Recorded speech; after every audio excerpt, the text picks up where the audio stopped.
Good morning. On a rather dreary day. I've got a bit of a cold, as you can probably tell. So if my voice goes down a bit and you can't hear it, just wave your hand and I'll blow it out more. Share my bacteria with you.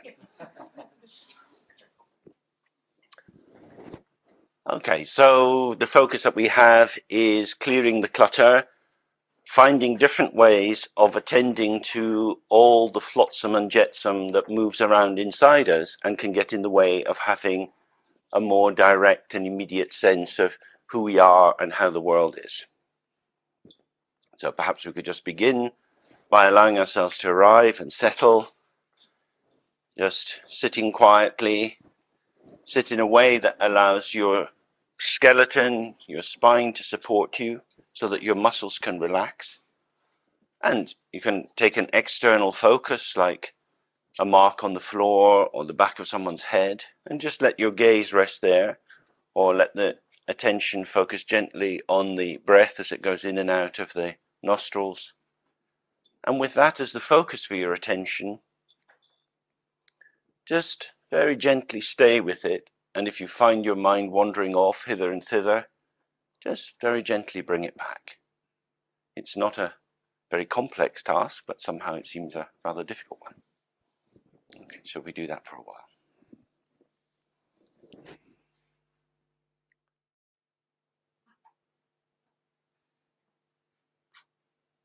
Okay.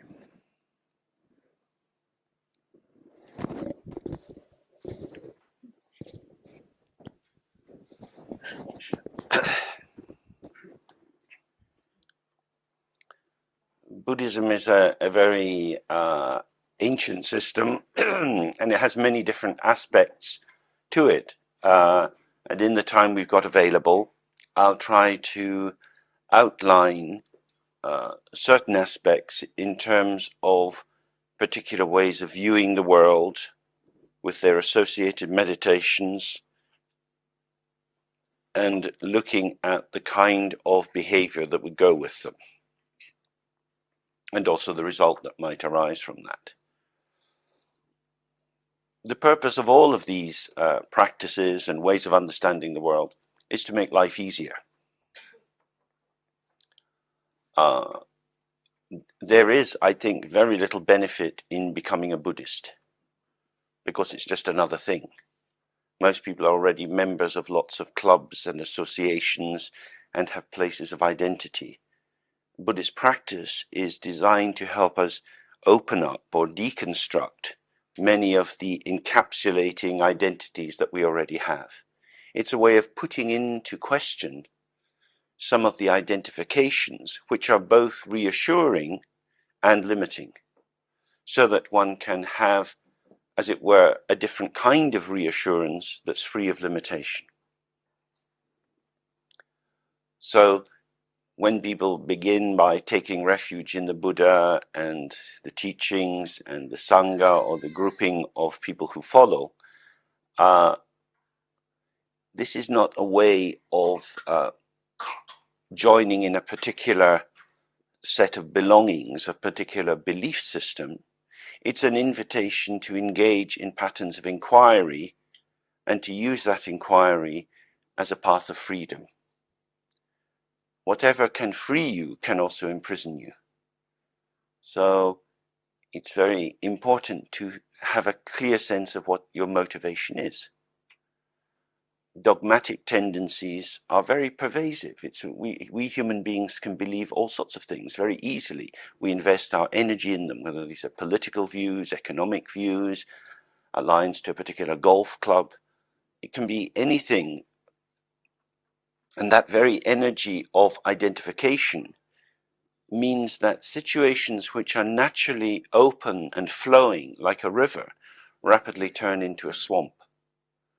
The difference between the fresh flowing water and the sinking feeling of the swamp is that one takes things too seriously, makes them over important, cuts them off from the rest of the context that they're in. And that overprivileging or attachment becomes then the basis for a feeling, I know who I am, I know what my life's all about, and this is solid and secure. But of course, life isn't very solid and secure. Things keep changing. And these changes are unstoppable. We're very lucky today to have a little baby. And, we have all sorts of words for baby. But babies are really ungraspable because day by day they're changing. Moment by moment they're changing. Babies show the very active, dynamic nature of existence. The baby's not very concerned about the past, doesn't have much sense of the future. It's just intrigued and interested by little random bits of what's going on. And so there's a kind of freshness in babies. Of course, we have to pay our income tax and work out where to park cars and so on. So we don't have the luxury of being like babies. But maybe we can find some of that freedom so that we can take the lineaments, the lines and constraints of our life and bring them more into freshness. And that's really what the path of Buddhism, certainly as I would understand it, is about. We often set up oppositions, reality and fantasy. And we think if we grow up, we have to be hard-nosed and we have to deal with life as it is, and it's tough and difficult and you have to struggle, and there's no point in getting lost in fantasies of how you would like your life to be. Well, clearly on a day-to-day pragmatic level, there's some truth in that. But perhaps everything that we encounter is an aspect of our own creativity. Each of us sitting in this room will be drawn to different things that are in the room, different paintings or statues, or looking at the shapes of other people's heads and perhaps wondering about their lives and so on. Each of us is moving into the world within particular patterns, within particular tendencies, which reveal our own unique, specific take. That is to say, we each get our own world. Some of what we bring into the world is not particularly helpful for us. And we would be better off in some ways by doing a bit of spring cleaning. And in some ways, that's really what we're concerned with here, is to see that many of the things that we take to be essential are in fact contingent. They are dependent on causes and circumstances which change through time. Many of us carry inside us beliefs that were engendered during our childhood, but no longer particularly fit the world we live in, and yet we still adhere to them as if they are telling us the truth about our situation. So, attachment in Buddhism means that we take the freshness of creativity, that we, moment by moment, are co-constructing our world with whatever is arising, and start to see it instead of a ceaseless stream of events arising and passing, we see it ourselves as engaged with entities, with real things outside. So gradually, as the baby comes into language, it learns to say mum. And what does that mean? Does that mean the baby now recognizes that this is its mother, and the mother is a truly existing person? Or does it mean that the child is coming into a language game?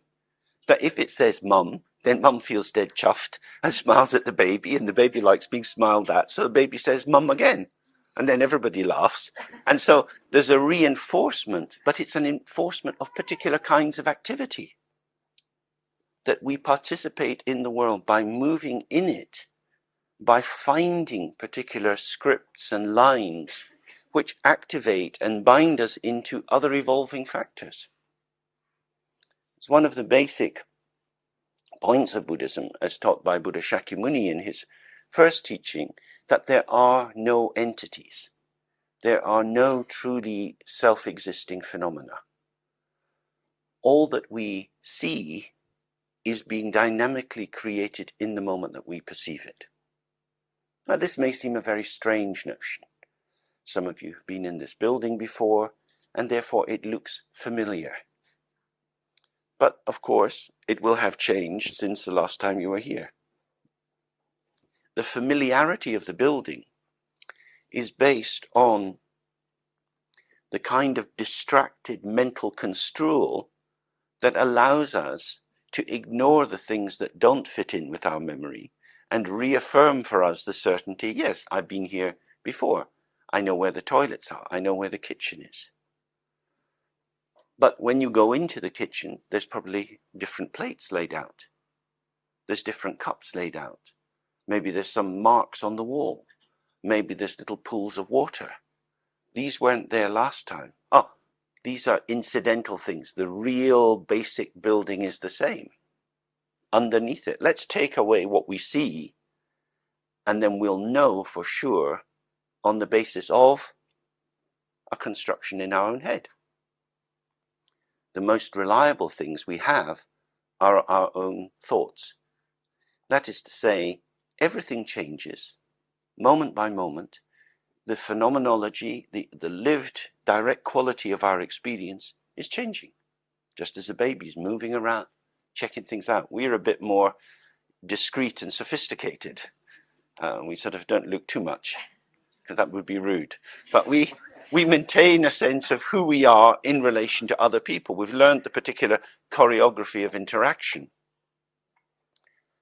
And yet, inside that, every moment is fresh. What isn't fresh is the narrative of the discourse running in our head, which runs coterminously at the same time, at the same moment. We have the freshness of our lived experience and the habitual insistence of the mental categories that we use to make sense of it. So we know the center.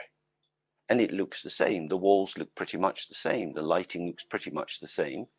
So we give it the benefit of the doubt and we say, what is here fits in with the mental categories in my head. And as long as the world fits my categories, we say, the world's okay. Nothing to worry about. Which means then that our own mental categories become the limit of our existence. Because we have a selective attention looking at the world to find what will confirm and reassure us about the stability of our own categories. But these categories have to be enunciated. So, for example, if you have a tendency to worry, if you have a tendency to have negative thoughts, these thoughts don't happen just once a day or once a month. They come on a regular basis. And the reason they have to come on a regular basis is because they go on a regular basis. Thoughts don't come and stay. Thoughts are always changing. When you have a habitual thought, it means it's one which every time it comes, you believe it, you take it to be real, you take it to be giving you valid information about yourself. And so it starts to take on the form of a putrid duvet.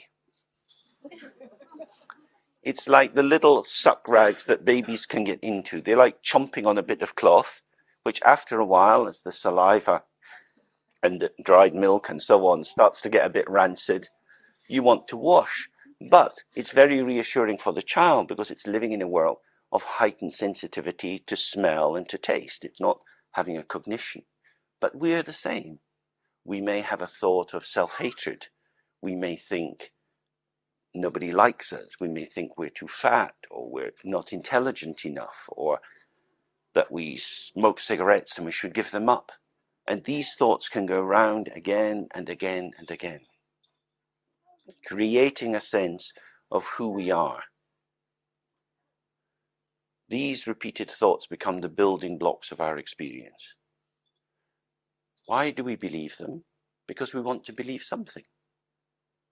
Why do we want to believe something? Because we use ideas and beliefs as the building blocks of the stability of our sense of self. The Buddha said three basic marks, or three basic aspects, and mark out and show the nature of all phenomena, everything that we experience, including ourselves. Everything is impermanent. Everything is devoid of inherent self-nature. and everything is suffering. What does it mean that everything is suffering? It means that the world evolves in ways which are not in our control. Babies wake in the middle of the night crying. This is a heartbreaking experience if you're the parent responsible. You'd do anything to help the baby not cry, but if they've got teeth coming through, that's part of life. They get growing pains, that's part of life. Then they go to kindergarten and someone pushes them over. And what are you going to do? You keep them at home to keep them safe, but then they don't learn very much. So they go back to the kindergarten again, somebody pushes them over. The fact is, in life, we are caught up with, we are interacting with situations which are dynamic and changing and beyond our control. But we find this very frightening. We imagine if only we exerted more control, we would make the world safer. But actually, what makes the world safer is more awareness, more attention to the actual complexity, rather than a dream, a fantasy that difficulty and complexity could be removed. Because the waves of hatred which run through many, many human beings in particular create whole landscapes that are filled with landmines, that are the remnants of cluster shells in many, many countries across the world. There will never be as much money going into the removing of these foul weapons as there is into the manufacture of them. And the only thing that the young people who live in these countries can do is learn to be very attentive and very aware. But that's the same for all of us. Children have to be aware if they're on their bicycle to stop at the pavement and not just zoom onto the road. When kids are running along the top of a wall, they have to be thoughtful. What makes us safe is being mindful as we participate, to be able to see what is going on as it shows itself. It's very rare to encounter an event that you can really know what it's going to be before it arrives. There's always variation. Do you think that's true? Day by day, you go into work, something's happened. A colleague's off sick, so you can't do a joint bit of work together, or whatever it be. There's always fluctuations and movements in the field. And if we try to stabilize the situation, that effort itself becomes the cause of suffering. The fantasy that the world will be reliable is the basic cause of suffering. That's what it means when it says attachment is the cause of suffering.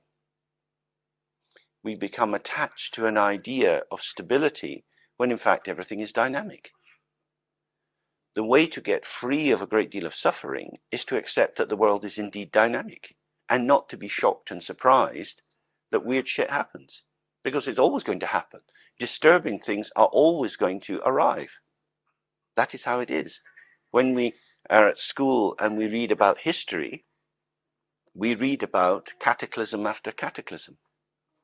Wars go on, then invasion, then famines, then droughts, then the plague, then this, then that. That's what history is. It's not stable. Now people are very concerned about what's happening with the stock market and what's happening with the security of banks. It's always been like that. The stock market is never stable. The price of houses may go down. There could be a crash there. Where will you find stability? You have to attend to the evolving field.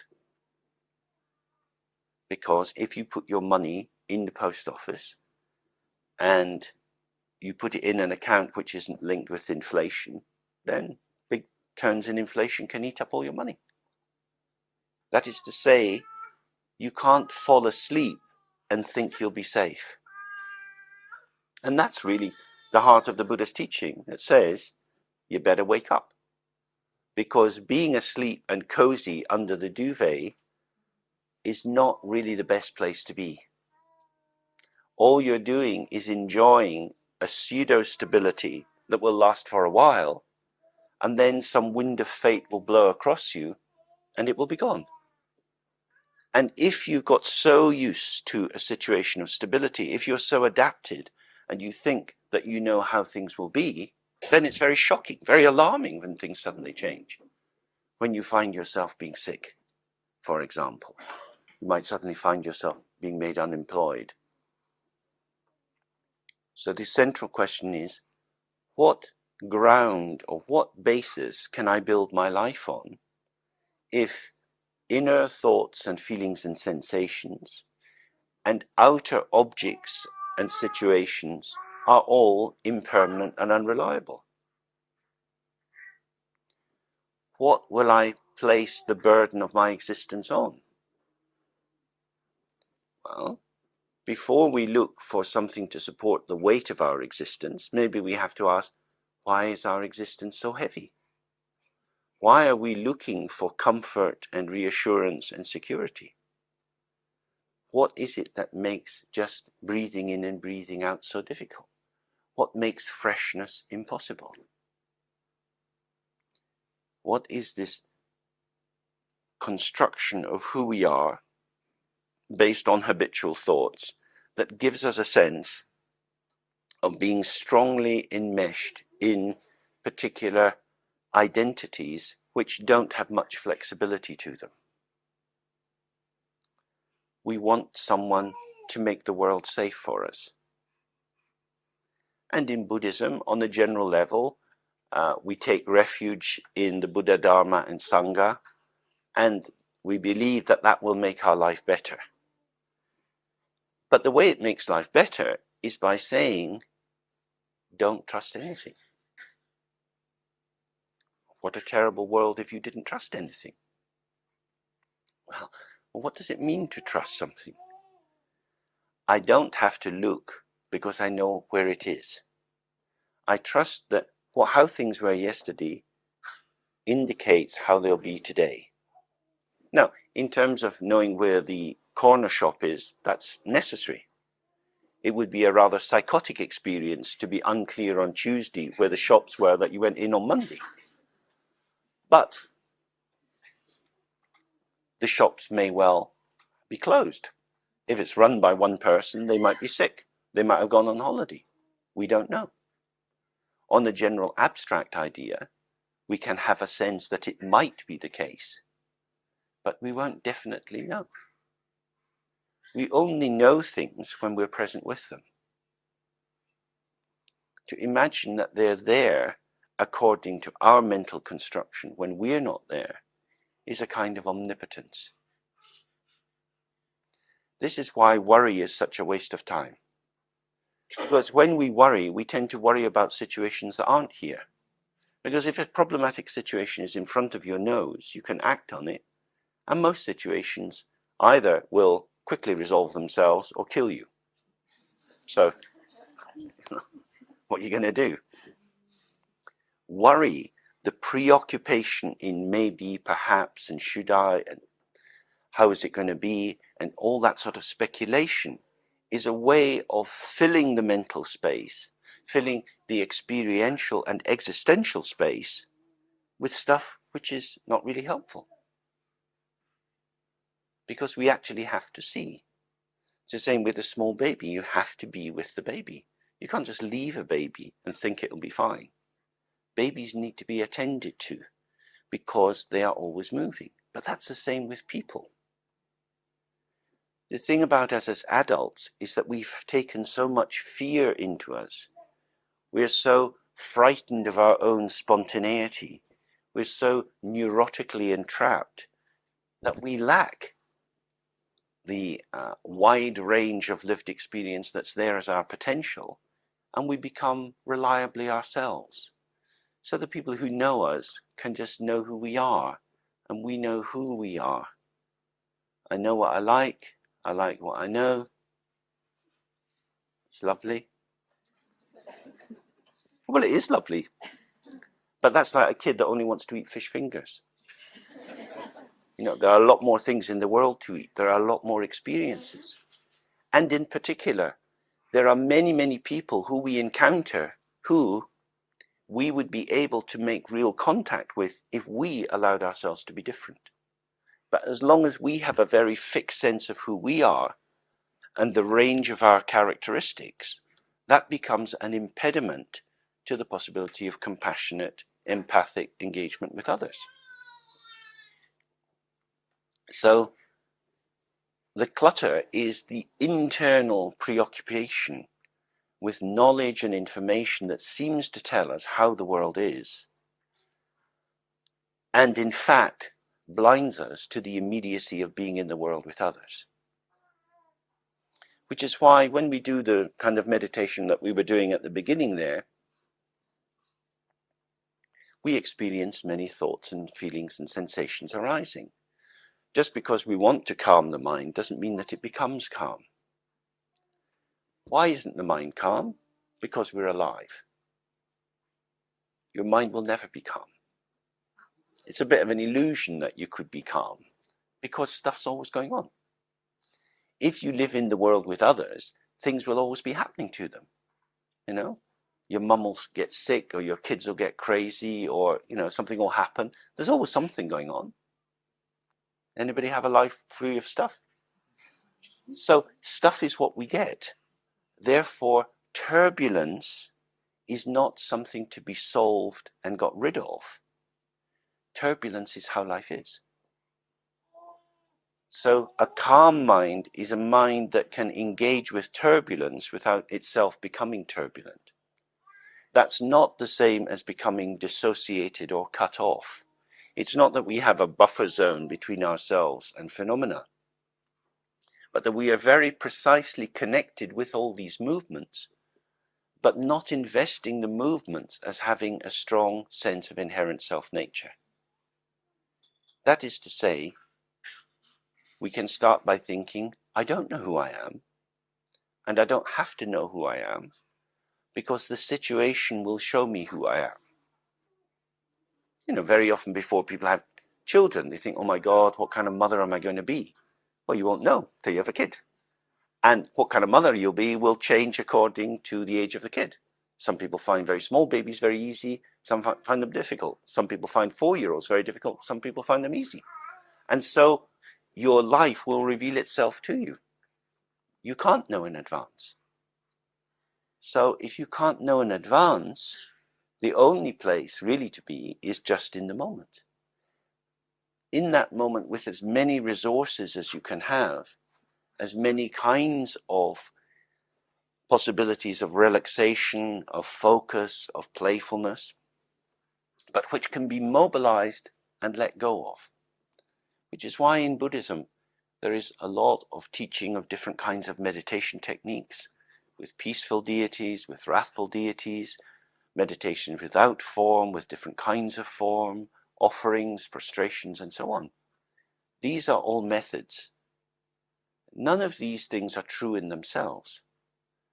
They are like a kind of massage, because we are all dislocated from our own existence. We have various forms of sciatica and arthritis. Our joints are not flexible. We become frozen in habitual takes about who we are. And what all the meditation methods are designed to do is to loosen our joints so that we are supple, and so that moment by moment we can start to be fresh in the situation wherever we are. This is why many of the deities, the meditational forms that you find in Tibetan Buddhism, have many different forms. We talk of 21 taras. There are many, many forms of Chenrezi, many forms of Padmasambhava. These are designed to help us see it's an illusion to imagine you're just one thing. The person who becomes a mother or who becomes a father remains a woman, a man, a partner, a daughter, and so on. And when we encounter the various people in our lives, we manifest into these situations in different ways. This is wonderful. It's a very terrible thing to be authentic, to be always the same. Why should you be always the same? Gordon Brown looks pretty much always the same. And that looks like a rather dreary fate to have. George Bush is pretty much a man for all seasons. There's not much emotional range. And it's very interesting that so many politicians are like that. Tony Blair was very different. Tony Blair was much more labile, much more shifting in mood, playfully, playing with the energy that was around him, as was Bill Clinton. And the political field that's open up in these situations is incredibly different. If you think of Ronald Reagan, he's not showing all that much. And his reliability allows people who want reliability to project onto him that he has many, many more qualities than he actually had.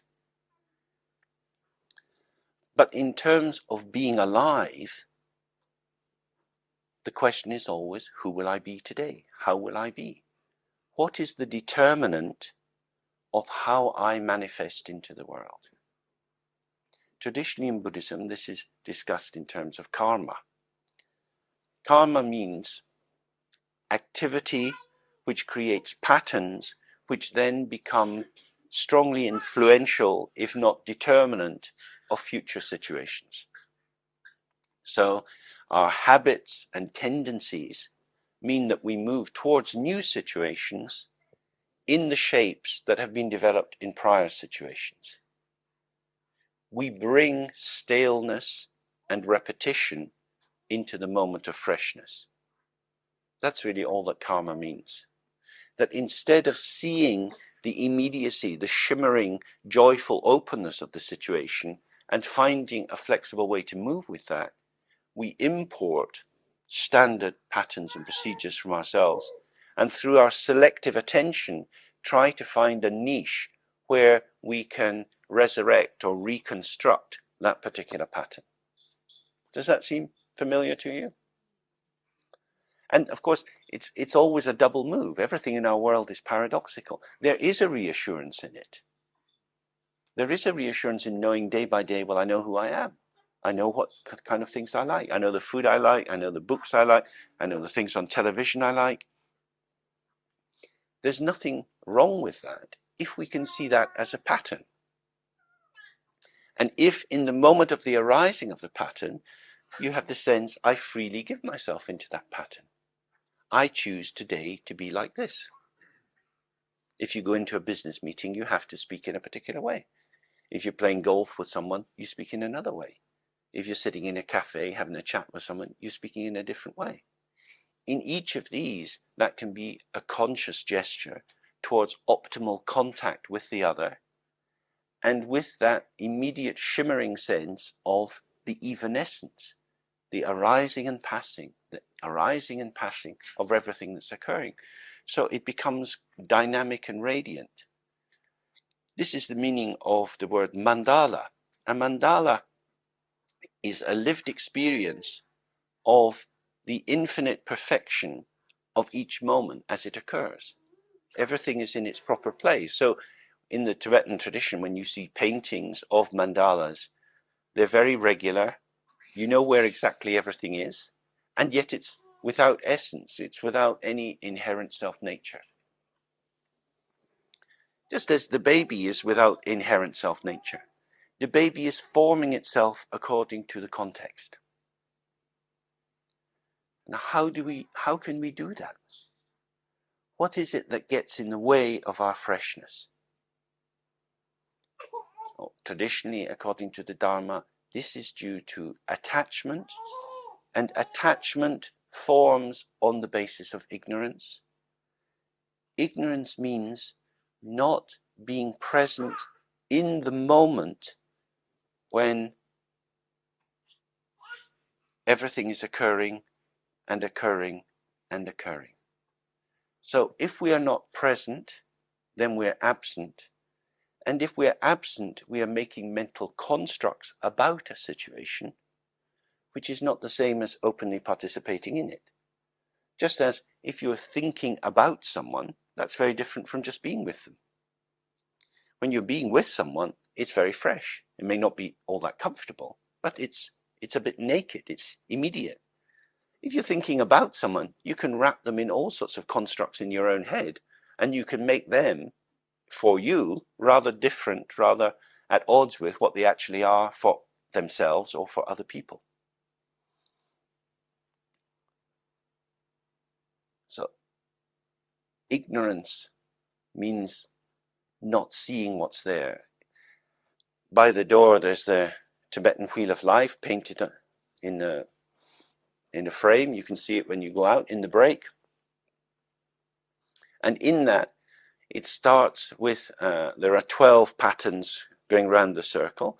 And the first one is a blind old woman who represents ignorance. She's a woman because women represent wisdom. And she's blind because she's lost that wisdom. The wisdom is still there, but somehow she can't see it. So ignorance is always a process. It's not a state. It's a process of ignoring what's there in front of our own nose. It's choosing to rest in assumptions, in predictions, in abstract mental concepts, rather than freshly encountering what's there. Now, when you freshly encounter things, you don't know. So there's a way in which wisdom, or the absence of ignorance, is naked because it's not about knowledge. Knowledge is an accumulation that allows us to know about things. So some people know a lot about car engines. Some people know a lot about architecture. Some people know a lot about painting these kind of tankas that are on the walls. All of this knowledge is useful, but it's in this form of a subject knowing about objects, knowing about particular things, about patterns and juxtapositions. You can never know yourself in that way. Why? Because you're not a thing. In a real sense, we can say there is no baby. This baby exists in lots of people's minds. Lots of people have ideas about the baby, but the baby's just babying. And the baby can never be caught by the ideas about it. People give the baby a name. After a while, the baby will learn its own name. But that name is plucked from the ether. And it becomes part of the baby, but the baby, in a real sense, has no name. Whatever you say about the baby is just something in the moment. It's happy, it's sad, it's energetic, it sleeps a lot, it won't settle, it's very placid. Whatever it is will be there for a while and then gone. It's exactly the same with ourselves. We run these storylines in our head about who we are, who other people are, how our lives should be, what we should be doing. What do we gain from that? It looks like we are intelligently informing ourselves about how the world is, and thereby making our situation stronger and clearer. So it looks like clarity, but it's actually a kind of confusion. Because all the things that we tell ourselves about ourselves are impermanent. If you think back in your own life, when you were 5, when you were 10, when you were 15, when you were 20, you think about the enthusiasms you had, the toys you had, the friends you had. Mainly they're gone. All the people that you have been, you no longer are. There are some traces, some tendencies. You might meet an old friend and talk about a period 20 years ago, and it comes alive for a bit, but it's gone. You can't hang on to it. You can't go back into it. So the more we rely on knowledge and constructs, the more reassured we become, the more intelligent and knowledgeable and powerful we appear to be. But what we're doing is creating a wall which makes the direct presence of being ourselves in the moment invisible. We're closing the door because all our perception is going out into the world. Which is why in this wheel of life, the second aspect is shown by a potter's wheel. The potter is turning the wheel with a big lump of clay on it. On the top of this clay, he's making little cups, and then he's cutting them off with a piece of wire. He's making things. And small children become desperate to know things. They go to school and they need to find out what other kids know, and they need to know the same. If the school's into football, then they need to know about football. And then they need to have what other kids have, because their attention is turned towards a world that says you are what you have, that essentially you are a construct. We're constructed out of our culture, the language we speak, the socio-economic background of our parents, the kind of educational possibilities that unfold, and so on. Out of the happenstance of our lives, maybe being sick as a child, maybe always being healthy as a child, we get a sense of who we are, and that's us.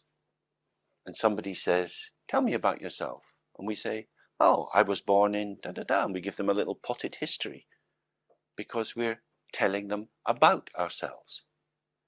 But when you tell someone about yourself, do you learn anything about yourself?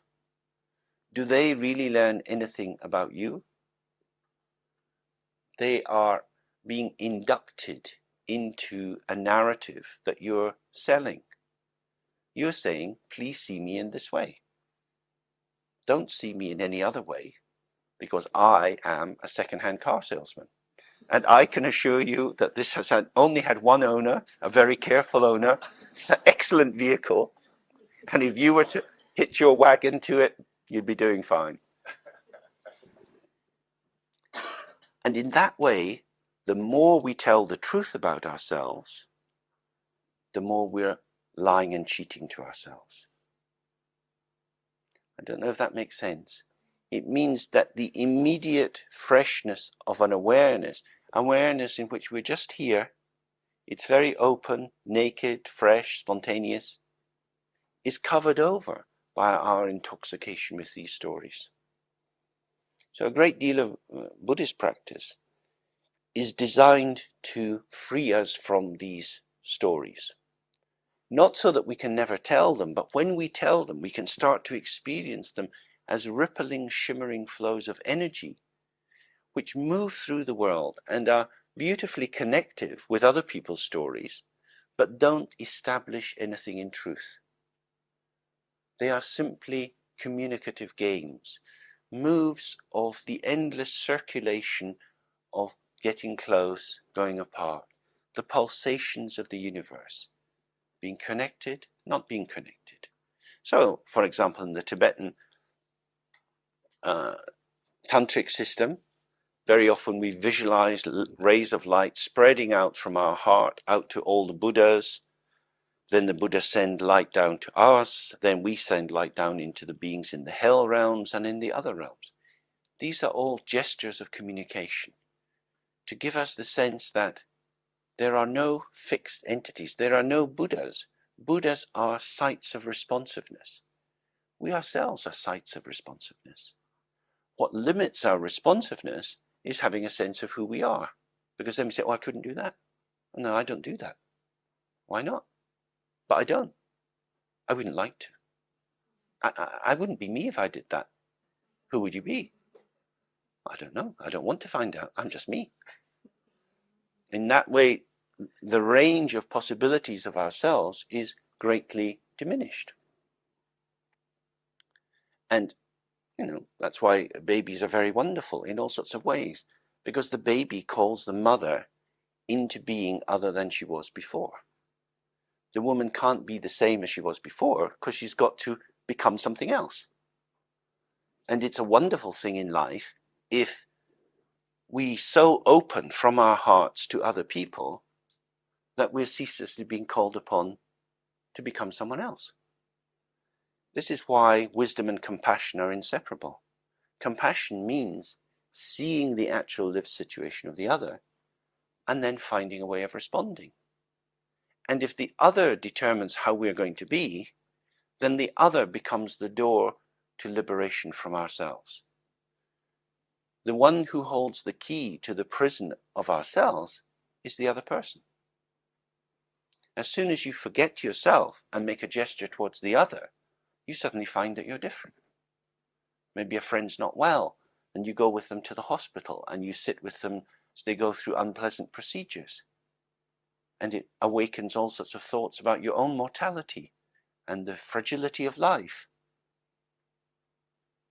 That wouldn't have happened if you were just sitting at home watching the telly. But your hope for them or your commitment to them takes you into a place that you wouldn't want to go, but in that new place you become somebody else. Then afterwards, your range, your repertoire of movements as a person is now increased. Isn't that an amazing thing? So self-protection is death. That's one of the central ideas of the understanding of ignorance.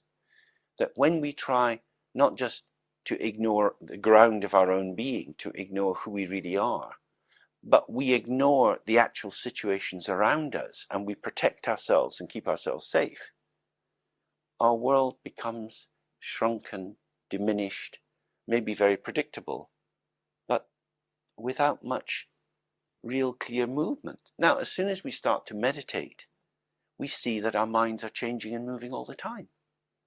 So our immediate experience is dynamic, but the constructs, the self-protective constructs that we have are not dynamic. We seek to impose a stability on a world which is dynamic. That is like the potter's wheel. He's taking the clay which has potential, the clay which can form in any way, and he's making a particular product. He's constructing something, he's making an image. Now we can be infinite images. Each human being, in fact each dog and each cat, can be many different things. Dogs respond incredibly to the environment around them, as do pigs, as do cows. All living things are very interactive. So our karma is not something inside us determining us like a computer chip. Our karma is our luck of the environment we're in. And this is a radically different way of thinking about it, because it means that the people who cause us trouble and difficulty are the people who open doors to us. Because when people give us a hard time, they invite us to think about how we have constructed ourselves in that particular shape. What is it about me that finds this person so awful? It doesn't mean that we have to do what everybody wants, but just we can see, oh, this discomfort is the felt sense of the pressure of the other person's shape on my shape. I don't want to have anything more to do with them. Okay. Then I'm saying, I like my shape. If I try to hang out with them, maybe my shape gets changed. There's this famous story of an Indian scholar called Atisha, who went to Tibet. Maybe many of you will know this story. And he took with him a cook. And this cook was very rude and burnt the food a lot and would insult the teacher. And someone said to him, "You're in Tibet now, why do you have to keep this cook?" And he said, "Oh, he's my teacher." Because everybody was saying to Atisha, "Oh, you're a very enlightened person, you're a great scholar, you know everything." And the cook's saying, "Oh, you're a pile of shit." And that's very precious in life. Somebody who looks at the shadow and sees something. And in that way, our enemies are our best friends, as Shantideva says, because they show us our anger, they show us our limitations. And in that moment, we can see, oh, if only I could control the other person, I would feel safe. But the other person is an invitation for me to learn some new moves. The desire to kill off the other is quite prevalent in the world. We can see this between different races, between different religions. When there are genocides and holocausts, these are generally based on the idea that we know where badness is located. It's located in people other than us, And if only we can get rid of all of them, then our life will be better. The fear of complexity means that we would homogenize everything in order to feel safe. But then we would just be bored stupid. So how to live with difference, how to live with complexity, how to live with people who won't fit into our templates, our schemas, our maps. Clearly we have to be flexible. What gets in the way of flexibility is ignorance, attachment, and this way of habitually constructing the same kinds of phenomena. And the function of meditation is to help us to calm a little bit, have a time out from our obsessive focus on external objects and managing and manipulating them, so that we can attend to the process of our lived experience. And at first, just start to notice, how am I? We often, when we meet people, say, how are you? But it's not really an invitation for them to sit down and meditate and after 15 minutes to say, well, I noticed some little sensation. We expect a rather socially attuned response. And it's actually a way of saying, please tell me that you're okay so I don't have to be worried about you. But if we really think, how am I? Not in the sense of doing an accountant audit, not in the sense of adding up the scores on a scale of 1 to 10, but really of moment by moment, think, how does this thing that I call myself, how is this? How is it? And if we really start to be present with ourselves as we how, we may find that it's very different from what it appears to be when we ask what? What am I? Who am I? These kinds of questions often take us into some kind of summative, some kind of added together notion. We can give an account of ourselves. But all the things that we say about ourselves are a way of avoiding the how. For example, I often have to mark the case studies of trainee psychotherapists. And they write these, quite long, maybe 10,000 word case studies. And so often they will begin in a very clumping way. They'll take a kind of overall view. John is a 42-year-old man who came for therapy because of this and this. He grew up in a family like this and this and this. What they don't say is, before I saw John for the first time, I had a feeling of dread. I looked at the referral letter and I thought, my God, he's going to be like my dad. And, when John came into the room, he looked at me in a way that made me want to slap him or whatever. Because that's the how, isn't it? That's the how of being with the person. That's actually what's there.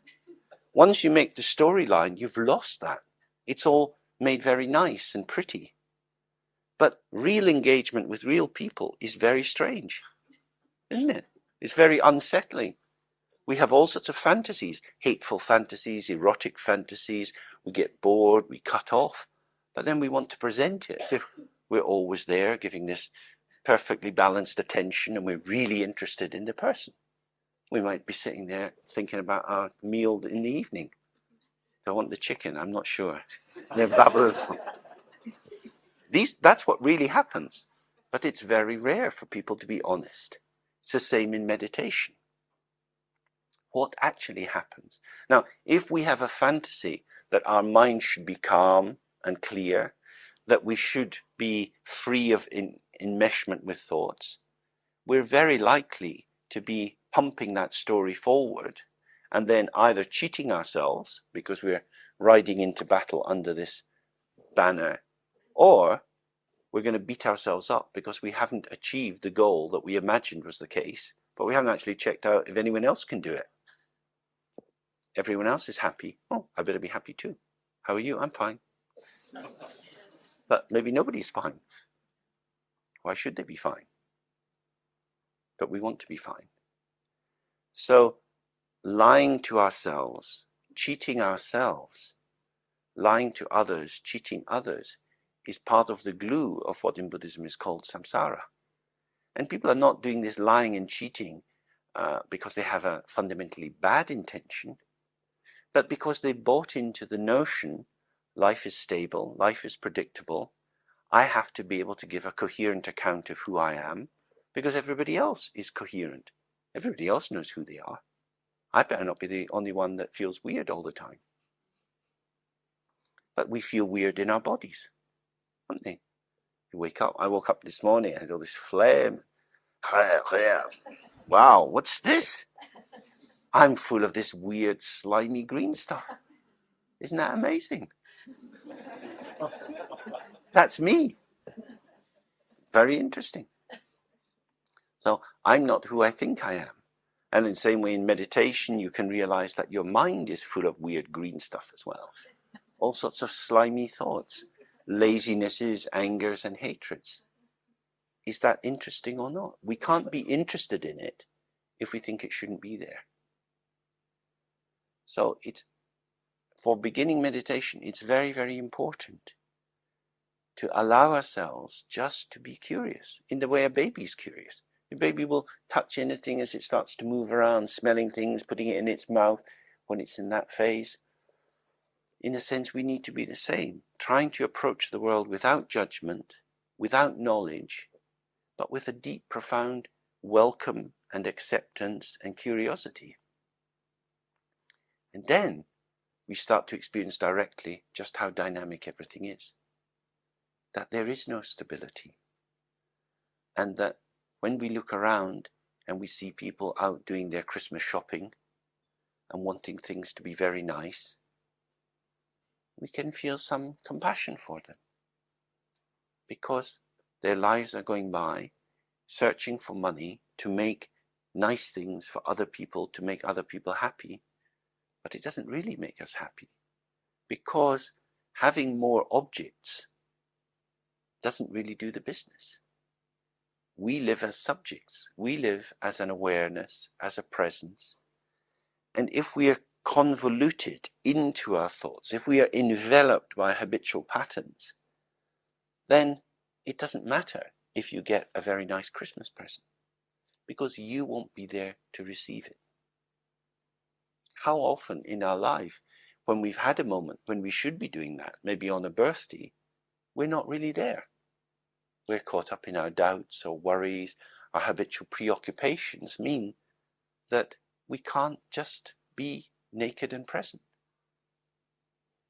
So the best present you can give yourself is the wisdom of allowing yourself to be as naked as possible. Not cooking your thoughts, not improving yourself, but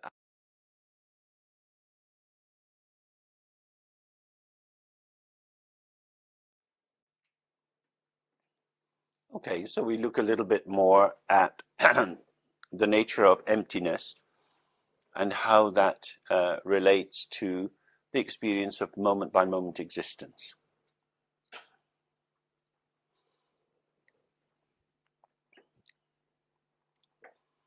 Emptiness is not a thing that you can grasp, but because human beings have a tendency to idealize and create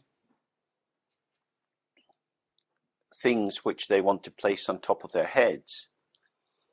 In many of the Buddhist books, you'll see emptiness written with a capital E or shunyata, and it's presented as something very magnificent and very wonderful, which it is, but that then creates a sense of separateness and apartness. Things are nothing because they're ungraspable, and yet here they are. So emptiness and form are not two separate categories. We are empty in the very moment that we come into being. So as I'm speaking, there's a silence, and then words come out. And the words come out. They're moving through space and time and dissolving. The movements of our body also are gestures in space and time. When thoughts, feelings, and sensations are arising, It's the same. Everything is moving in space and time. And even the concepts of space and time are moving within the open field of awareness. So emptiness means there is no final solution. There's no final point to come to. There is no, as it were, solution to life's mystery. You can't bring it to an end. That's why the traditional texts say there is no end to samsara. But you can be liberated. You can be liberated in samsara, inside this cyclical wheel of ongoing assumption and projection and hallucination. But that awakening is an awakening to how things are, which is nirvana, which means samsara and nirvana are the same. Or not exactly the same, but not different. They're not the same in the sense that they can't be collapsed into one thing, but they're not different in that they have the same ground, the same basis, which is emptiness. If you see the emptiness, life opens up. If you don't see the emptiness, and you see real existing objects, yourself as a real existing subject, then the attachment that will automatically flow between these two polar points will create the experience of samsara. So samsara is a kind of fantasy enacted on the stage of nirvana. It's like a Shakespearean play within a play. And as such, one simply has to recognize it's a play. We're always in play. As, for example, I'm playing just now. I'm playing a particular role. I will not be going from here into a pub on the corner and starting to declaim the truth of dharma. I don't think we're going to have a Salvation Army of Buddhists. No, we could do some drums. What would be the point of trying to convert people? We bring you the good news of nothing. We bring you the good news that you don't really exist. So you don't need to drink any more beer to get pissed or to get pissed off with us. It's unless you have a taste for this, you won't get it. And whether we have a taste for it or not depends on our luck. Moment by moment, in front of our noses, doors are opening and closing, ceaselessly. And only we can move through our doors. You can see other people going through doors, and you try to get through them, and it closes in your face. And then you find yourself suddenly going through a door. You can be in despair for a long time, thinking you're trapped in a room, and then suddenly a door opens, and you find yourself moving forward.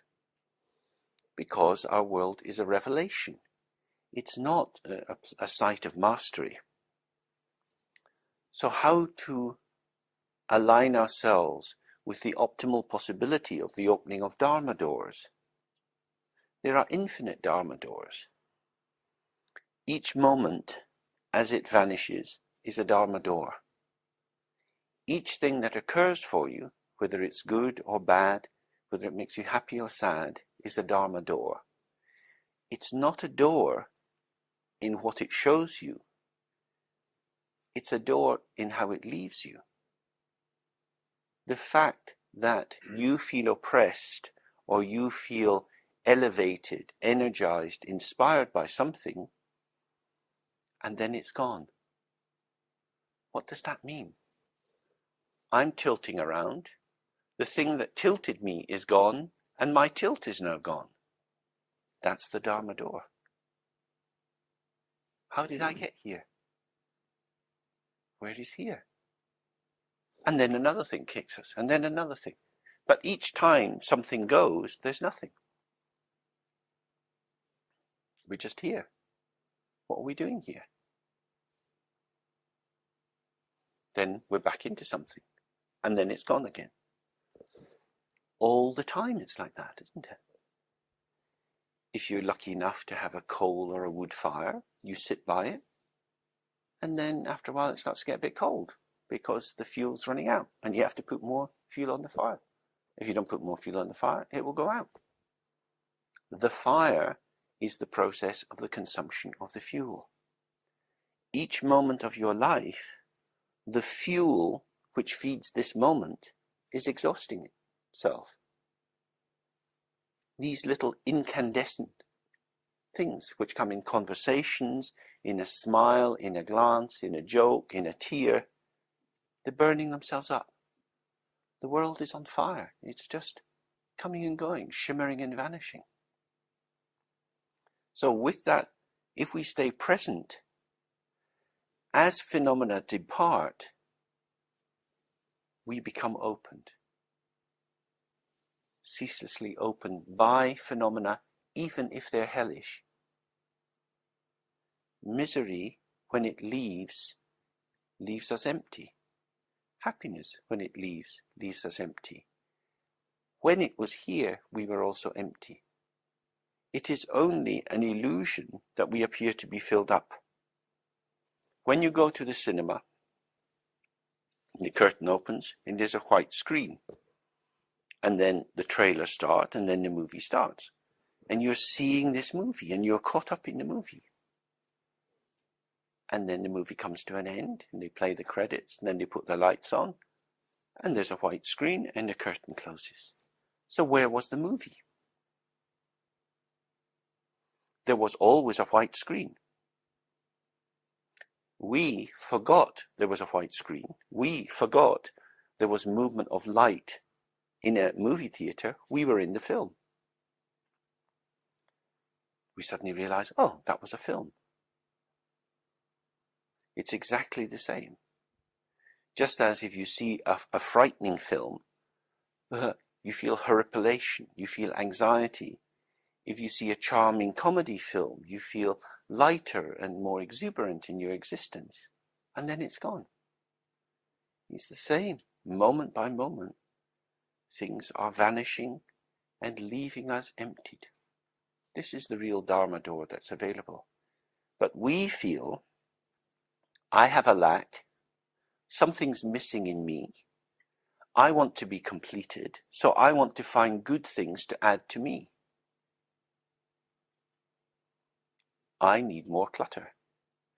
Only if I'm fully cluttered, fully filled up, totally constipated, will I have the solid sense of my own existence. So we go to different meditation groups, we read different kind of books, we go on different courses, we do more and more and more things and have more clutter. And what does that clutter bring us? Just more clutter. Because clutter feeds clutter. Clutter brings dust. Because you want to protect the clutter from the dust. But clutter is just another kind of dust. All the stuff in our heads that we know about this and that, all our various hobbies and interests are empty. Because from the very beginning everything has been empty, there is nothing that can fill it at all. That's amazing. So all the efforts that we make to fill ourselves just leak. And they leak because there's a hole at the center of our heart, which is a very wonderful hole, which means that you will always have a lack. Now, what is that lack? If you turn it towards the world, it feels like dissatisfaction. I can see there's something wrong with me. Things aren't quite right. I'm disappointed. If only I'd done more of that, if only I'd done better at school, or if only my health was better, or if only my partner was a nicer person, or whatever it would be. But that very dissatisfaction means I cannot arrive. There is no safe place to arrive because whatever I get is vanishing. So in the Mahayana tradition, in the Tibetan language, they say that the name for nirvana is mine pinyangan le depa. It means the nirvana which doesn't rest anywhere. It means you can't get it, you can't find it. It's not an object that you can appropriate and make yours. You will never get enlightenment because there is nothing to get. What you can do is participate in the flow of existence in a seamless way where you are part and parcel of the revelation. You are part and parcel of the richness of possibilities, and you're part and parcel of the ground openness, which is unborn from the very beginning. These three aspects are traditionally in the Dzogchen tradition called the nature of existence, or the structure of the mind. That our mind, our awareness, is unborn from the very beginning. Unborn means it hasn't come into existence as anything. If you look for your mind, you can't catch it. It's not a thing. If you meditate or you work in a creative way with other people and you open to them, what you experience is the flow of stuff. Heat, light, thoughts, imaginations, and so on. But who is the one who is present with this? This presence, which is the ground identity of ourselves, is not a thing. You can't catch yourself. People may know you well, but can they catch you? Does anybody really know who you are? Now, sometimes that can make us feel terribly desolate and lonely, because we feel, but why aren't they really interested in me? There's so much I could tell them about myself. But even if you were to write or speak your story hour after hour, page after page, day after day, year after year, could you sum it up? Could you catch yourself? There's always more to you than can be captured in words. There is an excess. There is a lack and an excess. Our richness, the way we flow out into the world in so many dimensions, is ceaseless excess. There's always bounty. And yet there appears to be a lack. Now, if you try to fill the lack with the success, then you get like Ouroboros. You're chasing your own tail and you seek a completion. But it's not that. If you follow the lack, it will take you to the openness. If you follow the excess, it will take you to all beings. So the lack is the openness, the unborn quality out of which the richness, the cornucopia of existence ceaselessly shows itself. So, for example, we sit in this room.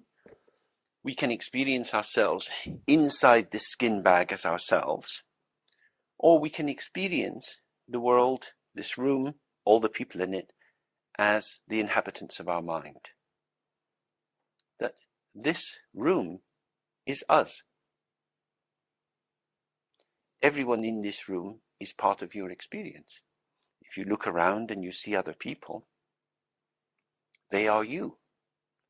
They're not you in terms of your personal identity, but they are you in terms of your experience. We take a pair of scissors and cut along the dotted line to separate ourselves from the environment. But this is something very artificial. We're breathing in and out all the time.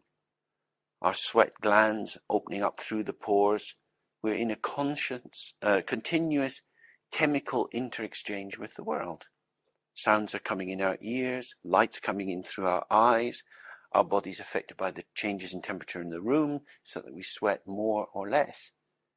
Our body is a nodal point in an infinite system of communication. It's only conventionally that we say, I am James and I'm here with you today and I'm looking at you. Because actually, I can't have a James without you. And when you go, there'll be a James with something else. But the James that's James with something else will be a different James from the James that's here. So I come into my being in meeting you. I don't have a real James somewhere else. There isn't a true or essential or core identity that's in a Zurich bank account. So all that I have is how I come into the world, a world which is changing, is changed by me and changes me. Now that's quite amazing. It means that I cannot ring fence myself. I cannot make my world safe. But also, the attempt to do that would be to cut me off from the very ground of my being. Because the ground of my being, me being me, is me being with you. That's what co-emergence means. That's what dependent co-origination means. So we come into the world as energetic forms in relation to other people. This morning there was a little baby here. That baby wouldn't survive very long on its own. If you popped it out in a field, it would be dead very soon. And then the crows would come and just take its eyes out. And the little mice would come and chew on it. That's what would happen. The baby is existing because of its environment. And that environment is feeding it words, milk, warmth, culturation processes, and so on.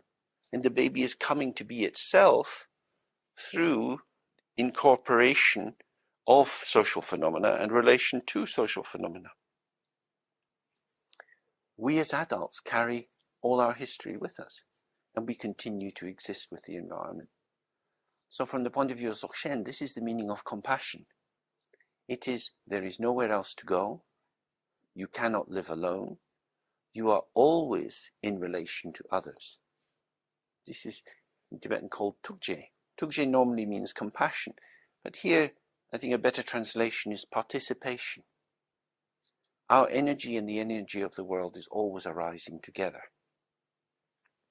This streams out of the level of reflection, the richness of all possibilities. Because each time we make a gesture, it's not the only gesture we could make. We have many, many possibilities of how we move towards others or away from others. All of these infinite potentials are present in the capacity of the mind to show everything. Why can the mind show everything? Because it is empty. So these are the three levels. From the very beginning, our mind is unborn and empty. In meditation, when you try to look for it and catch it, you can't find or catch anything, and yet here you are, always present. In this presence, many, many things are arising without any effort. Everything. And within that everything, here's something. We're always doing something. That's when I was a child, my mother always said that to me. Why are you doing something? Can't leave it alone. You're doing something. Sit still. Why would I sit still? Completely unnatural. Children are always doing something. Picking their nose or running around or falling over or opening the fridge. That's what children do. We do something. This something, moment by moment, is inseparable from everything. Because each something we do is within the overall matrix of everything. And all of this everything is empty. Empty, everything, this thing. Ceaselessly. Ceaselessly. So you can't grasp that. You can't control that. What you can do is relax and be in it. And live in the moment, which is just this, but it's also everything. So imagine your life is rather dull and boring. Say you have to do things you don't particularly like. Some people have difficult family situations. They might be looking after sick relatives, which is, not a bundle of laughs. It's a constraint. You might feel, there's so much more I'd like to do with my life, but I have to do this. What is this? And what does it stand in relation to? Each time you make someone a cup of tea, each time you take them a bedpan, that is occurring within all the colours and shapes of the world. This particular action, which may seem habitual, boring, circumscribed, is the pulsation of the undivisible, the unseparatable matrix of all things. And in that way, we're never trapped, whatever the external situations are. Because we're not just living in a skin bag. This is something quite amazing. So, from this point of view of Dzogchen, the practice of meditation is to allow ourselves to be present moment by moment in the integration of infinite openness, infinite richness, and the absolute precision of moment by moment arising and passing. All phenomena arise and vanish. They appear and they go. They manifest and then they're gone. You don't have to push them away. If you can accept all things are me, then why would you discriminate between so-called good things and bad things? If you can really see that. So when negative thoughts arise in your mind, when you feel ashamed and humiliated, perhaps of how disturbed your mind is, you might have been meditating for 10 years, 20 years, and you feel useless and stupid because you can't control your mind, you're endlessly plagued by terrible negative thoughts. This is a problem of not recognizing the ground of thought. These thoughts that you say are bad arise out of the ground openness. Then they're gone. Then they're gone. But it shouldn't have happened. Why? Because I don't like it. This is the problem of the ego. This is why ignorance and egotism, self-attachment is the cause of all suffering. Because I am going to say, I'm not part of any of this, and I'm going to choose what I want. I don't have to. I don't have to. I don't have to go to school. I don't have to eat this. I don't have to go to bed. I'm just going to do what I want, because I'm me. Do you want trouble? Lots of kids are like that. And it's terrible. It's absolutely sad, because they're breathing in and out. They're wearing clothes made by other people. They're listening to music made by other people. They're eating food prepared by other people. They're absolutely dependent on the world. And they're saying, it's nothing to do with me. I didn't ask to be born. Leave me alone. But anything to eat. We do this as well. It's exactly the same story we do in meditation when we say, I don't want these thoughts in my mind. See, the problem with my mind is we've had to cut back on the immigration authorities. And we have all these illegal thoughts coming in. I don't know where they're from. They shouldn't be here. Don't pay any taxes. They just come and shit in my head. We want them out. I only want proper thoughts, well-trained British thoughts. Sit down. Excuse me, thank you, please. That's what we want. It's not like that. In the mind, everything comes. Imagine what that means. Everything. We are everything. So if we welcome everything, it immediately becomes nothing. Nothing shows everything. Everything shows something. Something is always nothing. There was never anything.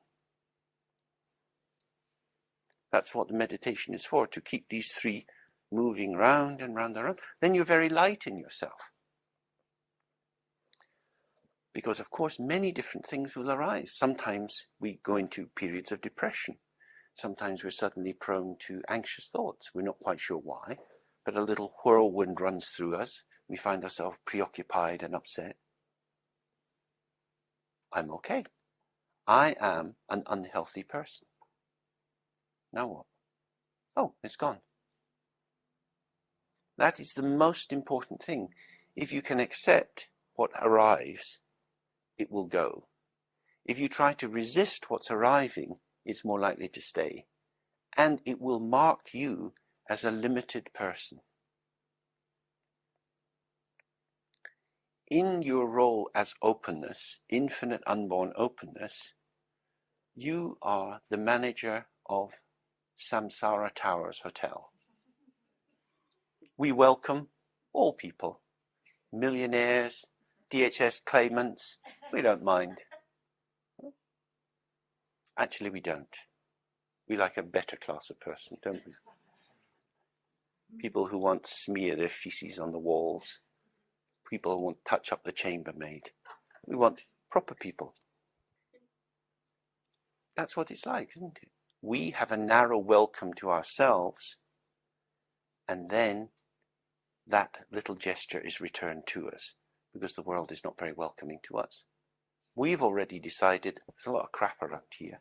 I don't want it. I don't have to have it. And then we find that doors are closing to us. How to welcome everything. If you build an ideal picture of how you want your life to be, I think we can guarantee you won't get it. You'll get something else. But if you then stay with your ideal, you will be frustrated and annoyed by all that you're not getting. So, how to accept what we get without that being seen as a quietist, pacific view in which you're some kind of pushover, in which I simply have to accept whatever's coming. The key thing here is to recognize that although these three levels or aspects are inseparable, they also have different functions. Accepting everything is the practice of meditation. You sit in your cushion or you sit in your office with everyone else, but you just open into that state and you accept everything. And then you speak into the precise situation. How you speak, how you respond, how your compassion comes into the world has to be very precise. It has to be exactly fitting to find the right word for each person you encounter. It's not anything will do because it's all good. That's not what it means. It's all good means I accept everything and I do this, and I do this, and I do this. So the acceptance of everything doesn't mean you're a pushover, because on the level of energetic interactions with others, it's always precise. It's very important sometimes to be very sweet to people. It's also important sometimes to be a bit rough to people, depending on the person. Different people require different responses. How will you know what to do? You won't.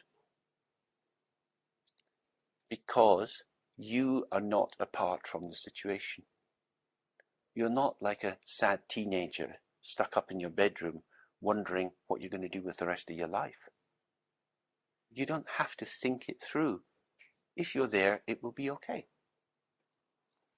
If you're in the groove, it will be okay. It's not a problem to be solved. There's no perfect way to do it. It just happens.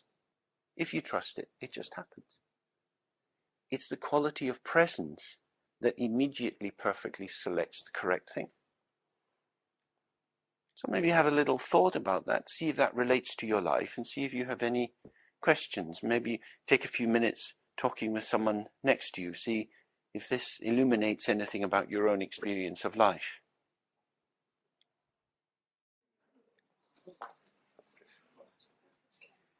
Are there any thoughts or questions from that?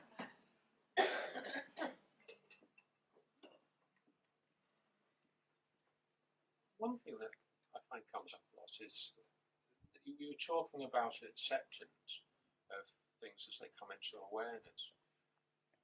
What about that if you're then feeding them, you know, if there's sort of a fairly negative thought that comes up and then you get caught up in that spiral, is it wrong to actually, or is it not such a great idea to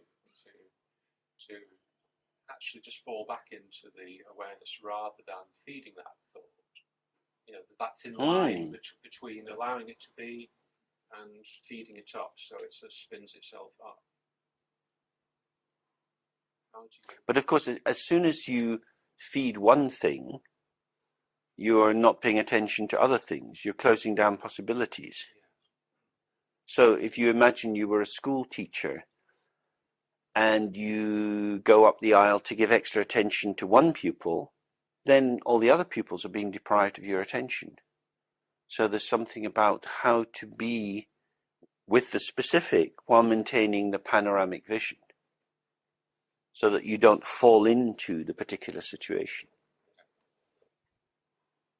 And this is a good litmus test for when you're sort of being drawn into identification, that your field begins to close down. Indeed. Yeah. No, you slip into it. There's a foreclosure, and there's no attention to anything else. So in that sense, we can see if consciousness always takes an object, a lot of the time when we think we're aware, we're just simply conscious. Because it's the consciousness that always needs something to bind itself into. Whereas the awareness can just let things go by. Because if it is correct, and I think it is, pretty sure it is, that awareness is self-existing. In Tibetan they say Rangjungi Rigpa, means Rangjung means arising out of itself, this awareness. Because it's arising out of itself, it just is itself. It's not dependent on anything else for itself. It's the only truly self-validating thing, and therefore it doesn't need anything else.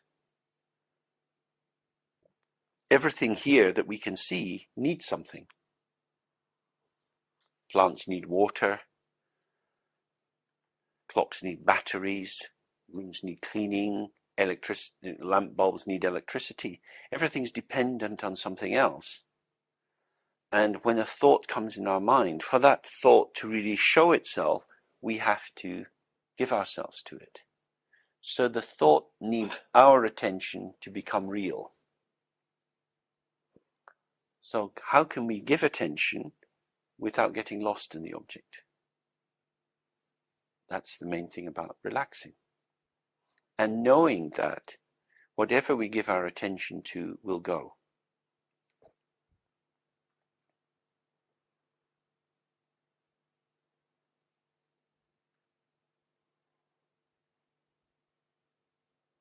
I don't know if you remember the movie Casablanca.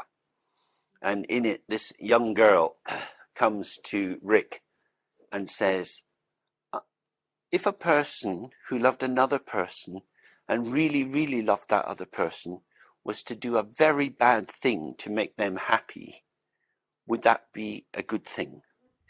Because she's thinking at that time to sleep with the French police inspector to get the exit visa.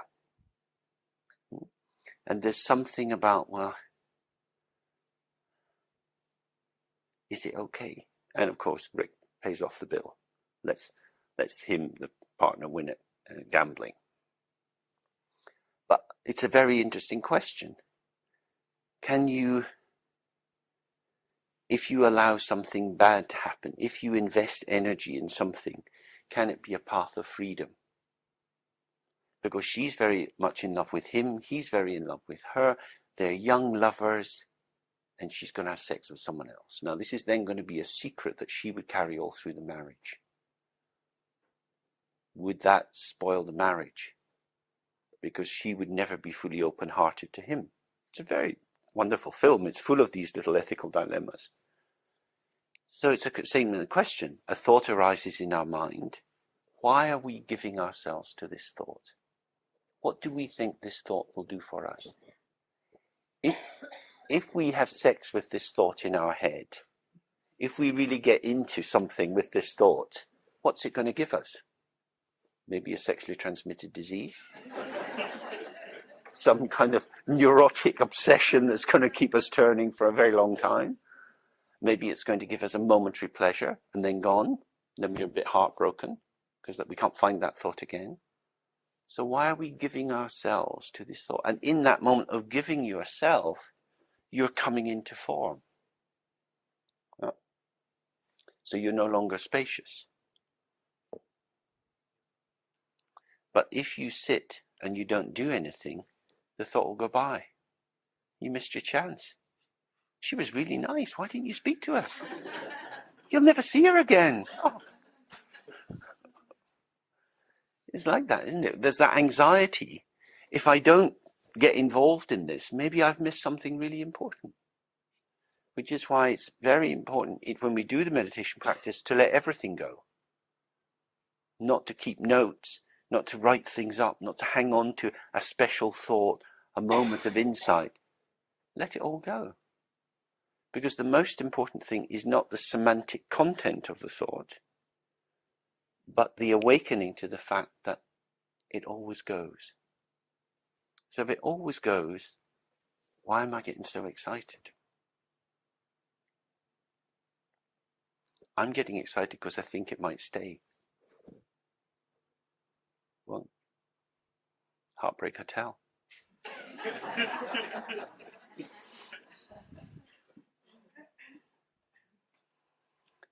Yeah. I had an interesting experience recently spending time with somebody from too low dimension. Mm-hmm. This person frequently has very strange thoughts, and we've all been told just to tell her it's just a thought. Mm-hmm. But by actually doing this, it's been a wonderful, helpful training to make yourself aware of your own comings and goings. Because although her thoughts are extremely peculiar, like things going out the top of her head, or if you see something like a horse, you might think a horse is coming out of her nose. And so at one level you think, well, this is quite ridiculous. But they're no more ridiculous than any of our peculiar negative thoughts. I mean, they're real more reality, no more basis than most thoughts. It's just that hers are more obvious. And it's spending time with her is an absolute delight. Because you have to live from moment to moment. Whatever strange thing, suddenly obsession she has that particular week. Very interesting. But I think in that situation, when somebody becomes obsessed, it's as if they're standing in a place, the thought, as soon as they go into the thought takes them someplace, and then they wake up here, and then the next thought takes them over here. And so they're being moved around. So the slight difference with the meditation is that we want to be very relaxed and open, not identified primarily with our body, experiencing our body as part of the arising experience. So physical sensation, the appearance of the body, the appearance of other people's bodies, thoughts and feelings are all coming and going. That's why we meditate with our eyes open. And we shouldn't be moving. If we're moving, we're caught up in it. We're then in the level of consciousness. But if we can really relax, everything will move and the mind will be still. And then you have the real integration of stillness and movement. But usually what we try and do is to still the movement of the mind. And the more you try to control your mind's movement, it upsets you. So you have no stillness at all, and you're just very, very busy. But if we can just really breathe out, relax into the out breath, everything's moving. Who is the one who is aware that everything is moving? Does it have any color? Can it be captured? Does it have any shape, any size? Whatever answer you get will be gone as soon as you get it, because it's just another thought.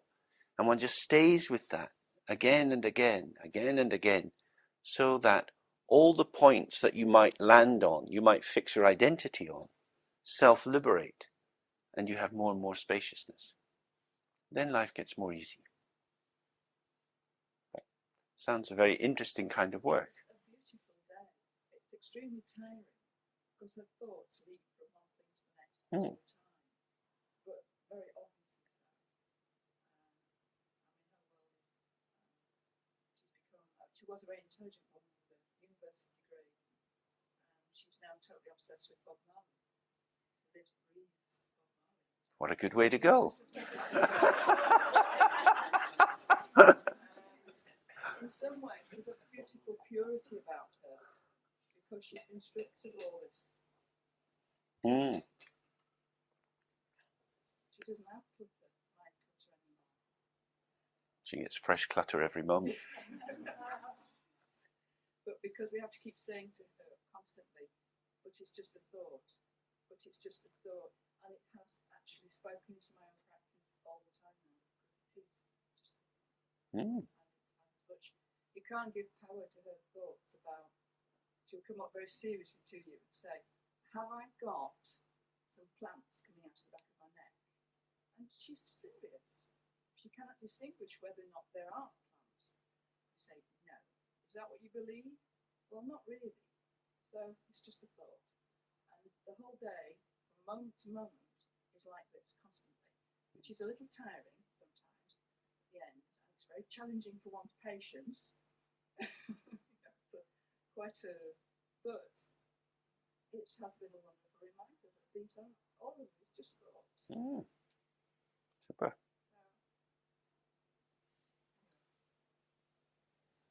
Any other thoughts or questions? Yeah, it seems to me to be a case of how you deal with the pain that arises, the suffering that arises, either through hatred or anger, particularly time somebody stealing parking space, or the myriad of things that can occur. And there seems to be a variety of ways of dealing with that. One of them would just be to be aware of that anger as it arose, unless it's gone too far. But it seems to be just an awareness, an acceptance of that emotion. It's going to come up like a purification in a way. It arises through past conditioning, and then there's the opportunity to deal with it. And so I suppose in one sense accept it instead of rejecting it or running away from a particular way. Or, I mean, sometimes in meditation, suppressing those sort of hindrances, through, say, mindfulness of breathing, where one seems to be more of an insight when dealing with an emotion that comes up and not getting tied in an habitual way of continuing the anger or the desire, or suppressing it so that something arises where one can see some clear light. But obviously, the full suppression of those, there'd have to be insight arising, just observation. I mean, we have a bit of a problem in the English language with the word accepting. Because, of course, when we accept a thought, it's not like accepting a parcel from the postman. It's not that sense of accepting it, putting it in. It's just accepting that it's there. It's acknowledging that it's there. And that it hasn't immediately an implication for us. So when anger is there in its rawest form, it's not our anger. We can, as it were, come into being in relation to the anger and feel angry. By then it's almost too late. It's very likely then that that's going to come out through physical gestures, voice, and so on. What is the anger? The anger is usually generated because our mind has got caught up in reflecting on a situation and applying an interpretive matrix like it's not fair, it's unjust, it shouldn't have happened. So there's an event and there's our critical judge, and our judge gets angry that something's been bad has been done, usually to us, and then we feel this rage. So we're already unclear in that situation. I'm sitting here trying to meditate, but actually revisiting an old situation where I felt hard done by. And it's in that kind of interactive matrix that each thing's banging into the other. And as they do, it's generating a kind of friction that brings it to a flashpoint. So if we recognize that that's what's happening, we can very gently bring our attention back, just tilting slightly back, and then being present with the whole situation so that we're observing what's going on rather than being participants in it. Because if you participate in your mental life as an active, engaged consciousness, you will get charged up. And that charge will then come into the world with other people. And of course, when you're going towards the environment, if you are steamed up with something, because you're preoccupied, you don't have space to feel the actual contour of the environment you're encountering. You don't see the other person clearly.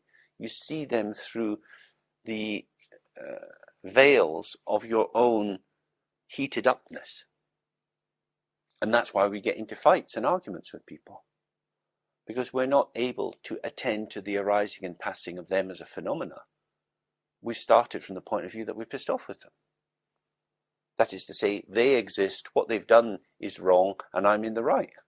When these three things come together, there's not much room to maneuver. So, how we, as it were, tolerate, maybe that's a better word than accept, how we tolerate whatever is occurring in a way that allows it to go by, rather than to build up a charge.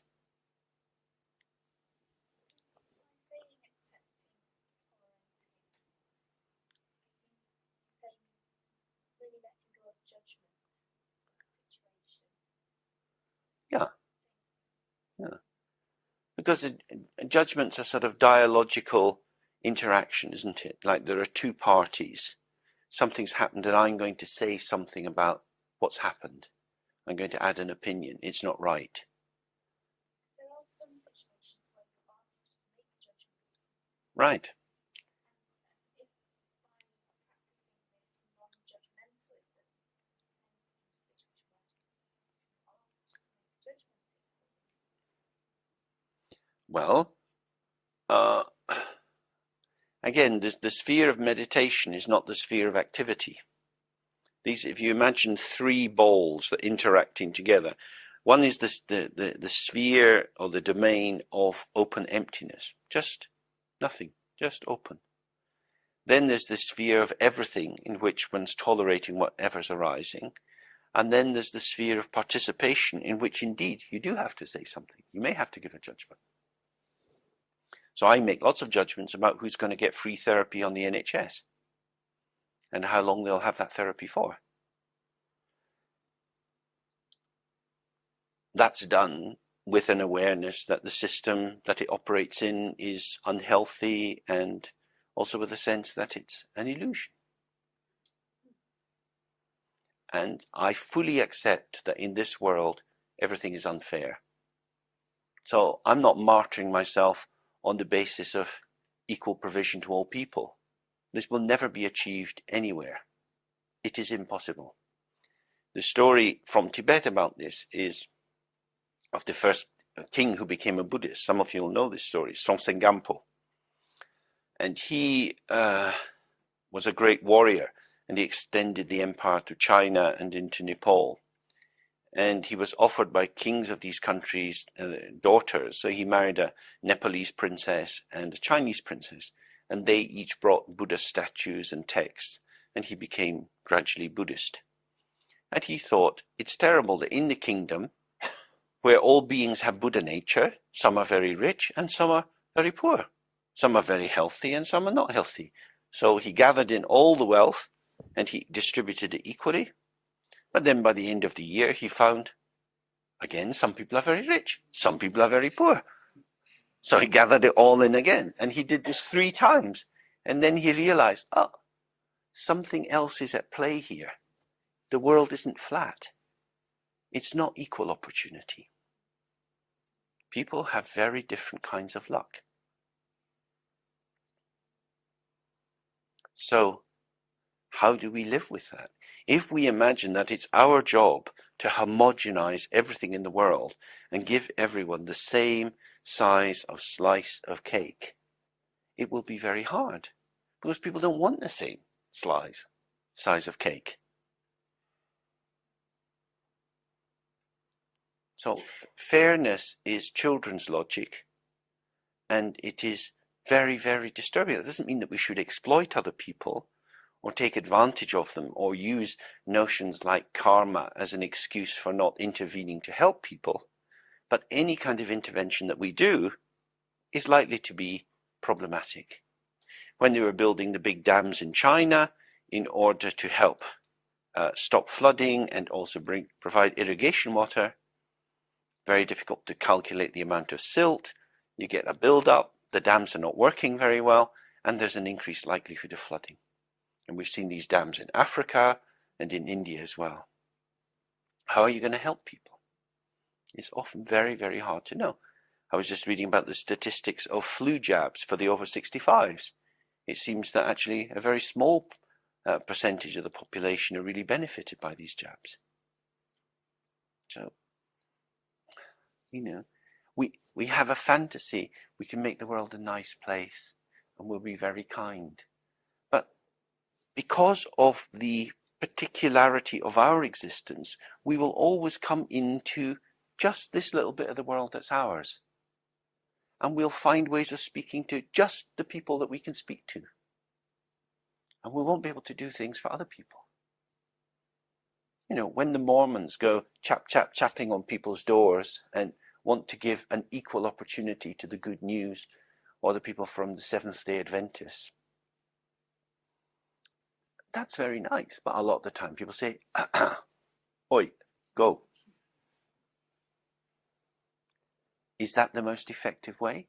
Is that giving everyone an equal chance? It's very tricky. What we find is that we're born into a world that's already moving, that is always dynamic, and every time we move, the world moves as well. It's like being drunk on a small boat in a storm. What is going on? How should you behave? If only the storm stopped and the boat wasn't moving and I didn't have a hangover, I'd be able to work out what to do. But it's very turbulent, isn't it? And that's why the ground in Dzogchen, or in this form of Buddhism, the ground of activity is emptiness, not evidence-based analysis of the matrix in which you behave. Statistics won't help. Government guidelines won't help. What will help is to be very relaxed, very open, and you make your gesture, and you make your gesture. And it will benefit some people and it won't benefit others.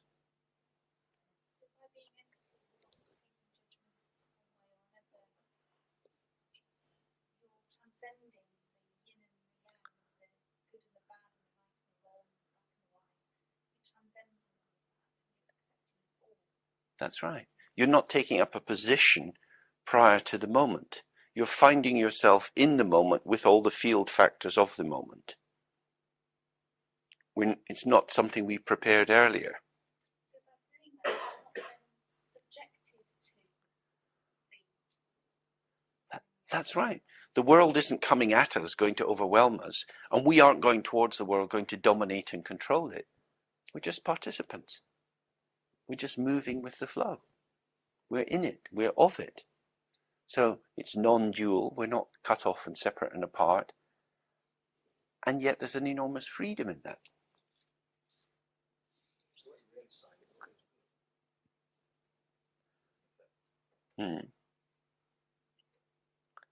In what way?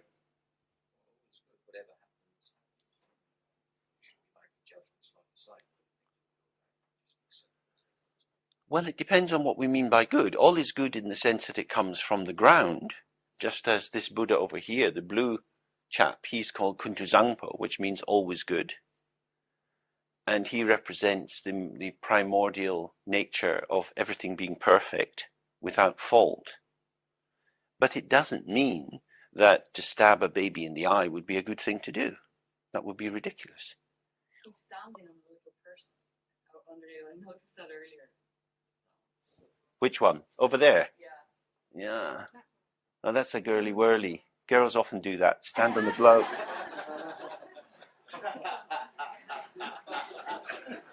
Saturday night at the disco in Manchester. You little toe rag.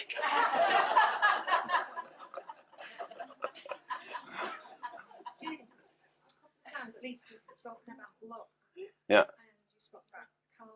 Could you say some more about luck? Your karma is your luck.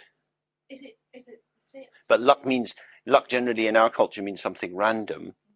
Here, what you get is your luck, or Tibetans would say it's your share, your slice of the cake. What you get is your luck. That's what manifests or ripens for you. Some people are born very intelligent, some people are born very beautiful, some people are born very healthy. Very beautiful people can have car crashes and have their faces all chewed up. Very intelligent people can get strokes. Luck is dynamic and intersecting, isn't it? You can have a lovely job at work, you can really enjoy it, and then your manager comes in and it's ghastly and you just want to leave. So karma is to do with the action. Looks to do with... Well, karma means activity, so it's about how the world manifests, moment by moment, and that part of that is the results of actions we've made in the past, and that we're constantly acting.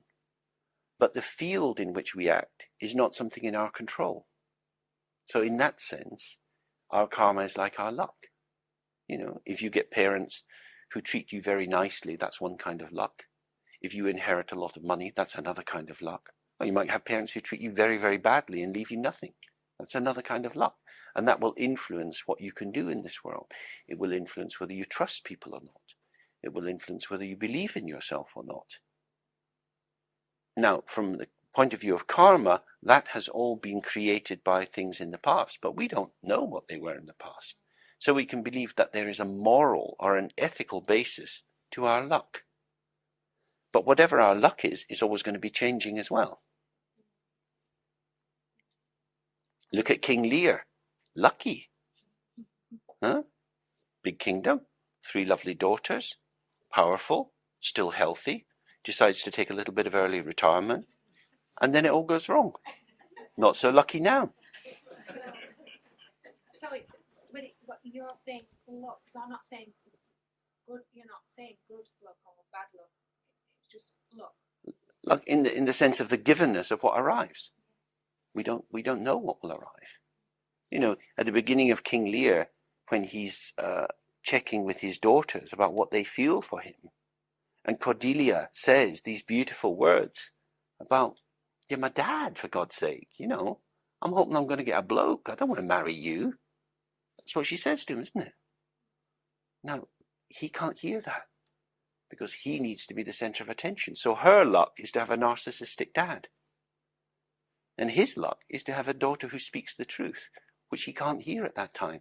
And it's only later, after being chewed up and going through so much suffering, that he kind of gets it a bit.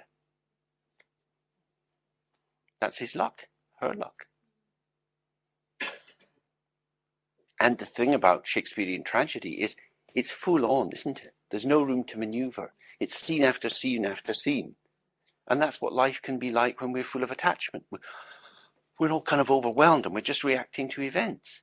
No time to pause, do some practice, think, whoa, heating up a bit here. Oh, what am I really trying to do? What's at stake here? So we see Lear just shooting from the hip, just impulsively speaking, and then it's too late. Hamlet does the same. Macbeth does the same. All these tragic heroes are people who lack self-reflection. So, you can, if you don't develop your qualities, if you don't develop a discipline, the winds of fate or luck or karma will be blowing you around and you won't be able to kind of breathe in and out with them and think, well, how will I move with that? That's why a notion of participation, I think, is very different. Because Lear is trying to impose his will. He says, I'm still in charge. I'm going to make things happen the way I want them to happen. It doesn't work out like that. Hamlet, when he sets up this play to try to expose what his mum's been up to, it doesn't really work out very well. Macbeth, in his desperation to have power, doesn't really work out very well. Because they couldn't play with the possibilities. They got into this kind of lock-on. You were referring to earlier, you slip into something and then you commit yourself to something without any chance of stepping back. And a lot of it is because, especially in the tragedies, of course, is because people don't know how to lose. As we've sometimes looked before, the first thing you learn in martial arts is how to fall, is how to hit the mat and not harm yourself. And the first thing you need to learn if you're going to gamble is how to lose money. Because if you get upset because you're losing money, hang on, something's gone wrong here. You're very likely to lose money. So you have to be able to lose without getting agitated. Otherwise you end up throwing good money after bad, which is what King Lear does. Does that give you a sense of what that means there? Shall we have a wee cup of tea?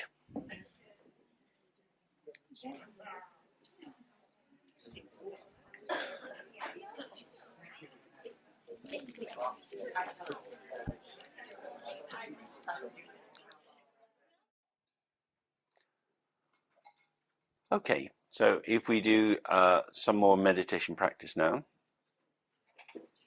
and we'll do it starting with this 3R practice.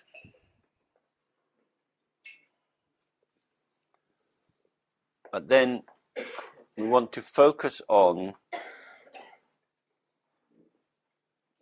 the question, what does the mind rest on? So we do the 3R, we relax and open. We're in this field of experience. Just very gently allow this question to hover around. You're not investigating it in terms of prodding something. You're just trying to observe how you are, how your mind is, and in that, does my mind rest on anything? Does it rest on thoughts, sensations, feelings? If you find something that your mind seems to be resting on, where your mind here is the largest sense of mind, this is your infinite awareness, does it seem to be resting on or be dependent on anything? If you find something, just stay with that thing and see what happens. So keep returning, present in this open awareness, phenomena arising, coming and going. Does this awareness rest on anything? What does it rest on? Okay. So we'll do that for a while. And it can be quite difficult to do this because most of the time, as we looked before, our attention is out towards objects in the world. We're used to looking at other people's faces, looking at books, looking at motor cars and so on. We're not very used to looking at ourselves. Even in relation to ourselves, we're used to looking at thoughts, feelings and so on. We're not used to trying to establish what is awareness itself. So, in a sense, this is like trying to grasp something ungraspable. But we use the question just to support ourselves in spending more time close to this ground basis of our experience.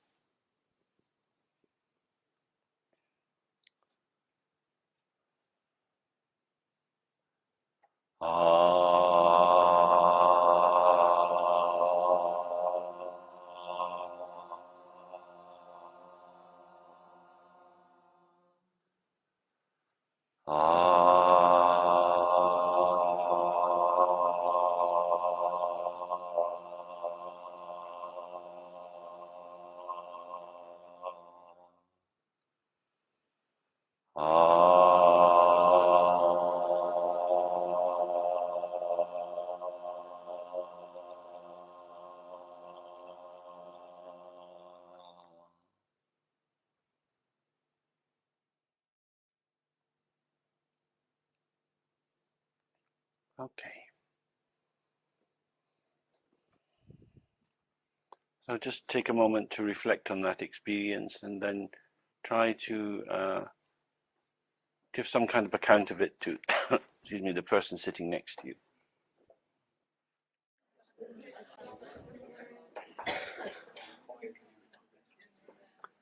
Okay, see if there are any thoughts or questions that you have from that.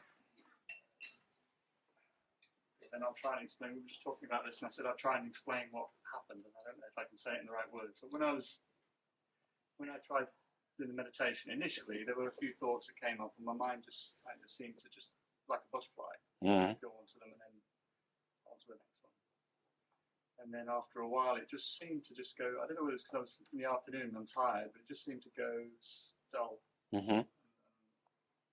very calm. no thoughts. I had to close my eyes, actually. I couldn't keep my eyes open. Mm-hmm.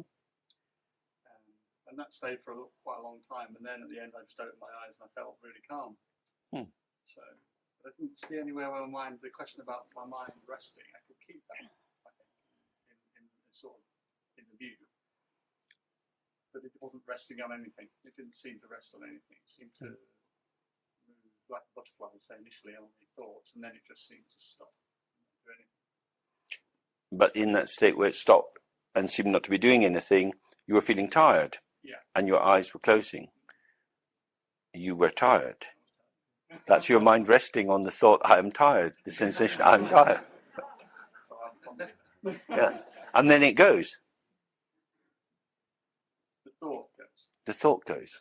And so the support, because this is very important, this is the point where the openness of the awareness, as the thought arises, if you fall towards the thought, if you sort of collapse onto it, then you have a consciousness of that. And then you tend to go into an identification and a merging with it. And then if you just tilt back slightly so that you're more grounded, the thought goes by. So the thought could have been you, but it's not. Could have been this, but it's not. So what you're seeing there is the potentiality of the mind. These are all things I could become. I could be sad, I could be happy. So they're just shimmering by. And you stay naked.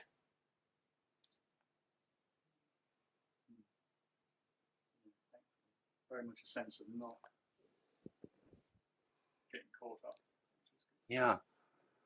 But it comes in sorts of in subtle ways, like the feeling of tiredness, the feeling that there's no thoughts. These are all subtle identifications. Some are very clear and insistent, maybe an angry thought or a sudden physical pain. And some are very sort of hazy, woolly, amorphous, and you seem to be drifting. But in that moment, it seems to be, it's as if it's me, because this is me, this is my experience. So the traditional example for this is that, as some of you will know, if you have a piece of red cloth and you put a crystal ball on it, the ball will look red. If you put it on blue cloth, it will look blue. So as this particular thought is arising, arising in the mind takes on the coloration of the thought. Right? So it is as if I am tired. That cloth goes by, you're not tired anymore. It is as if I don't know how to meditate. Then that's gone. Something else is happening. So it is the very hospitality of the openness of the mind that allows false heroes to claim that they are who you are.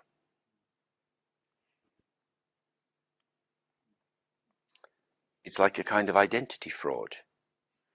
The mind itself is not saying it's this or that. It's just open. So someone else comes in and says, I'm the mind. I know who I am. I'm me. Yes. Then they're gone. But in that moment, there is a false assertion. So in the course of a day, we say, I'm hungry. Then you eat your food. Are you still hungry? No. When you were hungry, you were really hungry. When you need a pee, you really need a pee. And then afterwards, you don't. So that is, in Tibetan, it's called the quality of dung, which means the capacity to show each passing arising in its fullness as if it was self when it's not self. So it's there, but it's not me. This is called an awareness beyond conditioning. So in this prayer that Siya Lama used to like saying a lot, it begins Macha Tetra, Lamacha Kiku. It says that the Dharmakaya Guru, or the open nature of being of the Guru, is Macha, which means uncontrived, unartificial, unconditioned. So it means I am tired, but I'm never tired. I need a pee, but I never pee. I'm very sleepy. I don't need to sleep. So everything that you aren't. Because the one who you really are is simply offering space for this actor to come and speak their lines. But as they speak their lines, it is as if the space and the actor are one. When the actor walks onto the stage in the theatre, if it's a good actor or actress, they fill the space, don't they? They're just there. I only have eyes for you. The spaciousness of the stage is lost. You're just captivated. And then they've gone off. And then something else, and then something else. So it's how to hold the space and the arising at the same time. Not blocking the arising to hold on to the space. Not falling into the arising so that you forget the space. Both simultaneously. Sense of that. It's nice to feel that in the meditation. There's a sense of that. It's something you can have in your life as well. That's a tremendous sort of sense of security, I think, in that. Yeah, because of course when you come into the world with others and you do something, there are real consequences. Say, without really intending to, you say something and someone else is insulted. They are insulted. They may say, you're a rude git. Okay, I'm a rude git. I am, in this moment, because of these causal circumstances, a rude git. Full stop. It's gone. It doesn't condition anything. My true nature is not a rude git. I'm not always going to be a rude git. But I do claim the right to be a rude git from time to time.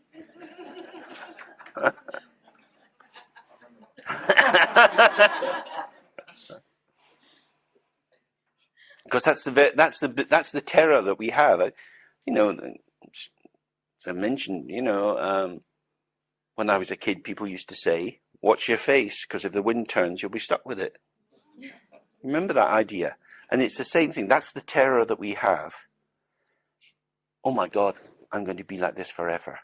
I'll never be happy again. I'll always be like this. And that stops the momentary arising of something being what it is, which is simply a momentary arising. It is there, and it's empty and gone. So we tend to think, oh my God, I hate it, I must get rid of it. But it's already happened.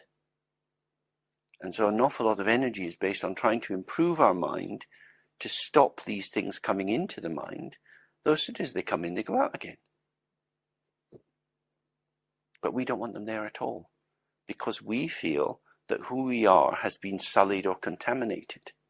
But if you hold to this image of the crystal ball, when the crystal ball is on the red cloth, it looks red, but is it red? It looks red, so it is red, but it's not, because as soon as it's off the cloth, it's not conditioned or contaminated. So in that way, we can say, I am selfish. Yeah, I'm sure each of us is selfish sometimes. I'm selfish. It's just a fact. I am sad. I don't care. And then it's gone. Nothing is marked forever by that. And if you can tolerate that to be there, it will go much more easily. But if we have a sense, I should be on the job all the time, I should always be fresh and alert, I should never be depressed, then we get into a kind of false consciousness in which we are artificially trying to cook up an image of ourselves according to the Buddha's recipe book. We should be hardworking, diligent, compassionate, always alert, and so on. But that's, even if it's good, it's artificial, and you've got to hold it in place. So you're now on this eternal wheel, making yourself the kind of person you've already said that you are. And there's no freedom in that at all. And this is why in the Tibetan traditions we have these raffled Buddhas. So here's some guy who looks pretty scary. If you looked like that, you wouldn't be frightened walking around in Manchester. 3 o'clock in the morning, these drug dealers would be running away. So this is saying, I'm very scary.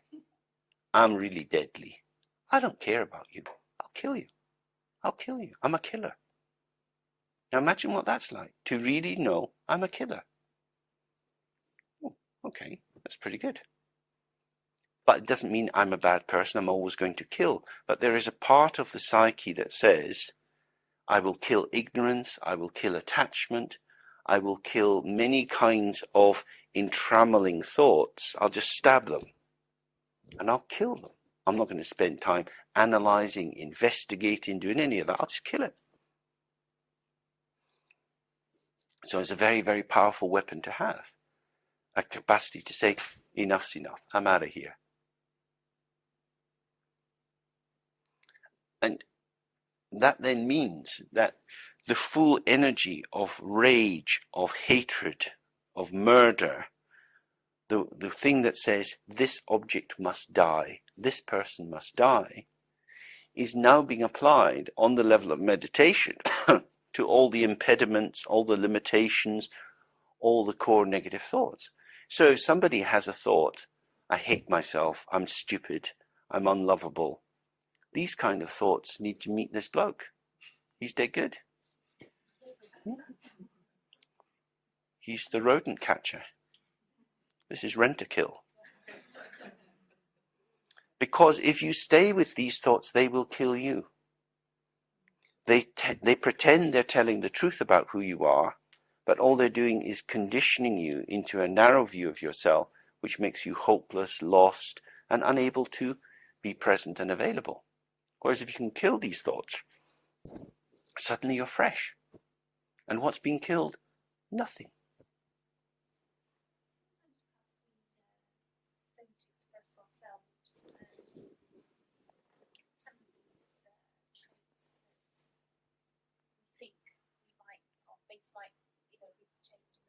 Mm-hmm.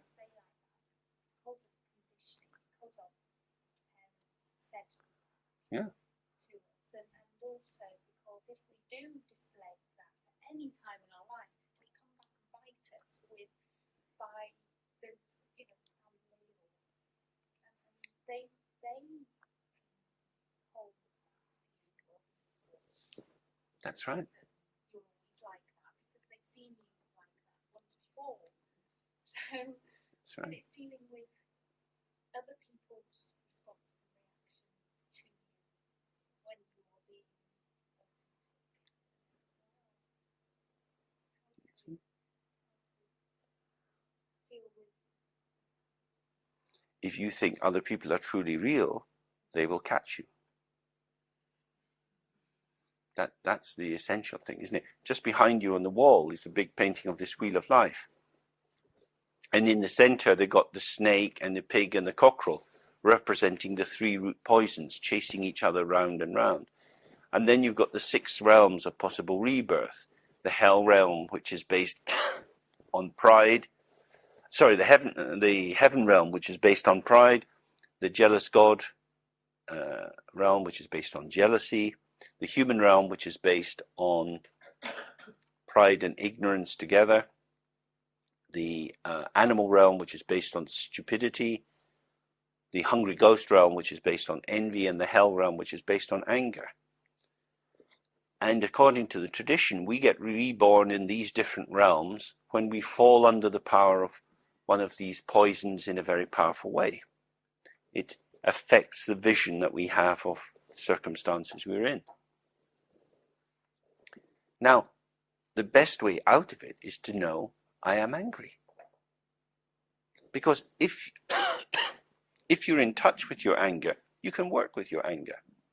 You can't work with things that are in your shadow. You can't work with things that you're denying.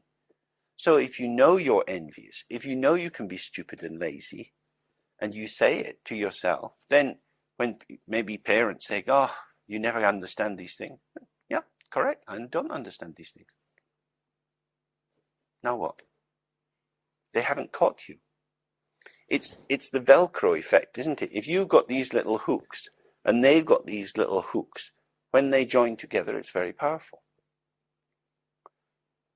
Other people think we exist as real entities. If we think we exist as real entities, the unification of these two solidifying beliefs will make something very solid.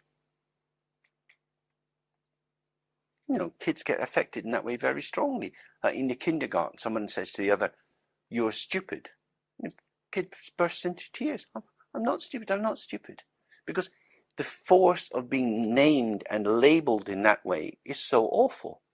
In that moment, somebody is not seeing you, is not experiencing your life force as it's moving forward in all its possibilities.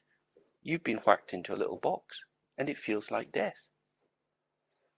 So the paradoxical thing here is that if we can say, I am stupid, I am lazy, it's an aspect of life. Sometimes I show stupidity. Sometimes I show laziness. Sometimes I don't care. And I am inexpressible, ungraspable, beyond thought, speech, expression. There is no way. So the core of oneself is emptiness. And all of these qualities, some shining, some rather dull, are like ornaments. That's why these various deities are covered in bangles, amulets, necklaces, long chains, tiaras, and so on. Because these represent the qualities. And these wrathful gods, they have elephant skins, leopard skins, bone ornaments, and so on. One represents the good qualities, the other represents the bad qualities. Both are ornaments.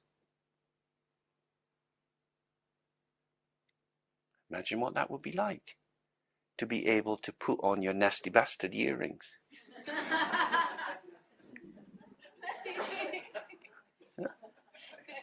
Put on your bitchy heels. And then you take them off again. So why would you put them on? Is there a time and place for it? Well, in the tantric stories about the creation of the world and how the Buddhas came into being, there are many stories that show sometimes you need to cut.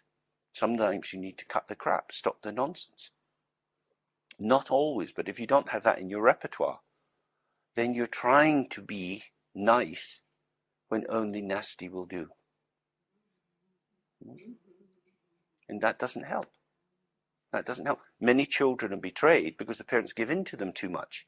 And at a certain point, if a kid's 12, they really need to learn to shrink back and be a bit frightened of the world. Because if they keep expanding and they come into this teenage energy, they'll become demonic. And then they're lost. And that's incredibly sad, isn't it? When you see these little lives spiraling out into madness, just because nobody's whacked them enough, and then they end up in prison. It's terribly sad.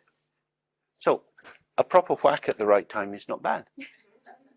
So how do you whack someone with your energy? You don't need to hit them physically. They just need to feel, whoa. So that's really what these things manifest. So if you know I can be cruel, putting that word in may be very useful sometimes. But of course, if we're ambivalent about it and then someone says it about us, we feel shamed. We feel they've found us out, they've got us, and that we're being forced to own up to something that we don't really want to own because it's shameful. We cannot inhabit this space, this expansion of who we are. You know, in this country, there are operating theatres. And in operating theatres, people take knives and cut other people open. They poke about inside them. They do all sorts of things. Snip them and cut them. They break people's bones. They do that. And they get paid for it. And we say, thank God for these surgeons. That's the really important thing. Violent activity, if it's done in the right circumstance, is very, very helpful. Because there is something there to be fought. Maybe an expanding cancer. Maybe a hip joint that's gone wrong and that needs to be replaced. So something has to be sawn off. Something has to be joined on. So it's all, skillful means is all about what is the context, what is called for, and can I have this available in my repertoire in this moment? And when this moment, when this event is finished, full stop. Then next, which is why in the Nyingmapa tradition we have these many forms of Padmasambhava. He showed very sweet forms, very wrathful forms, very seductive forms, very trickstery kind of forms. Each of us can do the same. And none of the forms that Padmasambhava shows is his real form, because his real form is formless. In the same way for us. But if we believe that some of our forms really define who we are, especially the bad, shameful forms that we have, then we're endlessly caught up in convolutions of trying to improve ourselves and hide who we really are as we feel it. And that way lies just a wasted life, because you won't find any freedom in that. So this is really what non-duality means in relation to emptiness. Because everything is empty, the non-duality of form and emptiness allows every form to be present in particular situations for useful purposes. But none of these forms defines the emptiness from which it's inseparable.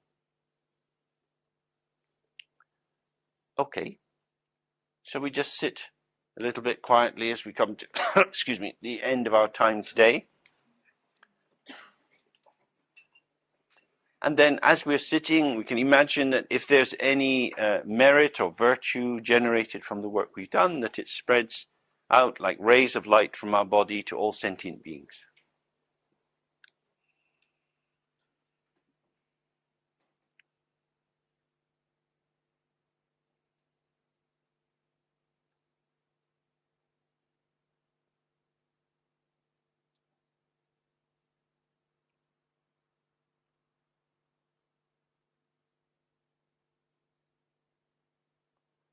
Gewan dien ye de da ejen la ma tujene drowan chin cha ma lu pa de sa la ke pa sho.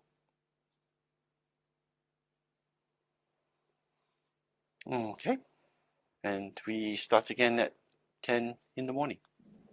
Have a good evening. To attend to the arising and passing of them as a phenomena, we started from the point of view that we're pissed off with them.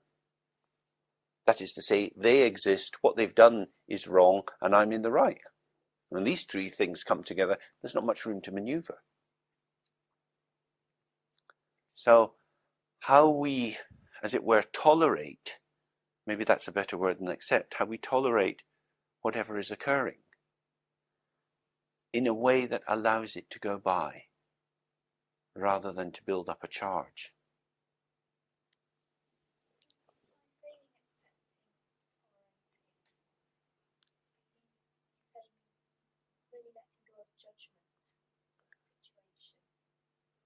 Yeah.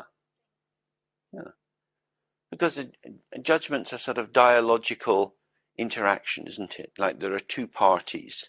Something's happened and I'm going to say something about what's happened. I'm going to add an opinion. It's not right. There are some situations where you're asked to make a judgment. Right.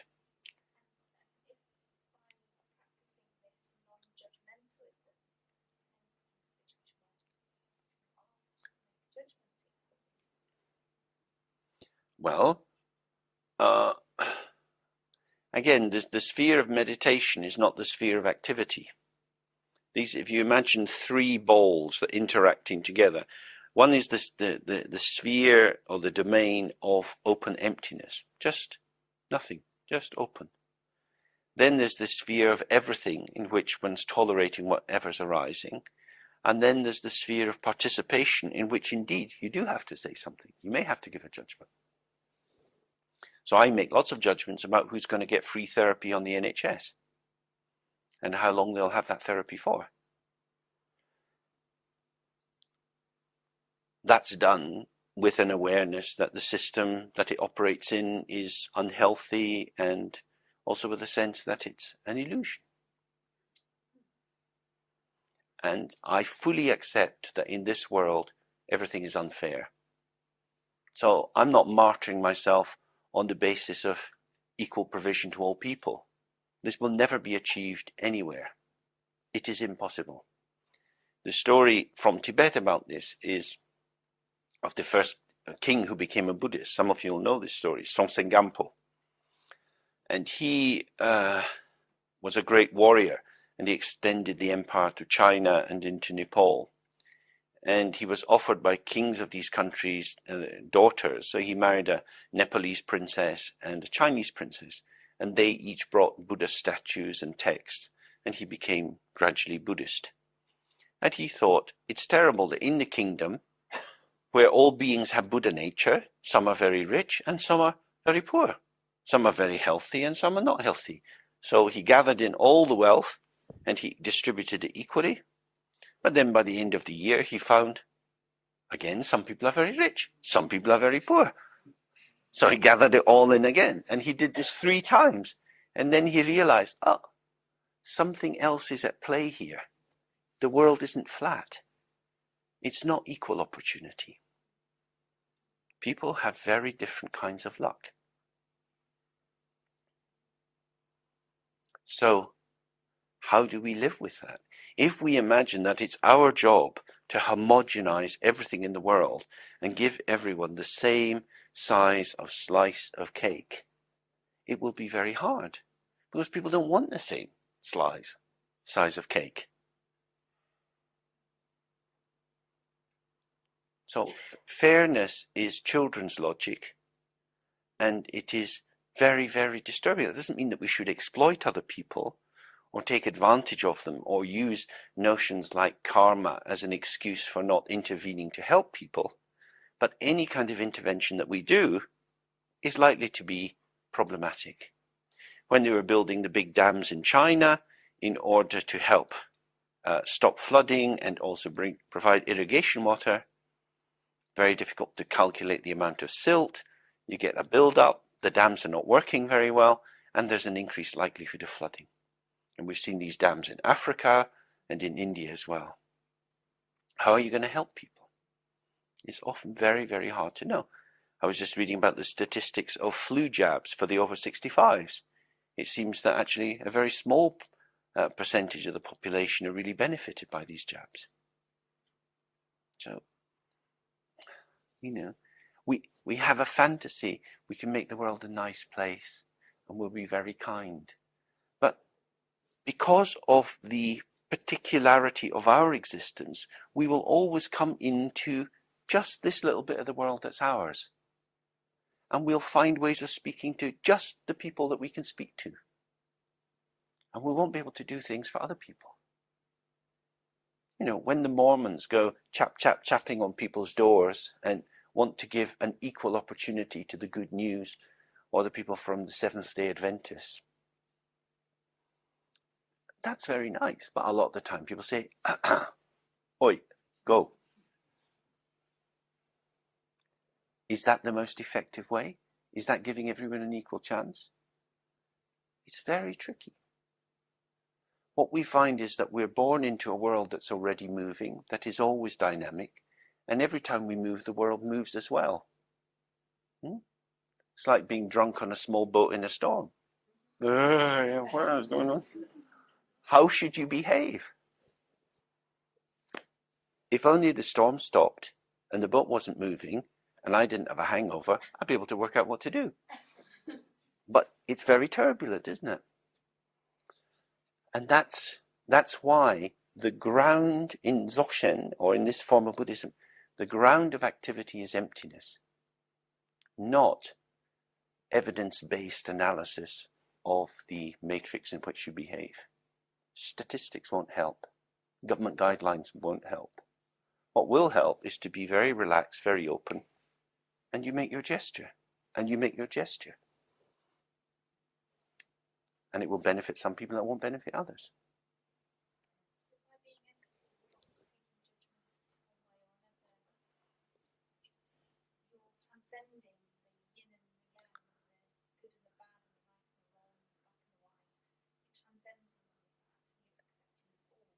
That's right. You're not taking up a position prior to the moment.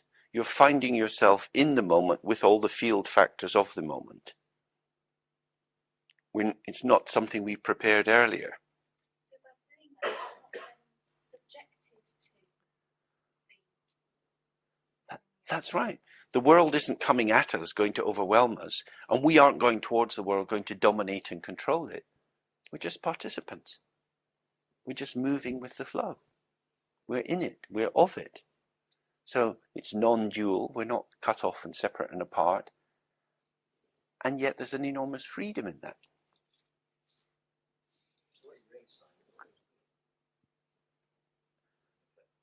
Hmm. In what way?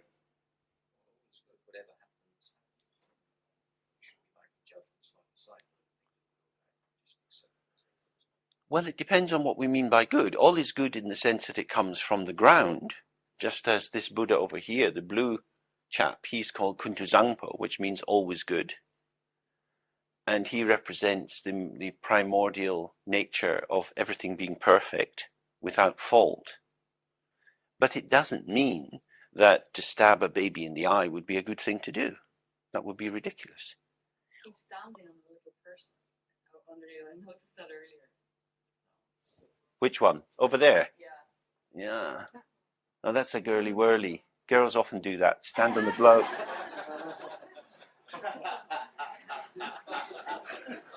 Saturday night at the disco in Manchester. You little toe rag.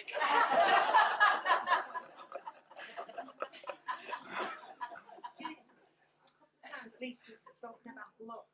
Yeah. And you spoke about karma. Could you say some more about luck? Your karma is your luck. Is it But luck generally in our culture means something random. Here, what you get is your luck, or Tibetans would say it's your share, your slice of the cake. What you get is your luck. That's what manifests or ripens for you. Some people are born very intelligent, some people are born very beautiful, some people are born very healthy.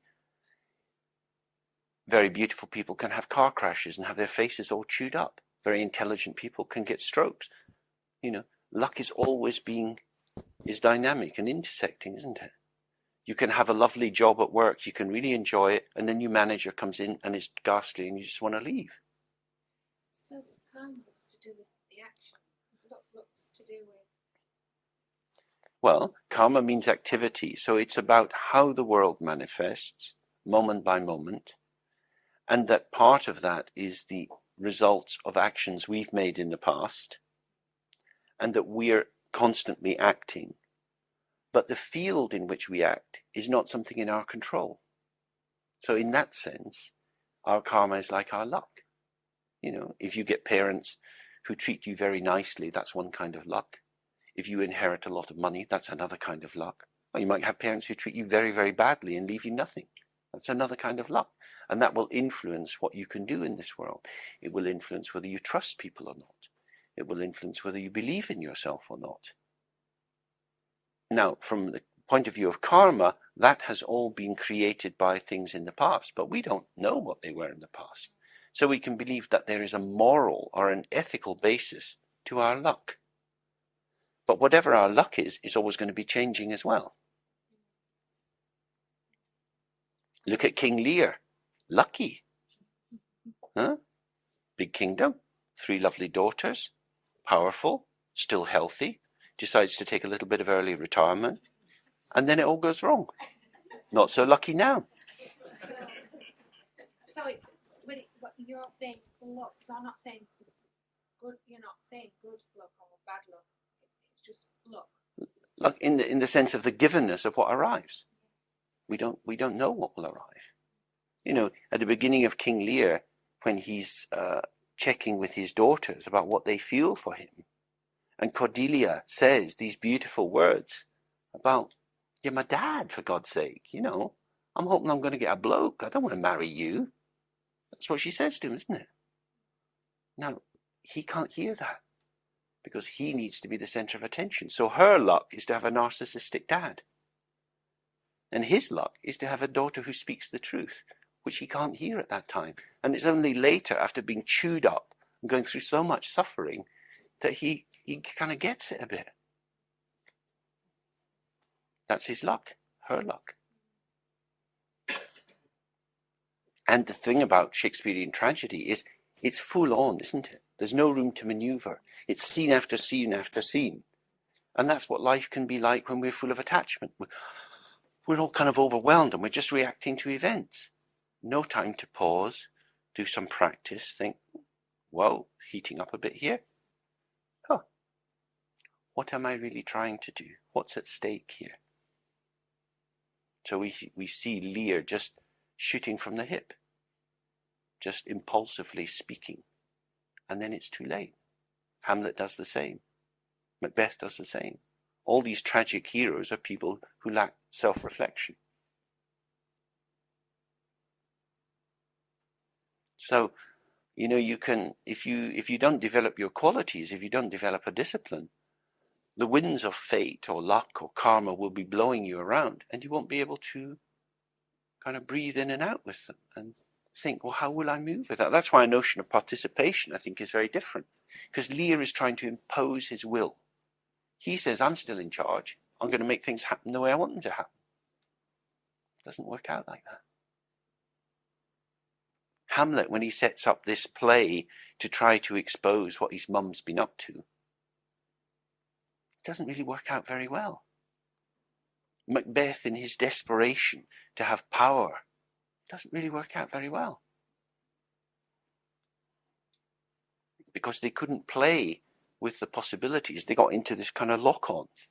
You know, you were referring to earlier, you slip into something and then you commit yourself to something without any chance of stepping back. And a lot of it is because, especially in the tragedies, of course, is because people don't know how to lose. You know, as we've sometimes looked before, the first thing you learn in martial arts is how to fall, is how to hit the mat and not harm yourself. And the first thing you need to learn if you're going to gamble is how to lose money. Because if you get upset because you're losing money, you know, hang on, something's gone wrong here. You're very likely to lose money. So you have to be able to lose without getting agitated. Otherwise you end up throwing good money after bad, which is what King Lear does. Does that give you a sense of what that means there? Shall we have a wee cup of tea?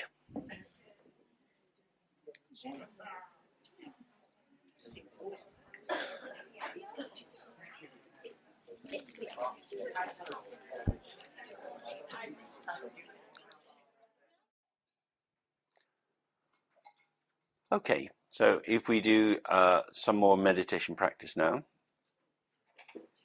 And we'll do it starting with this 3R practice.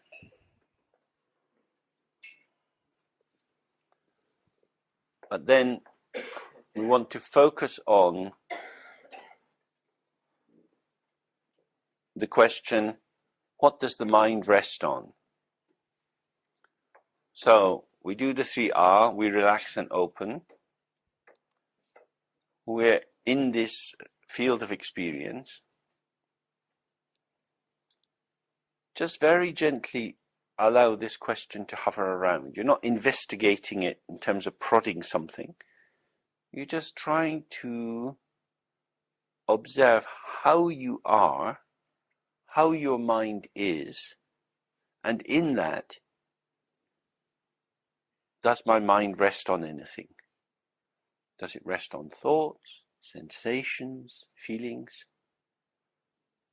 If you find something that your mind seems to be resting on, where your mind here is the largest sense of mind, this is your infinite awareness, does it seem to be resting on or be dependent on anything?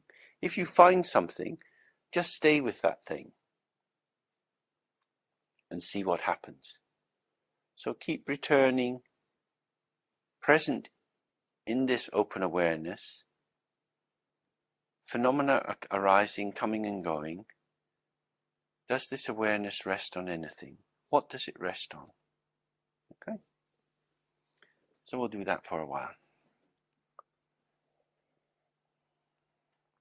And it can be quite difficult to do this because most of the time, as we looked before, our attention is out towards objects in the world. We're used to looking at other people's faces, looking at books, looking at motor cars and so on. We're not very used to looking at ourselves.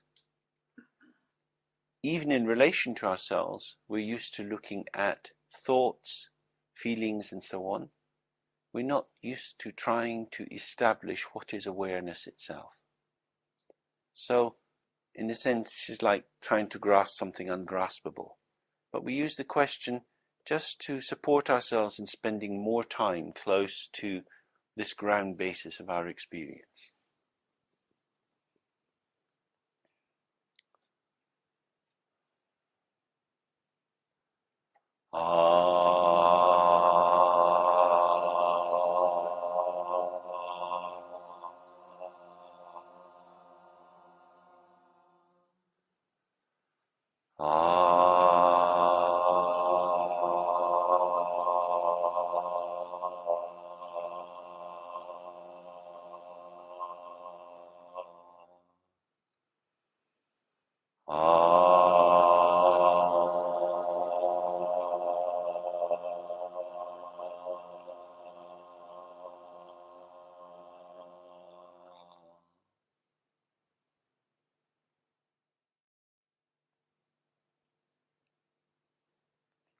Okay. So just take a moment to reflect on that experience and then try to give some kind of account of it to, excuse me, the person sitting next to you.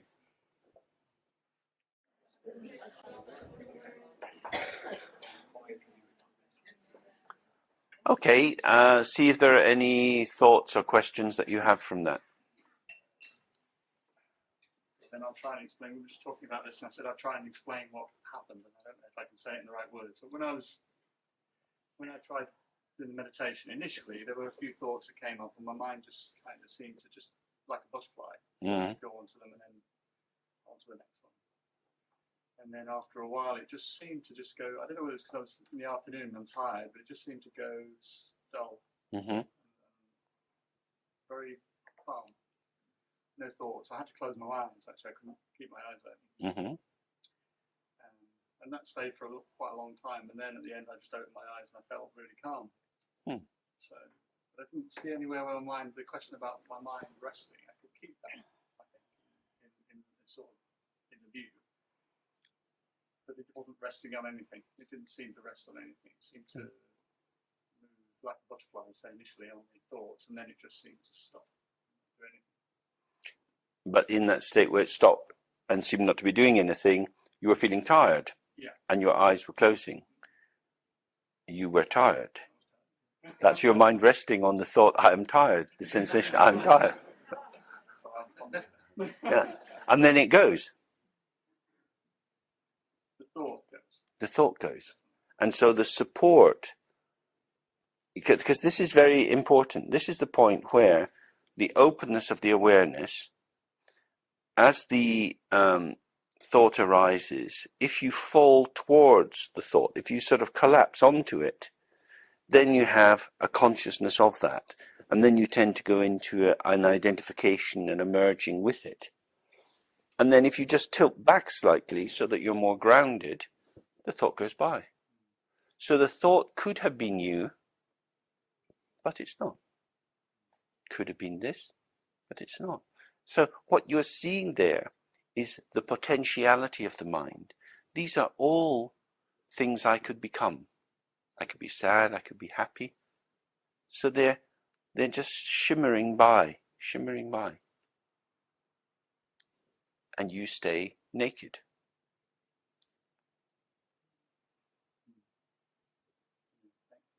Very much a sense of not getting caught up. Yeah. But it comes in sorts of in subtle ways, like the feeling of tiredness, the feeling that there's no thoughts. These are all subtle identifications. Some are very clear and insistent, maybe an angry thought or a sudden physical pain. And some are very sort of hazy, woolly, amorphous, and you seem to be drifting. But in that moment, it's as if it's me, because this is me, this is my experience. So the traditional example for this is that as some of you will know, if you have a piece of red cloth and you put a crystal ball on it, the ball will look red. If you put it on blue cloth, it will look blue. So as this particular thought is arising, arising in the mind takes on the coloration of the thought. Right? So it is as if I am tired. That cloth goes by, you're not tired anymore. It is as if I don't know how to meditate. Then that's gone. Something else is happening. So it is the very hospitality of the openness of the mind that allows false heroes to claim that they are who you are.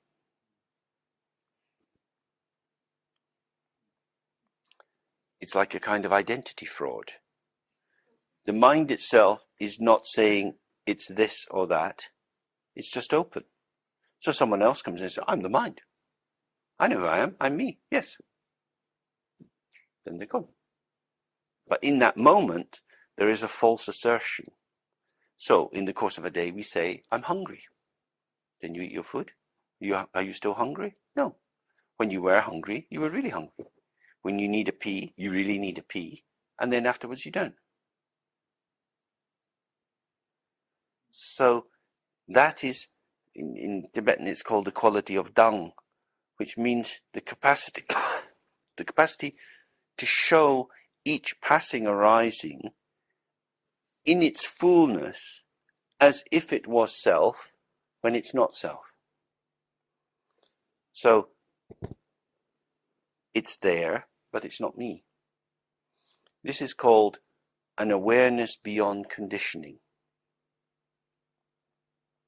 So in this prayer that Sia Lama used to like saying a lot, it begins Macha Tetra, Lama Chikiku. It says that the Dharmakaya Guru, or the open nature of being of the Guru, is Macha, which means uncontrived, unartificial, unconditioned. So it means I am tired, but I'm never tired. I need a pee, but I never pee. I'm very sleepy. I don't need to sleep. So everything that you are, you aren't. Because the one who you really are is simply offering space for this actor to come and speak their lines. But as they speak their lines, it is as if the space and the actor are one. When the actor walks onto the stage in the theatre, if it's a good actor or actress, they fill the space, don't they? They're just there. I only have eyes for you. The spaciousness of the stage is lost. You're just captivated. And then they've gone off. And then something else, and then something else. So it's how to hold the space and the arising at the same time. Not blocking the arising to hold on to the space. Not falling into the arising so that you forget the space. Both simultaneous. The sense of that. It's nice to feel that in the meditation. There's a sense of that is something you can have in your life as well. That's a tremendous sort of sense of security, I think, in that. Yeah, because of course when you come into the world with others and you do something, there are real consequences. Say, without really intending to, you say something and someone else is insulted. They are insulted. They may say, you're a rude git. Okay, I'm a rude git. I am, in this moment, because of these causal circumstances, a rude git. Full stop. It's gone. It doesn't condition anything. My true nature is not a rude git. I'm not always going to be a rude git. But I do claim the right to be a rude git from time to time.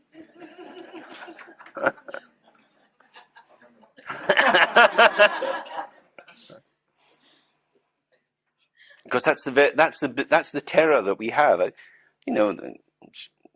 I mentioned, when I was a kid, people used to say, watch your face, because if the wind turns, you'll be stuck with it.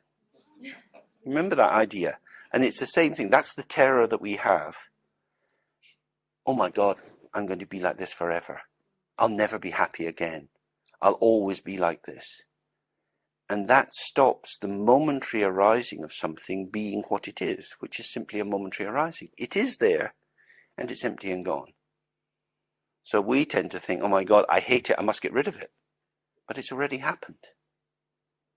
And so an awful lot of energy is based on trying to improve our mind to stop these things coming into the mind. Though as soon as they come in, they go out again. But we don't want them there at all, because we feel that who we are has been sullied or contaminated. But if you hold to this image of the crystal ball, when the crystal ball is on the red cloth, it looks red, but is it red? It looks red, so it is red, but it's not, because as soon as it's off the cloth, it's not conditioned or contaminated. So in that way, we can say, I am selfish. Yeah, I'm sure each of us is selfish sometimes. I'm selfish. It's just a fact. I am sad. I don't care. And then it's gone. Nothing is marked forever by that. And if you can tolerate that to be there, it will go much more easily. But if we have a sense, I should be on the job all the time, I should always be fresh and alert, I should never be depressed, then we get into a kind of false consciousness in which we are artificially trying to cook up an image of ourselves according to the Buddhist recipe book. We should be hardworking, diligent, compassionate, always alert, and so on. But that's, even if it's good, it's artificial, and you've got to hold it in place. So you're now on this eternal wheel, making yourself the kind of person you've already said that you are. And there's no freedom in that at all. And this is why in the Tibetan traditions we have these raffled Buddhas. So here's some guy who looks pretty scary. If you looked like that, you wouldn't be frightened walking around Manchester. 3 o'clock in the morning, these drug dealers would be running away.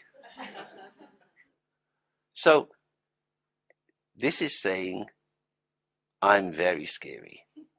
I'm really deadly. I don't care about you. I'll kill you. I'll kill you. I'm a killer.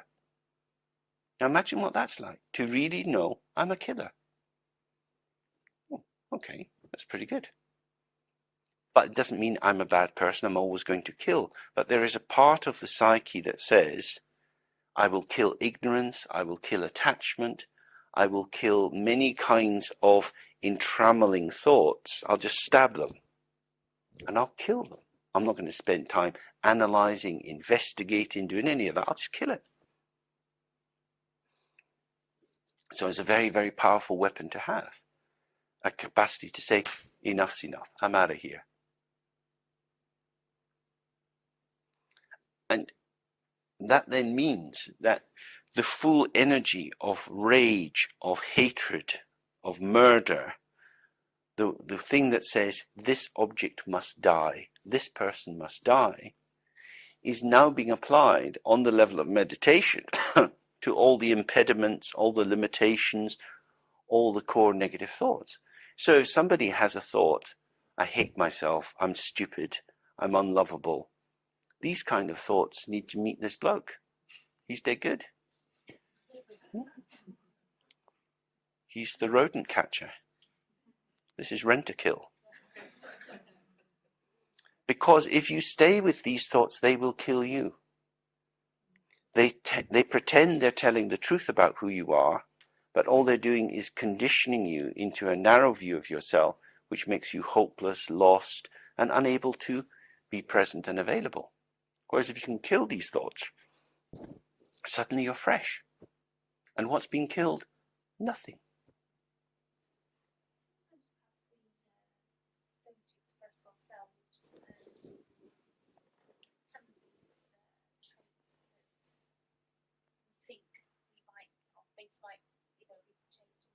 Mm-hmm.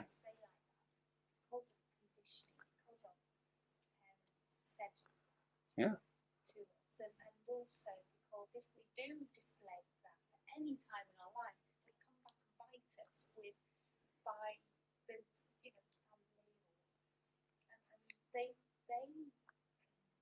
hold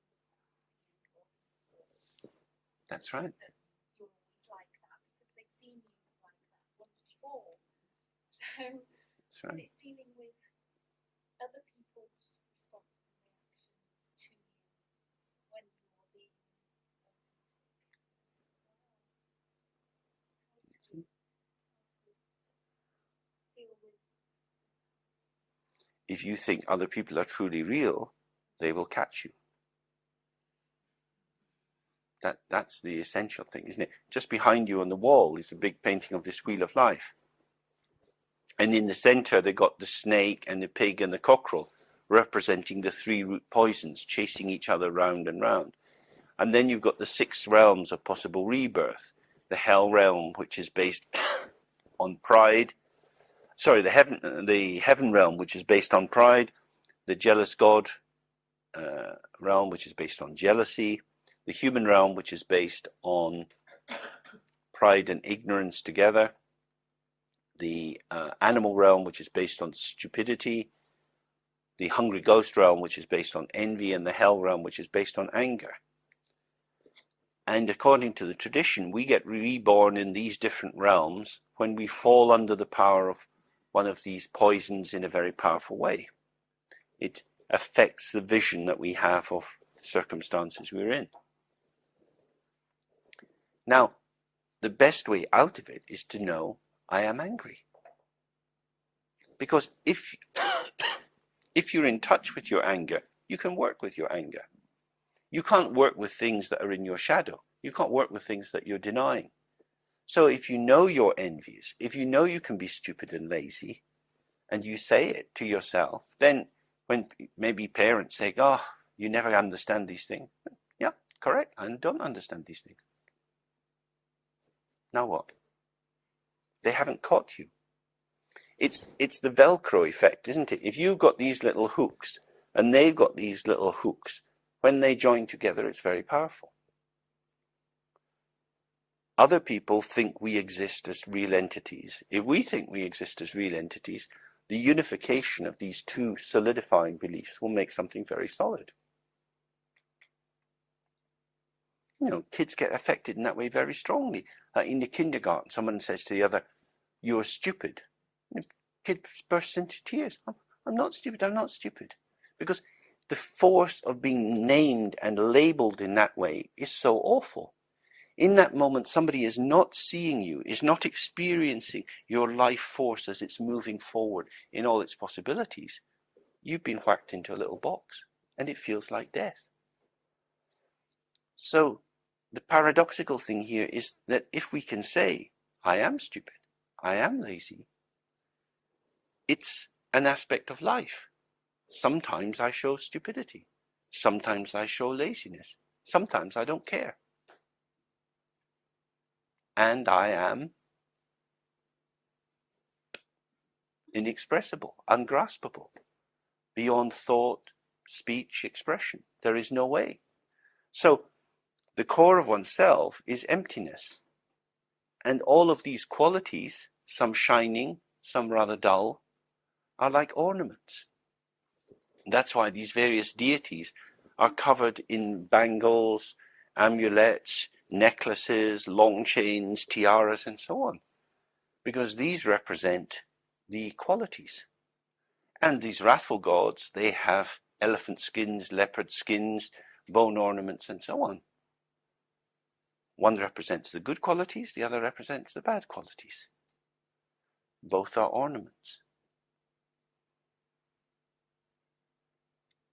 Imagine what that would be like, to be able to put on your nasty bastard earrings.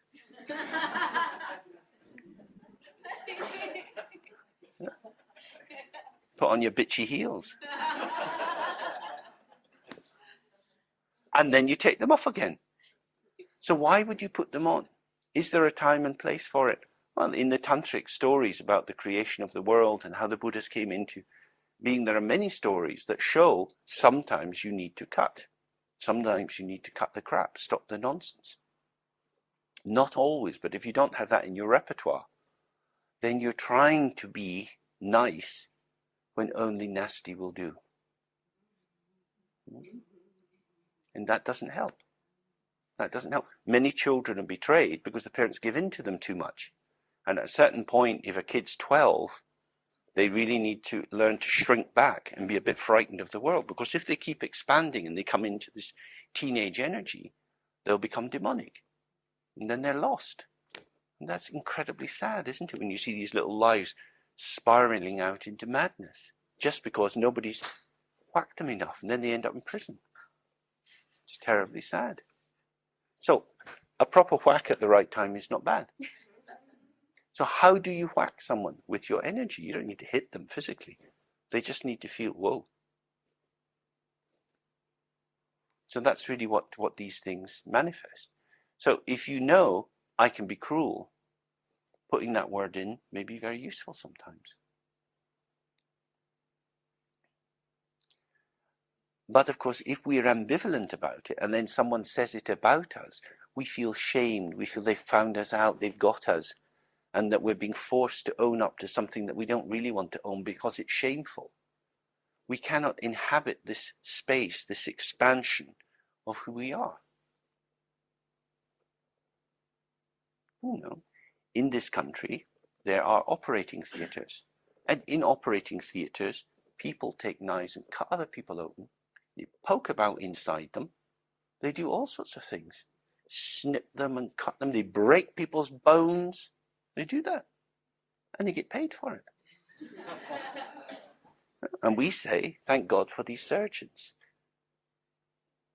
That's the really important thing. Violent activity, if it's done in the right circumstance, is very, very helpful.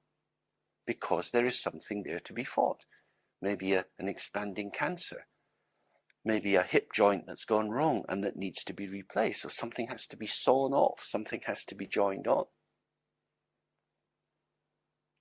So it's all, skillful means is all about what is the context, what is called for, and can I have this available in my repertoire in this moment? And when this event is finished, full stop. Then next. Which is why in the Nyingmapa tradition, we have these many forms of Padmasambhava. He showed very sweet forms, very wrathful forms, very seductive forms, very trickstery kind of forms. Each of us can do the same. And none of the forms that Padmasambhava shows is his real form, because his real form is formless. In the same way for us. But if we believe that some of our forms really define who we are, especially the bad, shameful forms that we have, then we're endlessly caught up in convolutions of trying to improve ourselves and hide who we really are as we feel it. And that way lies just a wasted life. Because you won't find any freedom in that. So this is really what non-duality means in relation to emptiness. Because everything is empty, the non-duality of form and emptiness allows every form to be present in particular situations for useful purposes. But none of these forms defines the emptiness from which it's inseparable. Okay, so we just sit a little bit quietly as we come to excuse me, the end of our time today.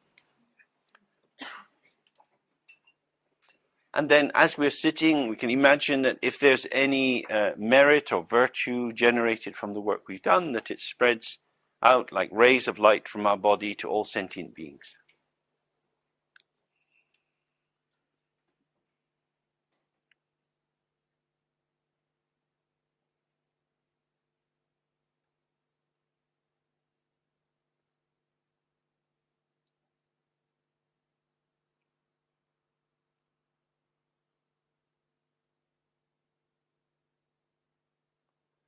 Gewan dien ye de da ejen la ma trejene drowan chin cha ma lu pa de sa la ke pa sho.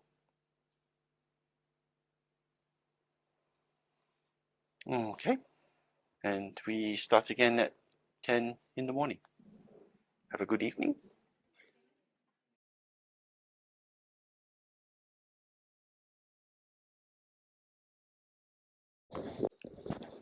Okay, we begin just a little quiet sitting.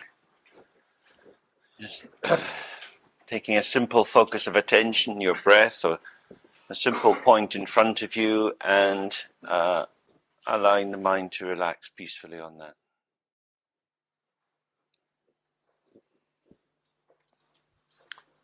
So, just to recap briefly the view that was presented yesterday. Our own our own real nature, the immediate givenness of how our existence presents itself, is something which is always open and always full. The openness is the indeterminacy of having a situation in which we exist, but we can't say what it is to be existing.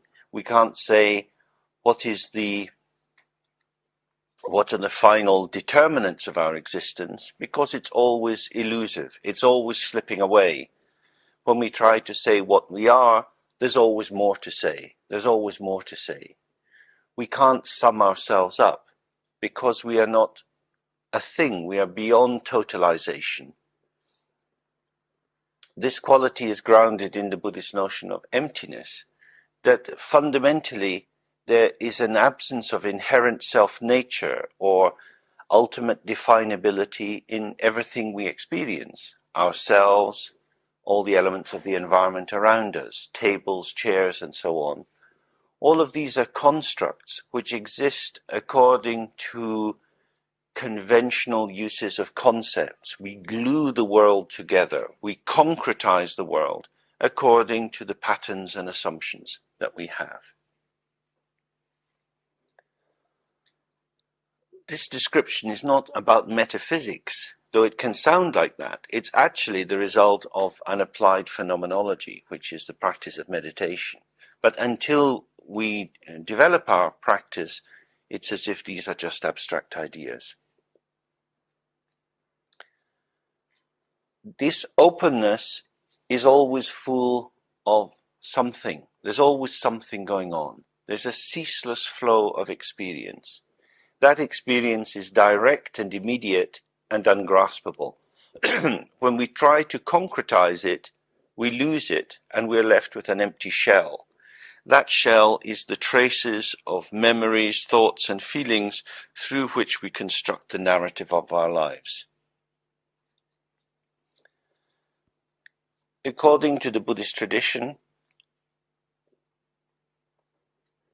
long, long ago, in the very beginning, and moment by moment, ignorance operates as the wavering or delusion or mistaking of the indestructible integration of openness and the flow of experience, mistaking this to be a sequence of real separate events which present themselves to a real concrete subject. I, me, myself, live in a world which is like this and this and this, and as a consequence have this and this kind of experience. I am this, that is that. This dualization, this separation of a subject from the field of experience, with the concretization or the objectification of both the object and the subject, their reification, their establishment for us as things, means then that this particular shape that we experience ourselves having is then encountering a world of different shapes, trying to find a niche, trying to find moments of correspondence that will optimize my chance of achieving the fullness of my being, but the fullness of being as felt in terms of limitation. So instead of relaxing into an openness, one is concerned to protect one's contouring without having too many corners knocked off. So there's a kind of wariness and hunger as we move towards the environment, trying to appropriate that which appeals to us or seems to complete us, and trying to reject that which puts us into question or undermines the seeming continuity of our existence as something as such. So we then find ourselves in this situation, which traditionally is called samsara. In the Tibetan tradition, samsara is translated as korwa, which means to go round and round.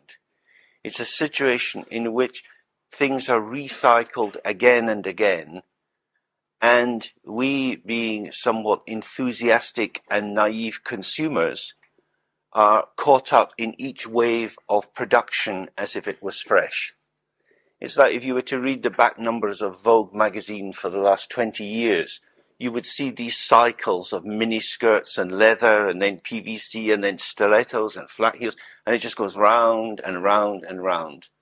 In the same way, our enthusiasms and our hopes and fears just go round and round. It's the same old crap, the 5 poisons being recycled again and again. But each time it appears very fresh. This season we're presenting anger. Oh, I don't know what's... So in that way, there's a kind of intoxication, an intoxication or attachment, which is the glue whereby we become fascinated by things which we know are actually devoid of inherent value. We allow ourselves to be deluded because of the basic proposition, anything is better than nothing. Nothing is the big fear, that there will be just some empty void, a desolation, an abyss, the abject condition of falling out of the dreamed of hope, the paradise, falling through a gap in which all that seemed to contain and reassure and validate our existence is experienced as a bunch of empty signifiers, as insubstantial as the fluff on a dandelion at the end of its life, and that the winds of fate just blow us hither and thither. And in that fear we cling. We want to hang on to something, and it doesn't really matter what it is. And that is truly desolate. That we sell our soul for a mess of pottage. Give me a man after midnight. Doesn't matter what he's like. I'm not going home alone tonight. And we do that with anything. It doesn't really matter what it is. We'll just take anything because it is too awful to be alone. But of course, we're not really alone. What we are is lonely, because lonely is the tilt in ourselves as the subject seeking an object for completion. The object will make me whole. This is the primary delusion of samsara. This is what makes us terribly vulnerable, because we think the answer to my problems is somewhere else. And so we go looking here, looking there. We might look for it in sport, in diet, in fashion, in love, in alcohol. All sorts of things can appear to provide the solution. A nice holiday, a new book, a better quality of television, a new kind of study program. If only I can really get into that, I will be taken out of myself and through that return to myself. But I'm returned to myself with extra stuff so that I never quite fit into myself. The more we develop ourselves, it's very easy to be more alienated. Because what has been developed has been more hooks for conceptual interest. There is no fate worse than being an intellectual, because everything becomes fascinating. And that fascination is the royal road to dissatisfaction, because there is always more. And so you live in the realm of Tantalus. It's always horizontal, gesturing out and out and out. And the magnum opus, the final completed work, can never arrive. We see this in this dreadful academic convention of endless footnotes and referring to other people, so that one's voice is always inhabited by other people's voices. It's a bizarre dimension that the simple act of speaking meaningfully in a way that other people can hear is not enough. You have to add value to the immediacy of direct human contact, to the very moment of aliveness, and by adding that value, it's devalued and turned into something turgid and deadly. For example, if I'm talking here, it's very nice if I can see people's faces, because I'm talking to you. I'm not talking to myself. I've no need to say these things to myself. I'm talking to you. This is not like an academic conference. In conferences, people rudely go in and out all the time. They get bored and they go off for a pee or a fag or something, and the person just keeps reading their paper. They're not talking to anyone except their hope of publication and some points for progression in the academic system. A lot of talking is not directed to anything, to anyone. Or in Bakhtin's terms, it's to some super addressee who's never in the room, this mysterious other with a big O, who is the real person that we want to connect with. And in that elevation of our gaze, we miss the very people who are there. Because speaking to people means to find oneself really not needing too many words.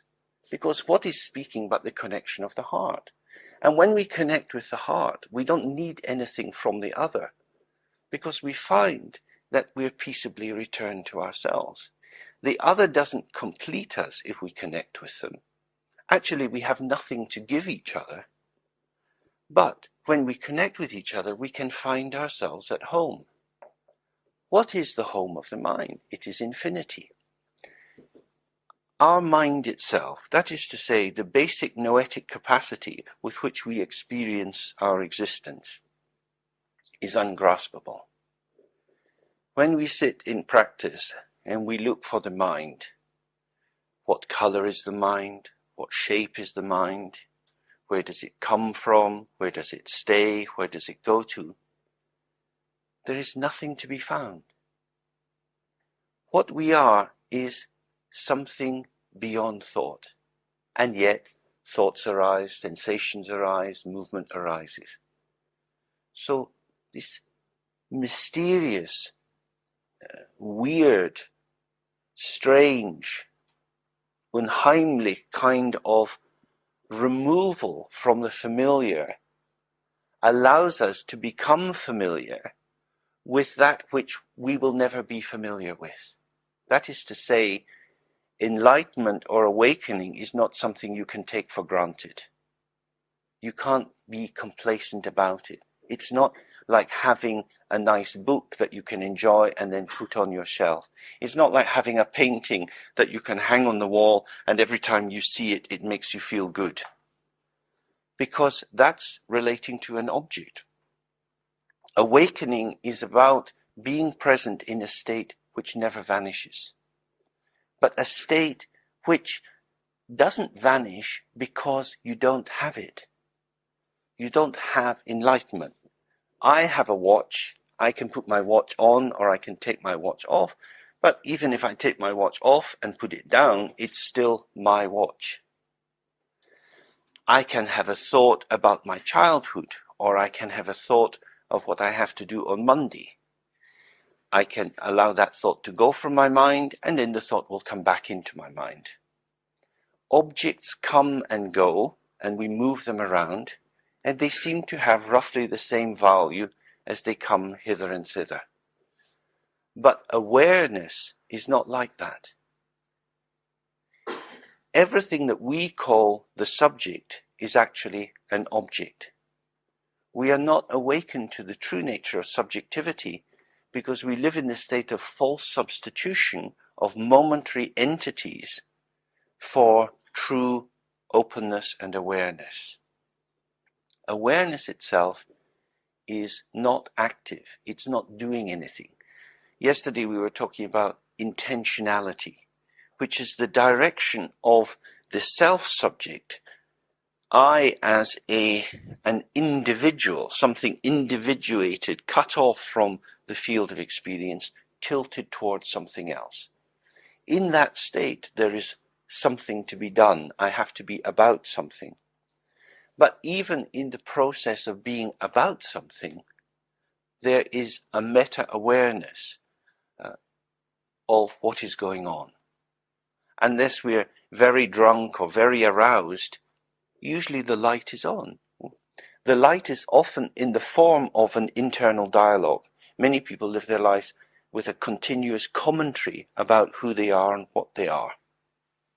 That's a rather dull light, but it is nonetheless a sense of there is the performativity of existence, and then there is an observer or an awareness of that. When the observer is already inhabited by a voice which has reified itself, turned itself into a thing, then you have in your head a critical judge who is passing a commentary on yourself. So, I am doing this, but I could be doing it better. Or fuck, why did I forget to do that? So there's a kind of internal zooming around of these positions. This is not awareness. Awareness is calm and clear and never moves. The mind itself is not a thing, it's not an energy, it is the integration of awareness and space. It's like the room itself. This room exists as a space, and in this space many things can come and go. The furniture can be moved around, people could dance and sing, they could lie down as if they were dead. All sorts of things could be done in this room. Because space offers a hospitality. The more furniture you have in the room, and especially the more delicate furniture you have in the room, the more careful you have to be. If we were to put a white carpet on the floor here, we would need to be more careful with tea. This is what happens when we become neurotic. We become anxious and worried about staining ourselves. It's the problem with a white sweater, isn't it? Very dangerous. So, when we become fragile, we feel everything's going to mark us. And so there's a kind of hypervigilance. A word that you see again and again in Tibetan is Vajra. Vajra means indestructible. What is indestructible? Our mind is indestructible. That means our mind is not neurotic. Our anxiety, our fear, our worry, our sense of value, our high self-esteem, low self-esteem, all the familiar constituents of ourselves are not our true nature, because they are all impermanent, contingent, that is to say, created and dependent on a variety of circumstances, and susceptible to change. What is indestructible is awareness itself. However, awareness, because it's like space, is something we don't usually attend to. When we come into the room, we look around, and what do we see? We see the color of the walls, we see the paintings, we see the people. We don't usually attend to the shaping of space. When I look out at you, I see the shapes around you, the shapes of the space, just as you would in looking at a painting. You have some image which is figural, and then you have the background. And the background is contributing to the presencing of what is figural. So we have, as it were, space in this room which seems to be displaced by the presence of people's bodies. It looks like space is what is left over when the real event appears, as if space was some kind of backing group that just kind of gets the crowd warmed up, and then the main thing comes on. Ha-ha, it's me. So we take up space, and space we expect to just sort of back off and not cramp our style. That's not really what it is. This is the madness of ignorance. Because actually we are the children of space. Our real nature is space. We are ungraspable. We have all these stories about ourselves, but they don't sum us up. So from the practice of Dzogchen, the key thing is to start to live in the presence of the moment and to accept the absolute impermanence and flow of all phenomena. to move from control and avoidance towards a lived, vibrant participation, which means never being sure, never being settled. Why do we want to be settled? What is the value of safety? Things are always occurring. What can you secure? What are you going to nail it to? Samsara is a state of terrible amateurish DIY in which we're all trying to nail ourselves onto secure territory with drills, and we're putting it through our toes and through our eyeballs, you know. We're all pinning ourselves to things which just doesn't work. You put something on the shelf and it falls down. You create a sense of who you are. You think you've now got a good relationship, and suddenly it's gone. How the hell did that happen? You think, I put all these hours into working it out. I thought it was going to work out this time. Where the hell's it gone? We're not trained. We're not skilled tradesmen. We're just you lousy British, untrained, useless. Isn't it? That's why we need all these Polish people coming here to put our shelves up. The Buddha is the pole of the mind. So, we find ourselves in a situation where we have lots of energy, lots of plans, lots of enthusiasm, but it doesn't quite work. And that's often because, with the best will in the world, our parents, teachers, and so on have given us maps which don't quite fit with things as they are. That the cultural maps, the philosophical maps, the religious maps that we often inherit are dogmas or constructs. That is to say, they are rich and beautiful creations. They are the fruits of enormous creativity, but they arise and blossom like huge summer clouds, and they don't actually show how things are. So we can follow many different paths, which have some value and open our hearts in some way, facilitate the flow of life, but they don't actually do the business, because they tilt out in terms of how we should be, what we could do. And that gesture is always a movement away from ourselves. So I am going to become more myself by doing more things. The logic of that is, I am a construct, and the constructed or fabricated nature of myself can be improved. It's basically a materialistic notion, as if we were a Lego set and we just needed to get a few more bits from Dad for Christmas, and then we could make a more fantastical model of ourselves, and then we'd be at home, we'd be comfortable. But perhaps it's not like that. Perhaps we are not things. And if we're not things, then doing more things won't make us closer to ourselves. So, from the point of view of Dzogchen, the most important thing is relaxation, doing less. That doesn't mean that activity shouldn't continue. Activity happens all the time. We breathe in and out, our bodies move, we hear sounds. Activity flows by itself. The problem is that we, in our ego busyness, think we are adding value by adding ourselves. Actually, we add deformation to the immediacy of the moment by making it overcomplicated by thinking, I have to do this about that. If we just relax, do less, we will find that we respond into the situation. Responses arise out of openness. Without planning, you can know what to do. You know, if there are little children around, adults, when they get anxious, often think, well, what will I do with them?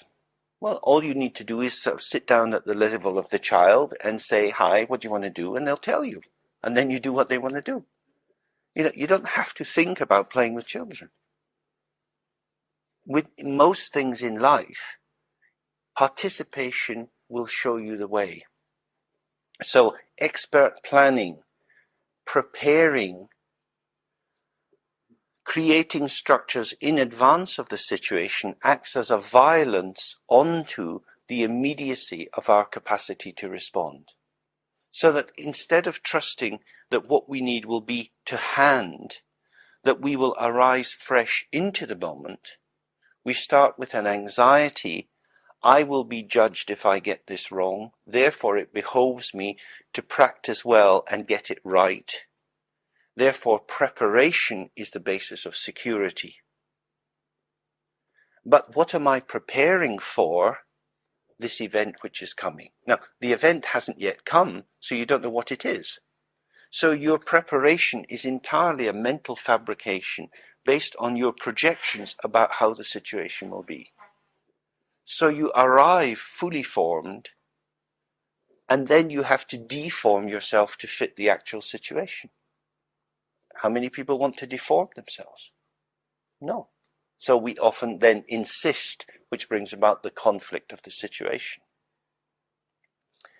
You know, the main thing, if you do business consultancy, the most important thing in any kind of consultancy is to work out who in the organization is inviting you in. Because organizations always have internal politics, and whoever is inviting you will have an agenda which is probably not shared with the rest of the organization. It's only by being able to read the complex field of organizational politics that you can start to situate yourself in a position which is no position within the organization. And only then can you have a fresh gaze that will illuminate what's going on. The dynamics of subject-object dualistic interaction is that other people will always try to place us in a place that is familiar to them. We always want to be the object of desire of the other. So we try to work out what is the desire of the other and turn ourselves into that object. Freedom begins when we realize I am not an object to be shaped. According to Dzogchen, our nature is threefold: the openness of awareness and its ungraspability, the ceaseless richness of the pluralistic, multiform, endless array of creativity of the mind, thoughts, feelings, sensations, ceaselessly flowing in an endless majestic stream. And from that, from the openness and the richness, our moment by moment participation into a world with others, which is always exactly this or that and not another. As soon as we are in contact, as soon as we are present with others, it's always precise. It can't be a mess. Each moment of a mess, a messy situation, an argument, a confusion, is exactly precise. It is this, it is that, it is that. Because time is serial on the level of participation. On the level of openness, there is no time. And on the level of richness, this middle area, sometimes called Sambhogakaya, time is everything there present in the same moment. So different modalities of time co-present themselves. But to return to the notion of lojong, we find ourselves in our ordinary examination, in the sort of audit we can do of ourselves, as lacking in certain factors. We might think we lack courage or compassion. We lack endurance. We find ourselves being rather selfish. We find that the thoughts that arise for us are self-referential, perhaps persecutory, and we want to be alleviated from this. The Buddha taught many different methods for doing this. But what is really important is to recognize the difference between meditation practices which are about integration with the natural given condition and methods of practice which are for developing the capacity to move along a path. In general, the Buddhist teachings are divided into two main groupings. One is called the vehicles of the cause. That is to say, these are methods of study, reflection, and practice which generate the causes of being able to awaken or become enlightened at a future time. This includes practices like Lojong, or mind training. The second are called vehicles of the result, which are vehicles which bring us into a state in which we practice with the result already present. In the method of Tantra, that is the practice of as if. We act as if we are living in a mandala of deities. We act as if we are divine beings, and that all the beings we encounter are divine. And through that as-ifness, through that imaginational intentionality, we transform the sphere in which we operate. In the practice of Dzogchen, we directly integrate into the ground nature, and we practice with the absolute openness of trusting that now whatever is arising from the ground. So these are two very different practices. One says the door to paradise is already open and you have stepped through. You don't even need to move. You're already there. And the other is saying it's a long way off. Courage, pilgrim, and here's something for your rucksack. So we're now going to look a little bit at rucksack territory. Lojong says the main thing that keeps us far from our goal, from where we want to get to, is our obsession with ourselves. Self-protection and self-aggrandizement. Feeling that we are more important than other people, we put ourselves first. Of course, we often don't do that in a sort of grand narcissistic manner, but just in a simple manner. What do we need? Shall I get first? So, if you're in the supermarket and you're looking to the checkout and there's various people queuing up, and you've got your trolley full of stuff and someone's coming with 3 items in their hand, should you let them go first? Well, I was here first. I'm already waiting for these other people. Yeah, but they've only got 3 things. How will you work that out? Should you sacrifice your 2 seconds for them, or should you insist on the letter of the law?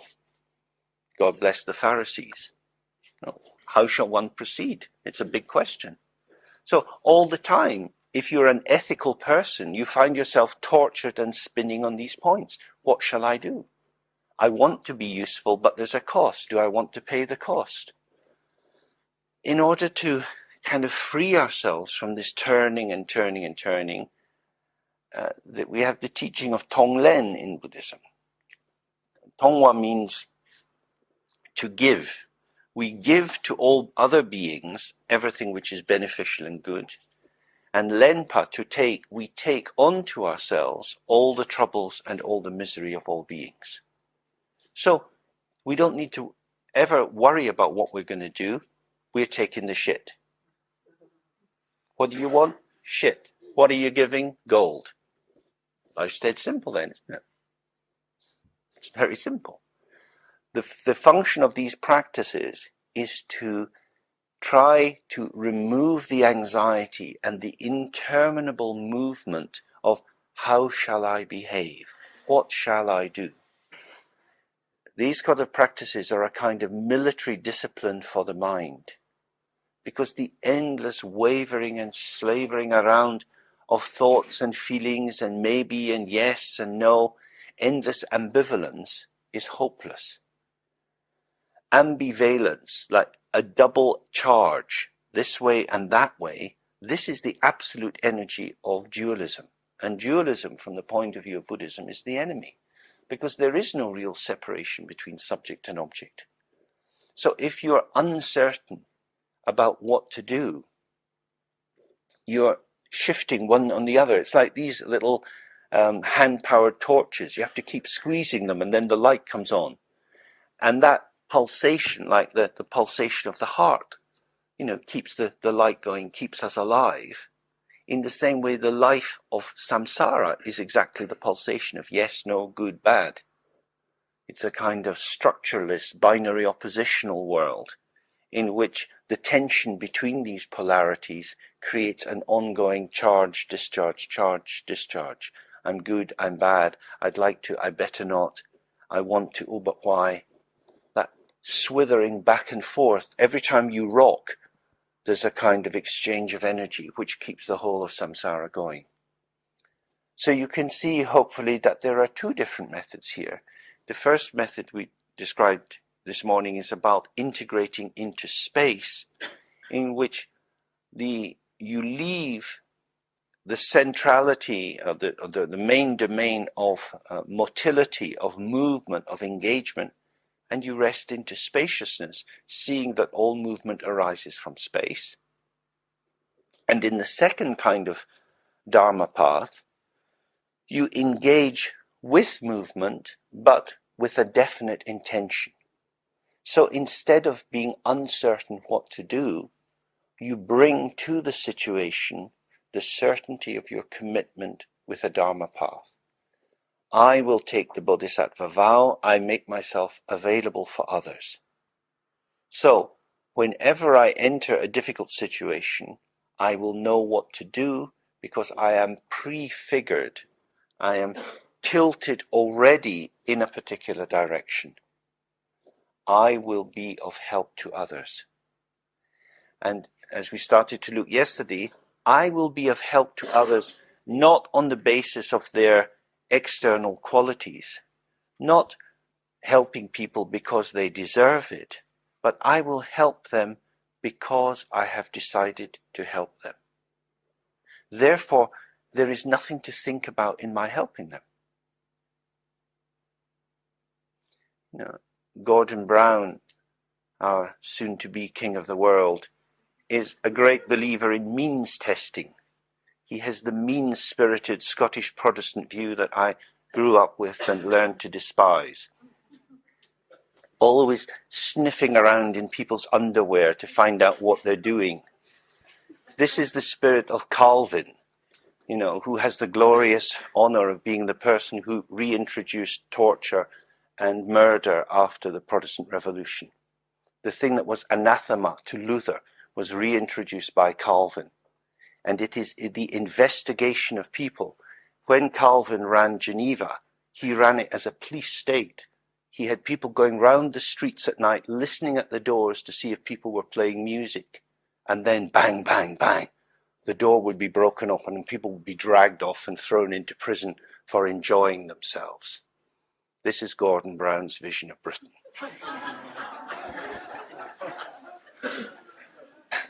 Truly dreadful. Everything will have to be known.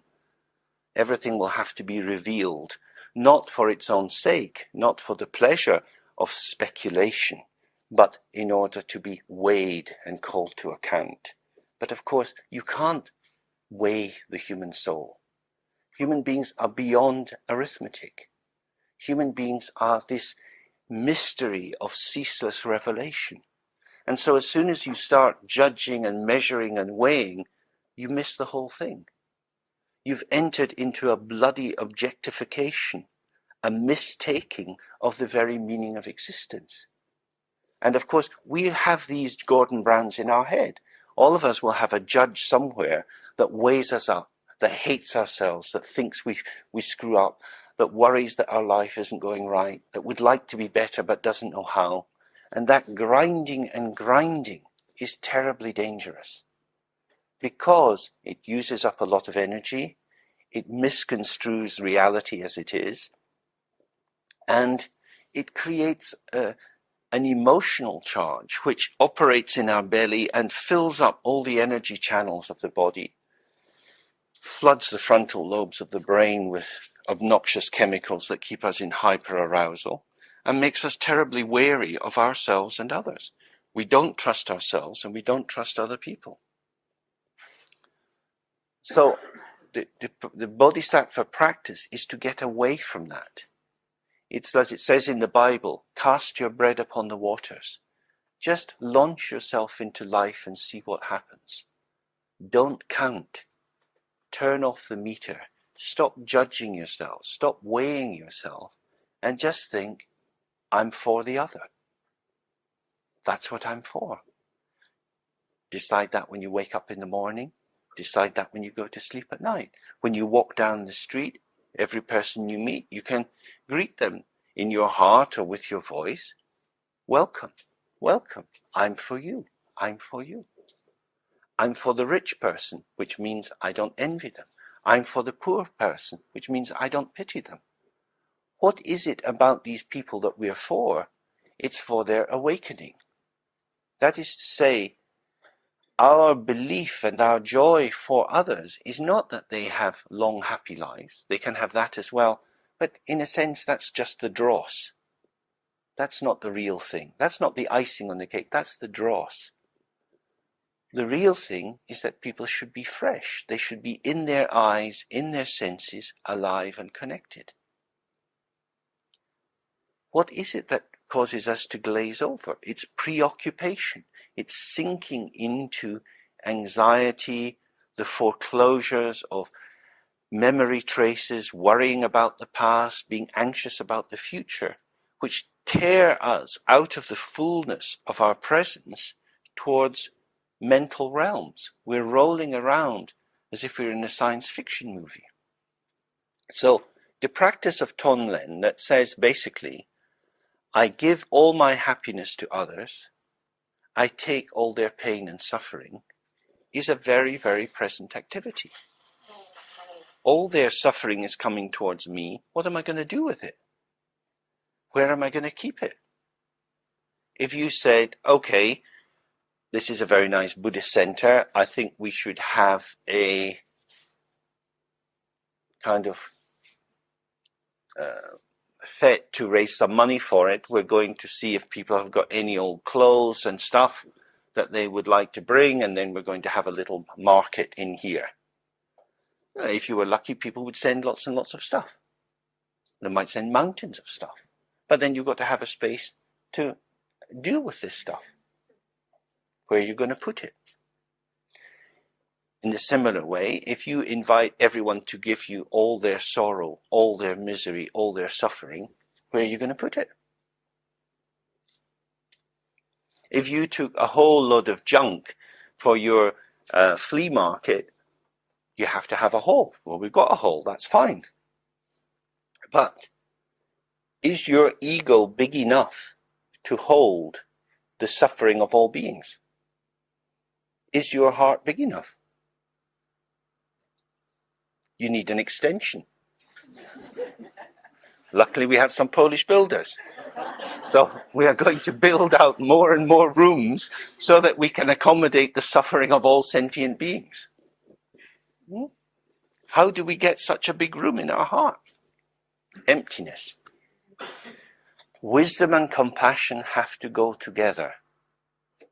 The road to hell is paved with good intentions. There's no point in saying, I want to help all sentient beings, but unfortunately, no vacancies. I'm already a bit too busy. I'd like to, but you can't do the but once you say I will. It has to be without buts, without commas, without any punctuation. I'm for you. Which means, first of all, we have to work out who is this I that is making the grand gesture. Because a small I making grand gestures is just another term for Tony Blair. There is a political agenda to all of this. I come here to free myself from my political bile. You're doing a marvelous job for me. I feel much lighter already. So, how do we make our heart bigger? It's a real question. Whenever we define ourselves, whenever we know ourselves to be this or that, when we know our capacity, I couldn't do that, I don't like that, I couldn't give a talk in public, I get so anxious. These freezings are like walls which cramp us. They limit the flow of our energy, and they tell us that we know who we are. Therefore, they protect us from the adventure of finding out who we are. They act as a dull safety, like a kind of alcoholic haze, because in it we can't see that actually there is more to me than meets the eye, but I don't want my eye to meet the more. I want to turn my gaze away from my potential because otherwise I'd be wrenched out of the arena of comfort. Not necessarily a positive comfort, because our anxiety is also comforting, but the comfort of the familiar, the known, as if it was a true definition. So the beginning of developing wisdom is to start to inquire, to put things into question, which means in a sort of phenomenological style, we have to bracket off, we have to place on one side our familiar definitions. All that we know about ourselves, we have to suspend, place that in abeyance so that it is not insisting and determining the arena in front of us. So whenever we find ourselves saying, I can't do this, or I always do that, we want to catch that and think, oh, that's a wall. I've just put up a wall. Take down that wall. No planning permission. The court of bodhisattvas doesn't allow these constructions anymore. We want wide open territory. So observe how you limit yourself. That's the most important thing. It's a kind of contemplation or reflective meditation, and you can do it all day long. You can keep a little diary in your bag, and whenever you find yourself limiting yourself, you write it down. I have to. Sometimes these things will come in a cognitive form, like a series of words, and sometimes they come in an impulse from the body. Like you suddenly find yourself wanting to eat something, or open a bottle of wine, or go to sleep, or phone a friend, or send an email. In that moment, something is closing down. You find yourself driven by something, that you're encapsulated in something narrow. Without trying to resist that, observe its function. The openness of a minute before has now been lost, and you're encapsulated inside a particular positioning. Just observe what then happens. How did it affect the posture of your body, your breathing, your gaze, your availability for connection with the environment? And then we start to see, oh yes, moment by moment through the course of the day, I am limiting my existence. That's what I do all the time. And therefore, when I meet the world, I meet it from a very small place. This is tragic. This is absolutely tragic. When I look inside to find my mind, I don't find anything solid, because every definition that I give about my mind vanishes as soon as it arises. I am lazy. I am slow. I am stupid. I'm too quick. I can't do this. Each of these things that seems to come up and be so true, so real, so redolent in meaning, is then gone. If it was real, why is it gone? It's just gone.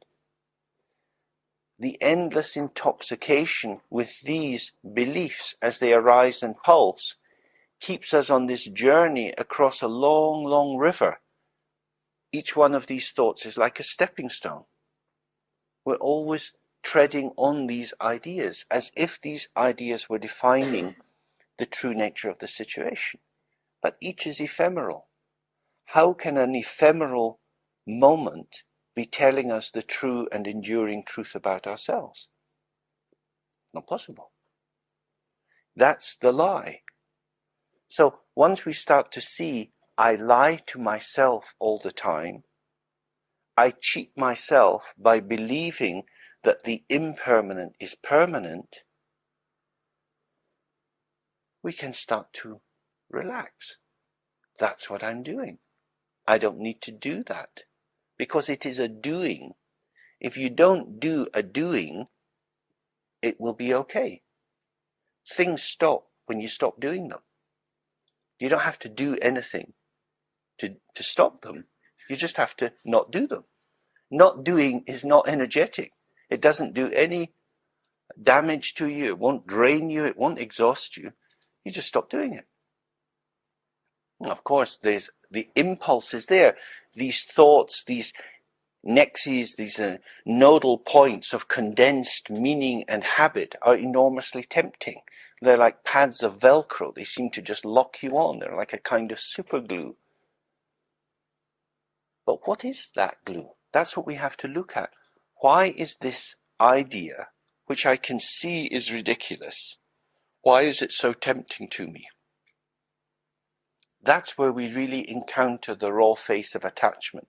As the Buddha says in many, many texts, attachment is the root cause of suffering. Attachment arises from ignorance, and attachment binds us into painful situations. Why do people maintain negative views about themselves? So many people have thoughts of hating themselves, feeling that they're inadequate. Why would you want to have that? That's a really important question. You have to look for yourself.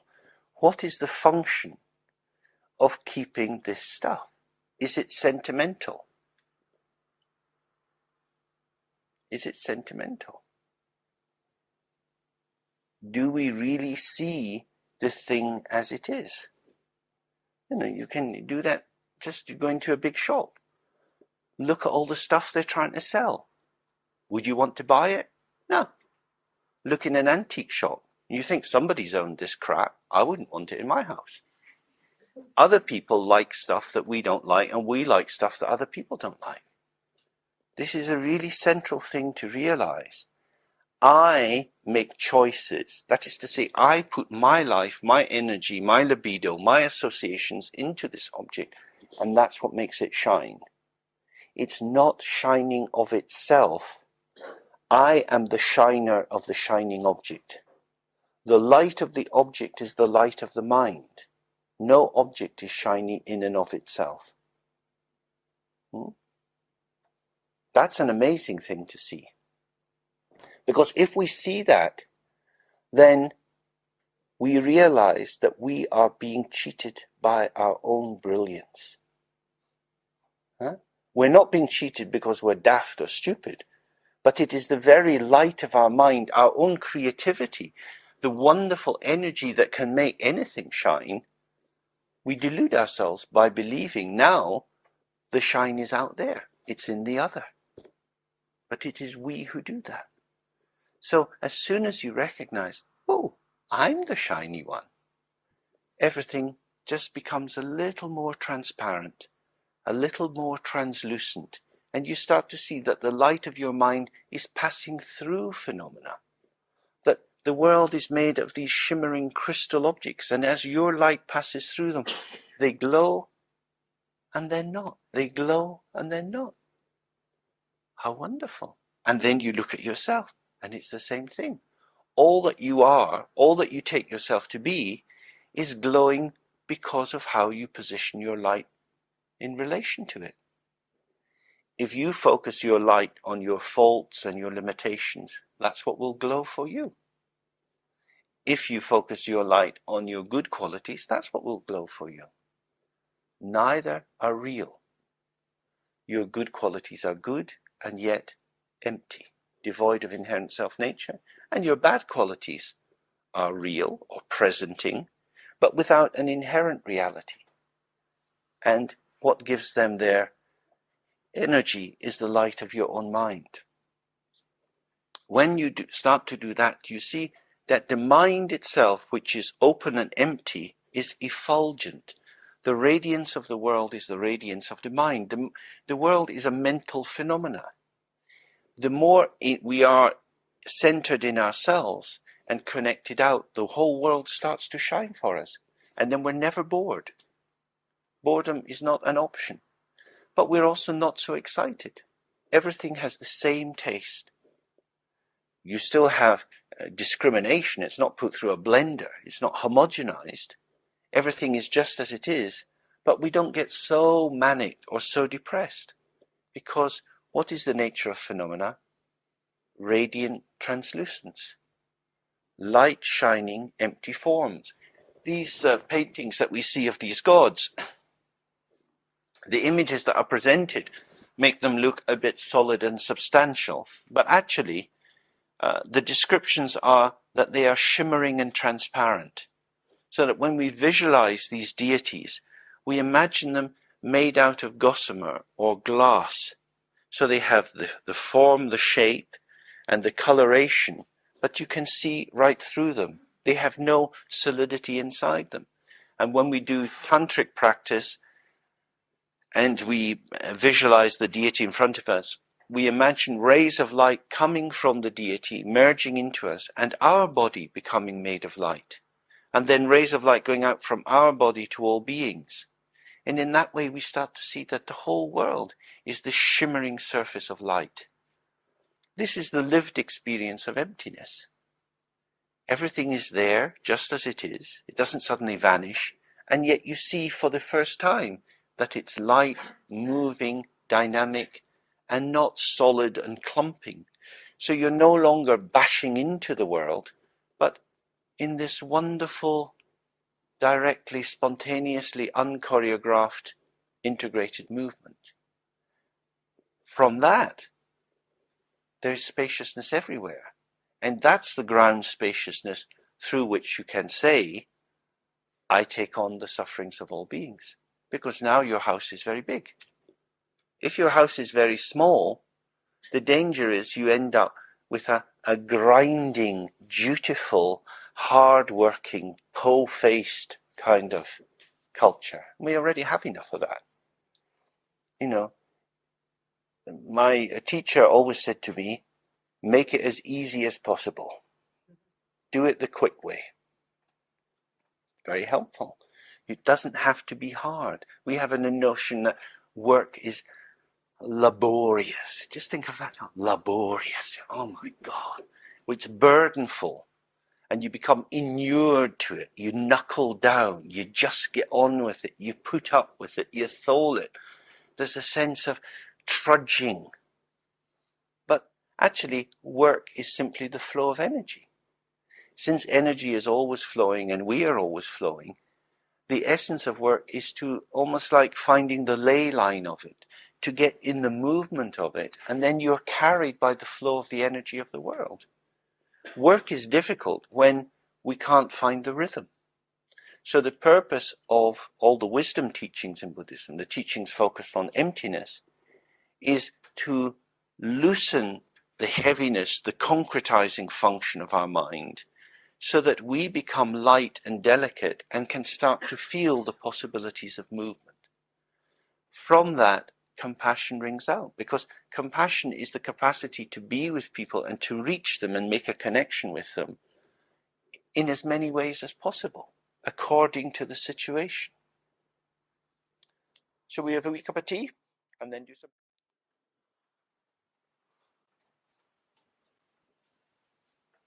Okay.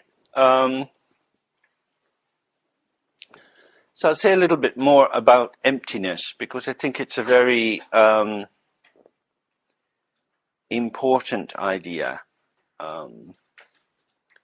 In many ways, it is very similar to the project of deconstruction, which has been a powerful force in modern intellectual life. Deconstruction sets out the idea that what we encounter in life are actually constructs, cultural constructs, historically developed constructs, and so on. And our tendency is to take these constructs for granted. When we experience the full force of the constructs in the world around us, we often feel imprisoned by them, and therefore what we seek to do is to push them away or to destroy them, so that construction gets met by destruction. And so the kind of modernist movement of destroying the past, Mao Zedong's obliteration of many aspects of Chinese culture, the cutting out of many of the inner city areas and putting up high-rise flats, visions of a new future. A lot of the idea is that in order to move forward, you have to clear away the past. And one can certainly have that as a psychological function as well. You can feel that you have to get rid of what's happened to you. You have to clear things out, as if our existence was some loft that was full of old junk. But the idea of deconstruction is very different. It's that we should put things into question, that we should deny the totalizing valediction of the notion that the sum of the parts that comes together and creates this mystical extra element, so that the whole is greater than the sum of the parts. All constructs are made up of parts, things brought together, juxtaposed, organized in a way that we can see up to a certain point, and then suddenly this magical thing happens that it all settles into place and it seems to be just the thing itself. For example, if you're playing with a child and doing a crossword puzzle, you've got all the different bits and pieces and you put them together, and when they're all in place, suddenly there is that picture. And the picture appears to leap out a fully formed gestalt, a thing which is just itself. And in that seeming givenness of it, it resists the actual knowledge that we have that it's built up of pieces. Does that make sense? And that's the point of ignorance. Because this add-on appears, as we were looking earlier, about how the light is coming from the light of the mind illuminating the object. The givenness of the object is a quality of the mind, not of the object. No? We ourselves seal these contingent moments into something which appears to be just that. Of course, impermanence moves, the thing shifts, it unravels, it unfurls, and it's something else. But while it was that thing, it appears to be that thing.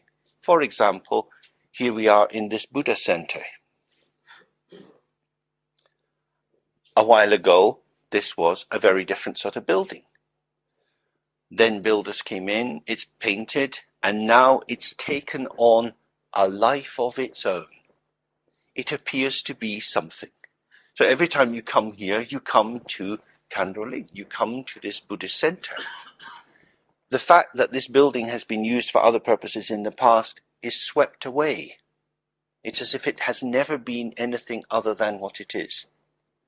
And yet, it is only this because of factors, because somebody's paying the rent, because various people contribute to the upkeep of the building, because nobody's broken in and spoiled it, and so on and so on and so on. There are many factors that hover around, factors of maintenance which need to be applied, factors of destruction or change which need to be held in abeyance, and the dynamic between these two allows the continuity of this environment, and yet we can take it for granted as if it was here just by itself. And of course that's why, when we have an event like this one, we always need to remember with gratitude the work of all the people who keep a center like this going, because it doesn't just happen by itself. But it's very interesting, I think, that if you work in any voluntary organization, you have the experience of being taken for granted. Because actually, what people want is to believe that things are just there by themselves. To recognize that things are a construct brings a slight edge of hesitation. Well, if people didn't help, then it wouldn't happen. But I want it to happen, so I'll just pretend it happens by itself. It's just there. And that's one of the reasons why children are often not very grateful to their parents, especially to their mum. It's very important for children to take their mum for granted. Because if they realize that mum was doing these things for them at some sacrifice to themselves, that mum was actually making choices involving self-abnegation to favor the child, to put them first, the child would feel burdened with a huge responsibility, which of course in the good teaching from Moses they damn well ought to have. But it's not very popular nowadays. So somehow the sense of givenness is very important. Now, one of the typographical conventions that was attempted in the early period of deconstructive writing was the idea of putting a bar or a line through a word so that the word would be printed, but the line through it would act as a kind of erasure, a rubbing away, a dissolving of the full impact of the intoxication of taking the word at full value. So you might have God with a line through it. And the line reminds us that God acts, the word, the term, the sign, is acting as a kind of attractor of values, of meanings. The free-floating signifiers of our existence get pulled into terms like God, love, death, and these terms can then have multiple functions for many different people, all of which seem intensely real. And it's exactly in these moments that we forget we are putting our value into that world. That word is being pumped up, shaped, adapted by us, while we believe that the meaning is being revealed to us from the word. Does that make sense? That's exactly where we can see how emptiness, how the openness of the term, its natural indeterminacy, is covered over by our mistaken belief that the word is the truth, that the word is what it is. So if people say, I love you, what does that word love mean? I mean, clearly endless things. And if you're in a relationship with someone, through time, that word can mean many, many things. It can mean, I desire you, I want you, please don't leave me, you should do what I say. It can mean endless numbers of movements. And by the very indeterminacy of the word, it becomes a flexible link, a bit like in a pontoon bridge, where the barrels that are tied together can move up and down, and the bridge can adapt to the flow of the river. What we do when we deconstruct something is to see that it exists as a fabrication. We don't need to take it apart. We don't need to stop using it, but we do need to remind ourselves to call ourselves again and again to the fact of its fabrication. And the fact that it hasn't been fabricated in a factory somewhere else, but that we are co-fabricators with the potentiality of the sign. That is to say that we are writing or inscribing the world as we encounter it. Does that make sense? And that if we don't put ourselves into the world will be other than our world. You know? Which is, in the work that I do with couples, one of the big problems we often find is that couples don't have the couples that certainly come for therapy don't have, they haven't evolved a method of making we decisions. Very often each party makes an individual decision. So they live together, maybe for many, many years, maybe fully married with kids and all the rest of it, but essentially they're living as two individuals. And they have a delegation of tasks. And that sets up a sort of pattern of parallel lives. So one party organizes the holidays. So Tom says to Mary, well, I've booked our holiday. And Mary says, okay. She says okay when she's in love with Tom. But when she starts to get pissed off with Tom, she says, well, you didn't ask me. I don't want to go there. And so the quarrels start. And they've no idea actually how to make a we decision. Because we begins when both individuals, I and I, can put this bar through themselves, can put themselves into question and say, what I know about myself, the trajectory of my desire, is not something I can pursue in relation to the task or the project of being with this other. That is to say, I for I, me for me, is different from the me for you. And the me for you is a different me. Therefore, The me for me cannot decide what can only be done by the me for you. And if you can't inhabit a me for you, you can't make an us. Does that make sense? And when it's two me for me's, there's just endless clashing. And you get the power politics of who's going to dominate and control. But to be me for you means you have to exist in me as I form myself towards you. You are the addressee of my intentionality here, and therefore I must prepare my intentionality for you. You're a vegetarian, I like steak, I will cook vegetables for you. The fact that I like steak has nothing to do with me cooking for you, because you're a vegetarian, but I like steak. Why am I cooking vegetables when I like steak? But you're a vegetarian. I mean, and that's the tension always between these positions. And of course it can become a very helpful tension because it moves both ways to deconstruct or to open up the gestures. Because if you only tilt towards the other with a self-abnegation, you can empty out yourself into a place of abasement and lostness.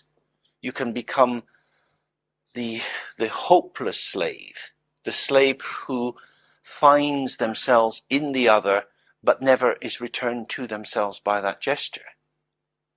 So we need to be for ourselves and for the other. That's why when we do meditations like metta bhavana, developing love and kindness, we develop it to all beings, including myself, not to split subject and object. So emptiness is not the rubbing out of the world, but the rubbing out of the illusion of the inherent self-nature of things. Inherent self-nature means that phenomena are self-defining. So, outside this building, there are a row of cars. When we look out, we can see, yes, these are all cars. That is to say, car is a generic type. It's a group term, a term which allows us to subsume certain phenomena. It's an abstraction which gives us power to name and locate and place phenomena. Then when we look at a particular car, we say, this is a blue BMW. This is a particular kind of car. What is a blue BMW? It is paint and chromium and seats and all these things. We could take each part out because the car was made by putting different bits in. If the bits were put in, you can take them back out again. Now with the new electronic aspects of cars, it's more difficult to do that, but you could still take all the bits out and lay them out. Then you could unpack the bits of the bits. The seat could be taken down and broken down. And then you could look at the iron in the seat and you can break it down into its molecules. Then you can break the molecules down into its atoms. And we can see that each part of the car is composed of other phenomena and other phenomena. And you can take this ad infinitum right to its infinite extent because it never comes to an end. There's always something more to be said in that process of reduction. So that extends infinitely. And then the infinite, when you reverse it, all these infinite extensions come together as a blue BMW. A blue BMW parked here at this moment in time. The blue BMW has not been practicing transcendental meditation, has not developed the power of levitation, and so it is parked on the earth in a particular place. Entities are always somewhere. The context and the entity are not two things. They are always there together. A car is always somewhere. A person is always somewhere. That somewhereness is not an optional extra, since we do not have the choice to be nowhere. The somewhereness is part and parcel of our being who we are. So the seeming autonomy of my existence or of the motor car has to be barred. You have to put it into question because we are always contextualized. So who we are is always part and parcel of where we are. Because we become, we elevate, we manifest, we display who we are, where we are. You can't be a person not in a place. That's really important. That shows the emptiness of the notion of I am just me. I am just me being me. My I-ness is always a we. We are always we. We are always multiple. Because even internally we are multiple. We have our sub-personalities or self-states or moods. Sometimes one aspect is coming forward, sometimes another. So the analytical aspect of understanding emptiness is to again and again inspect the assumptions that we have about the phenomena we encounter, and to observe how we add this component, which in terms of our relative life seems to add value, meaning, and yet in its very revealing of the true quality of something, it conceals something else. So, for example, we say, there is a blue BMW. That reveals the nature of the car which is parked outside, but the seductive quality of that blue BMW, because we know what a blue BMW is, the clarity that is given by the term blue BMW, the illumination that it brings, simultaneously makes us stupid, because we no longer examine what's there. It's a blue BMW. So the clarity which comes from the conceptual identification of phenomena, which carries with it the sense that they are truly existing, brings about the hallucination or amnesia or hypnagogic induction into a taking for granted. Our curiosity vanishes the more that we know. So knowledge makes us stupid. Knowledge in that sense is very dangerous. Knowledge as understanding. I am standing under something which is already established. Do you understand what I'm talking about? So what are you standing under? What you talked about? Well, it's quite like an umbrella, isn't it? It's raining now. So when you walk around with an umbrella, you're not very free. The wind blows it. You've got to avoid stabbing people in the eyes with it. When you're holding something up, you're holding it up. Just as an umbrella traps your hand, it protects you and it enslaves you. Knowing that that is a blue BMW traps you and enslaves you in the same way. It gives you protection against not knowing what's what. But that very what's whatness means asleep. That is the heart of the real function of emptiness for us. To see that everything is a construct, is conventional, is conditioned, means not that we should wipe it away, but that we should be playful. Deconstruction is a call to play. It's a play not to take ourselves too seriously, not to arrive at a final solution. There is no final solution, because each thing tilts into another and another and another. We live in this endless chaining, this endless linking of signifiers, which, as they move, tilt each other. An image that's often given for this is Indra's net, which is a net of diamonds or crystal forms which covers the whole universe, and each facet of each jewel reflects all the facets of all the other jewels. So it's an endless interweaving of multiple reflections.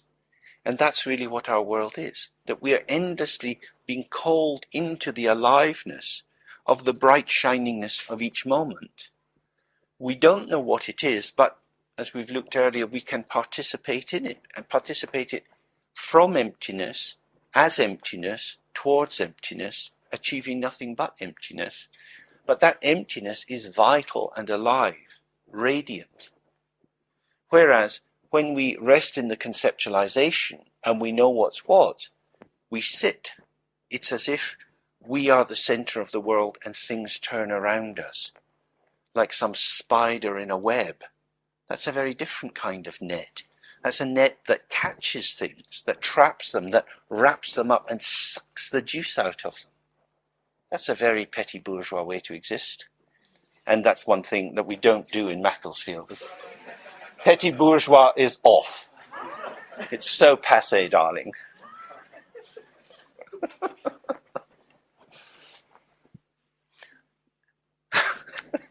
What's it all about? Oh, you're going to have a good lunch. So very, very important to observe how power, knowledge, the will to control actually cannot give us the goods. It is a false move. It's a mistaking of what our existence is all about. The more we try to secure things, the more we lose. But of course, the opposite of that is not destruction. It's not about throwing your life into the winds. Delinquent teenagers who just leap into anything, they're not going anywhere good either. So it doesn't mean that you have to destroy your life. If you have a very conventional life and you play golf on Saturday and you're a member of clubs and so on, you don't need to stop doing any of that.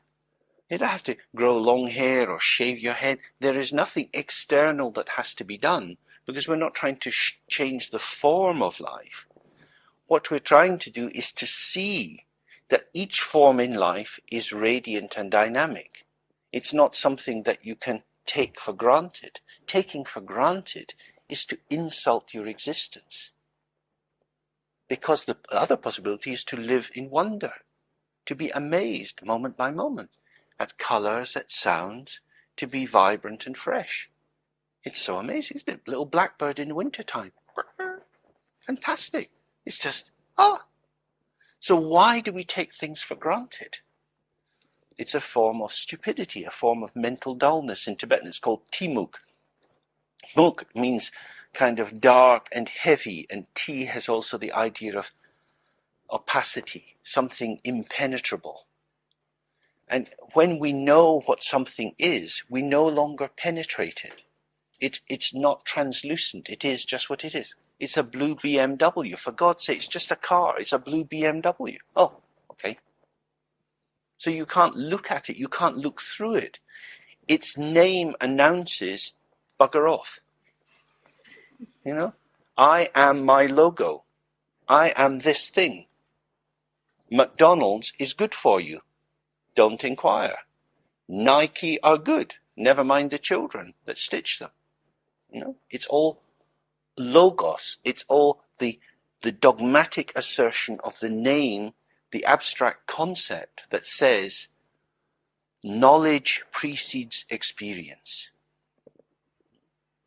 Which is, again, takes us back to that more Sartrean existential move about does essence precede existence, or is existence something which develops essences, but essences which will always de-essence themselves? I mean, he's rather, of course, pre-deconstructive, but it's the same sort of move. Because if an essence, if the seeming truth of something is generated out of the dynamic of experience, that essence will always be contingent. That is to say, it cannot be taken for granted as being something in itself, because its roots lead down into the dynamic movement of life. So if you have children, these children manifest all sorts of things. You cannot know your children. You can be with your children, you can play with them, you can engage with them, but you cannot know them. You can know about them. You can know lots of things about them, but you cannot know them, because they will always be showing you new things. So in that sense, your knowledge is always falling off the child. That's why the kids come home from school, you say, how was it today? Because you don't know. They have to tell you. That's why we face out towards others and we have questions. How are you? What's the matter? Are you okay? Because we don't know. If we knew, then the world would cease to move. So knowledge is a very suspect and false god. The knowledge of concepts. Emptiness means loosening up the urge to control and seeing the dynamic nature of all phenomena. And because they are dynamic, they cannot be known apart from their context. That context can only reveal itself through participation. Therefore, the path to awakening, the path to both wisdom and compassion, is to enter into the world as part of the world and allow the world to reveal itself as you are revealed to yourself through your participation of the world. So emptiness is the freedom to bracket off, to put to one side your assumptions, your foreclosures, your imaginations, in order to experience the world. And you can practice that in a very ordinary way. As you prepare food, you can see how things have a particular moment in which they are just what you want them to be. If you cook something for too long, it's likely to start burning on the bottom of the pan. And then the taste of burnt rice is not like the taste of unburnt rice. If something is not cooked enough, it won't have the flavor of a cooked thing. So if you have something like a potato or a courgette and it's not quite cooked, it is still a potato and a courgette, but when you put it in your mouth, you think it doesn't taste like a potato. Well, the taste of the potato is the taste of the cooked potato, because that's what we eat. Rabbits and other animals are quite happy to have raw potatoes. So the taste of the potato for the rabbit is different than for us. That is to say, a potato exists inside the biological and social cultural determinism of me wanting to have a cooked potato. The lifespan of the potato means that although I see it on the supermarket shelf and I buy it as a potato, I don't want to take it out of the bag and eat it. I want to take it home and cook it. So it's still a potato, but its potato-ness is only revealed to me through my participation with boiling water or fat or putting it in the oven. And that's the same with everything, isn't it? You have to cook things to make them tasty. So we cook the world through engaging with it. We bring the warmth of our heart, and in that oven, life starts to smell a little sweet. So analysis here doesn't mean something cold and distant. It's not some positivistic study of things which are out there and looking with a neutral gaze. It's rather an engagement which is alive and questioning. What is this? Who am I? Who am I is an invitation to find yourself. Who am I is a question that can never be answered, but is always being answered. It can never be answered because we are open. We are nothing as such. It can always be answered because we are whoever we are at the moment that we ask the question. That's the double move. So emptiness or openness, the ungraspability of the world, and the performativity of our existence moment by moment, which is a gesture of communication, is the unification of wisdom and compassion. So you can do that. Look at everything in your house. Look at carpets, look at clothes, look at children's homework. Look at everything you encounter and see how it is constructed. It's something put together. And start to observe the function of language in your existence. Language is something exquisite. It's a very beautiful thing. It can bring us so much pleasure, but it is a game. Language speaks to language. Language hovers like some mesmerizing archangel in the world with glistening wings and little rainbows falling from them. Words and things exist in a very complex and strange relationship. People like Wittgenstein would say, language has nothing to do with the world. Language only speaks to language. The world is... And that's quite a good place to start. So when you look at something like a watch, we can see this object and we can all say, yes, this is a watch. Watch is a name that we put onto this. What is the watchness of the watch? Is there anything watchy in the watch? If this watch had a voice, would it call itself a watch? Or is this watch a victim of prejudice? For too long, watches have been called watches. We are now opening the Splotch Liberation Fund. All watches shall be renamed because the watch has announced itself as Splotch. It's because human ears can't quite understand watchy language. This is it. We don't see that we label the world. There is nothing about this that says watch. And of course, if you speak another language, it won't be watch in that language. It won't be called watch in Polish or French or German. It's called watch in English. So living inside a community, a linguistic community where there is a shared use of signifiers, we come to call this a watch. And it appears to be a watch in itself. We look at it and the watchness seems to be in the watch. The watchness is what we put onto this thing. What is this thing which we call a watch?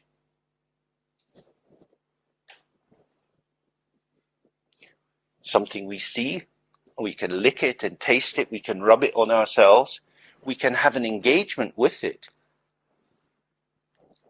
What does it taste like? It's a bit kind of dry and cold and some of my sweat's on the back of it too, so interesting taste. I am describing in language something about this or this. I'm telling you about my sensation in licking this. And I say it tastes like, where's the taste? On the watch or in my mouth?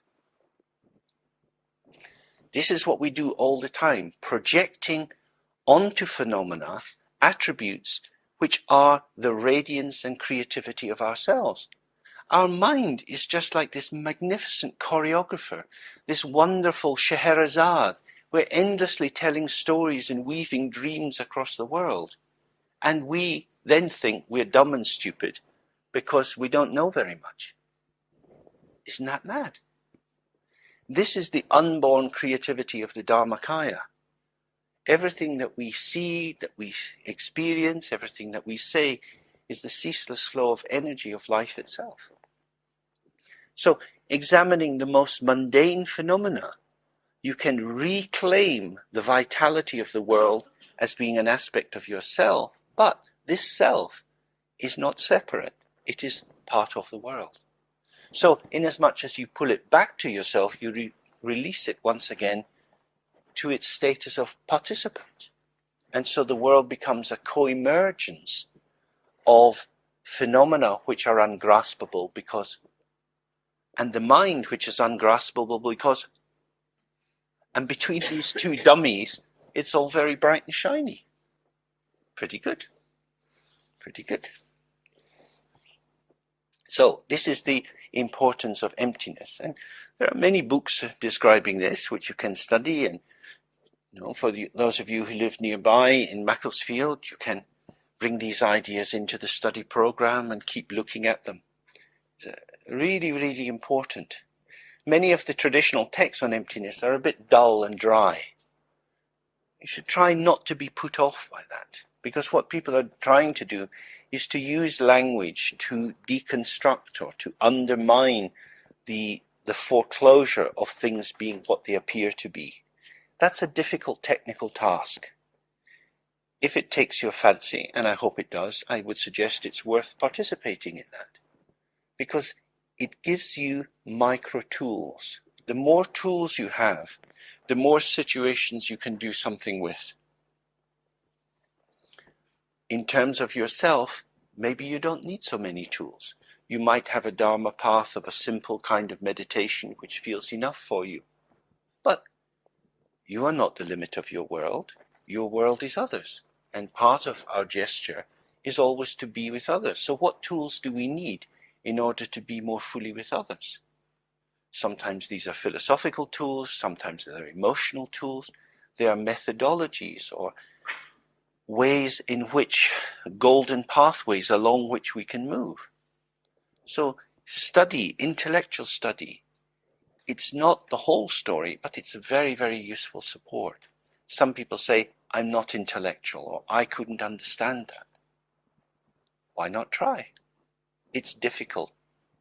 So, why is difficulty a problem? Foolish people climb to the top of Mount Everest for no reason at all. You know, if someone can climb to the top of Mount Everest, you can study Nagarjuna. Why not? It gives you a headache. What's a headache? What other things have given you a headache? Too much alcohol.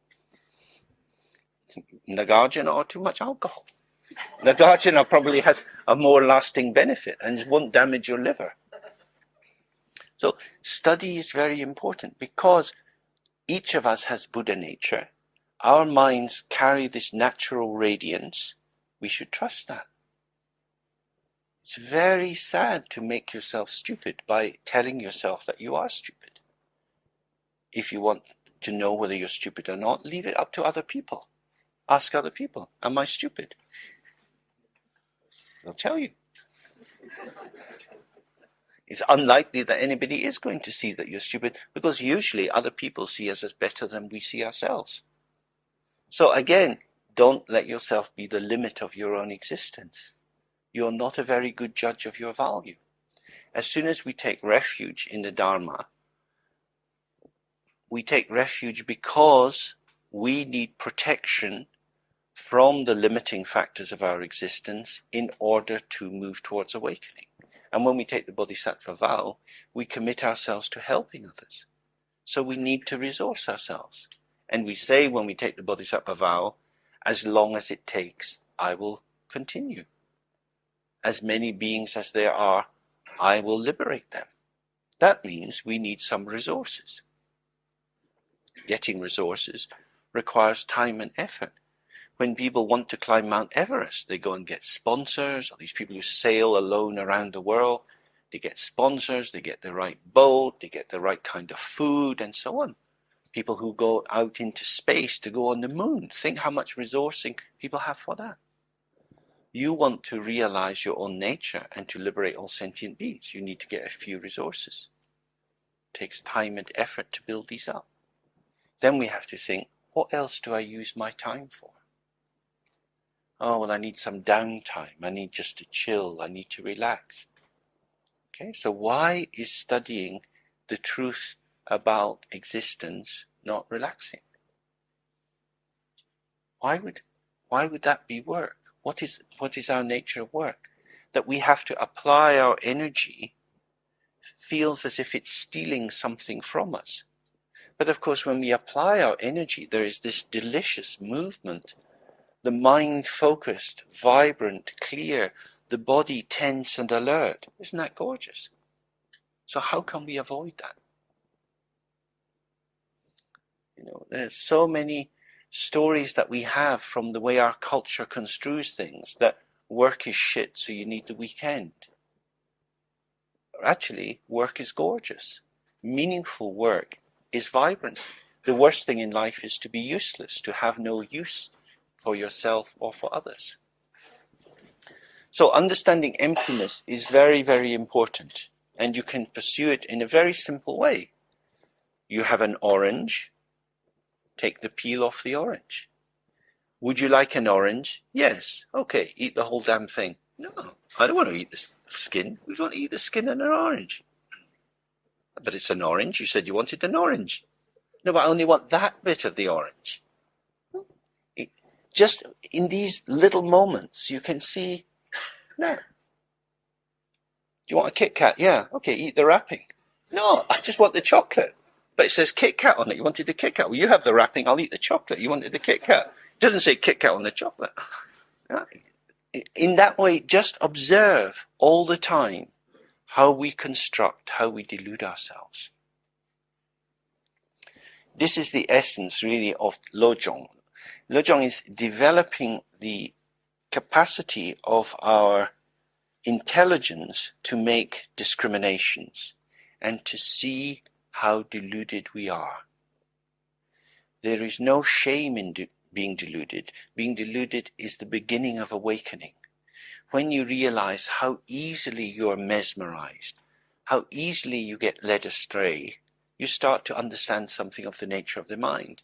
So that when we do meditation and we decide, I'm going to focus my attention on the breath, and then half an hour goes by and you've been everywhere but focused on the breath, that's very useful. If you say to yourself, oh, I can't meditate, this is a waste of time, that's not helpful. That's just old stories that you run on yourself. Much more interesting to think, oh, what is this? How come I can't do a simple task?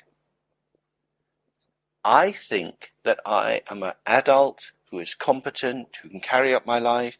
I can go shopping, I can park the car in a small space, I can do my tax returns, I can do all these sorts of things, and I can't keep my mind focused on my breath. What is that? That's really, really interesting. Observing how I get lost. No blame, no shame, just curiosity. And that curiosity itself makes the mind shine. So in that way, your limitations or your mistakes become a path to awakening. So again, the key points are always the same. Tenderness, because tenderness is very gentle and very close.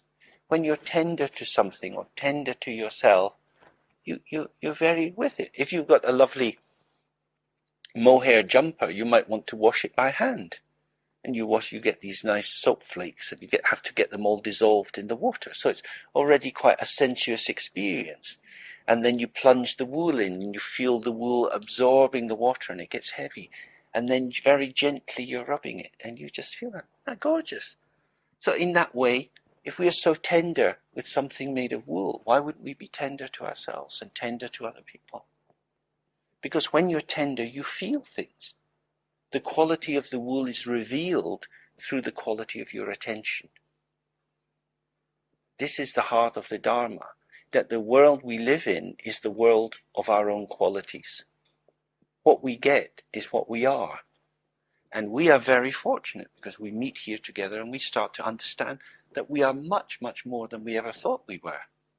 And getting closer to the infinity of our being allows us not to retreat from the world, but to be with the world in a way that lets it reveal its richness. Okay, time goes by. If we do some final sitting with the 3R, this is a very simple practice. You can do it by yourselves or you can do it here at the center. And it's based again on the principle of relaxation. Don't be busy in your mind. Just allow yourself a mere presence, just as we say, releasing the tensions, conceptualization out, and just resting with whatever occurs. If judgments arise, let them come and pass. Whatever is arising, just allow it to rise and go. Don't try to block thoughts or feelings from coming. Don't try to push them on their way. Don't try to hang on to them. Just allow equal opportunities. Whatever comes, comes. Whatever goes, goes. And we stay open in that state for some time and come to an end. Ah.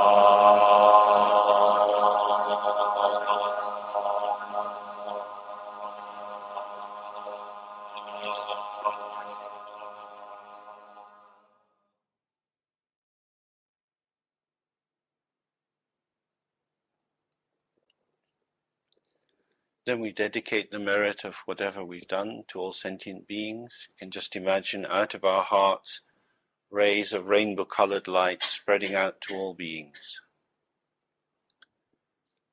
Gewandi nyadun da urgen lama drujane droa chichamalupa dei sala kepasho.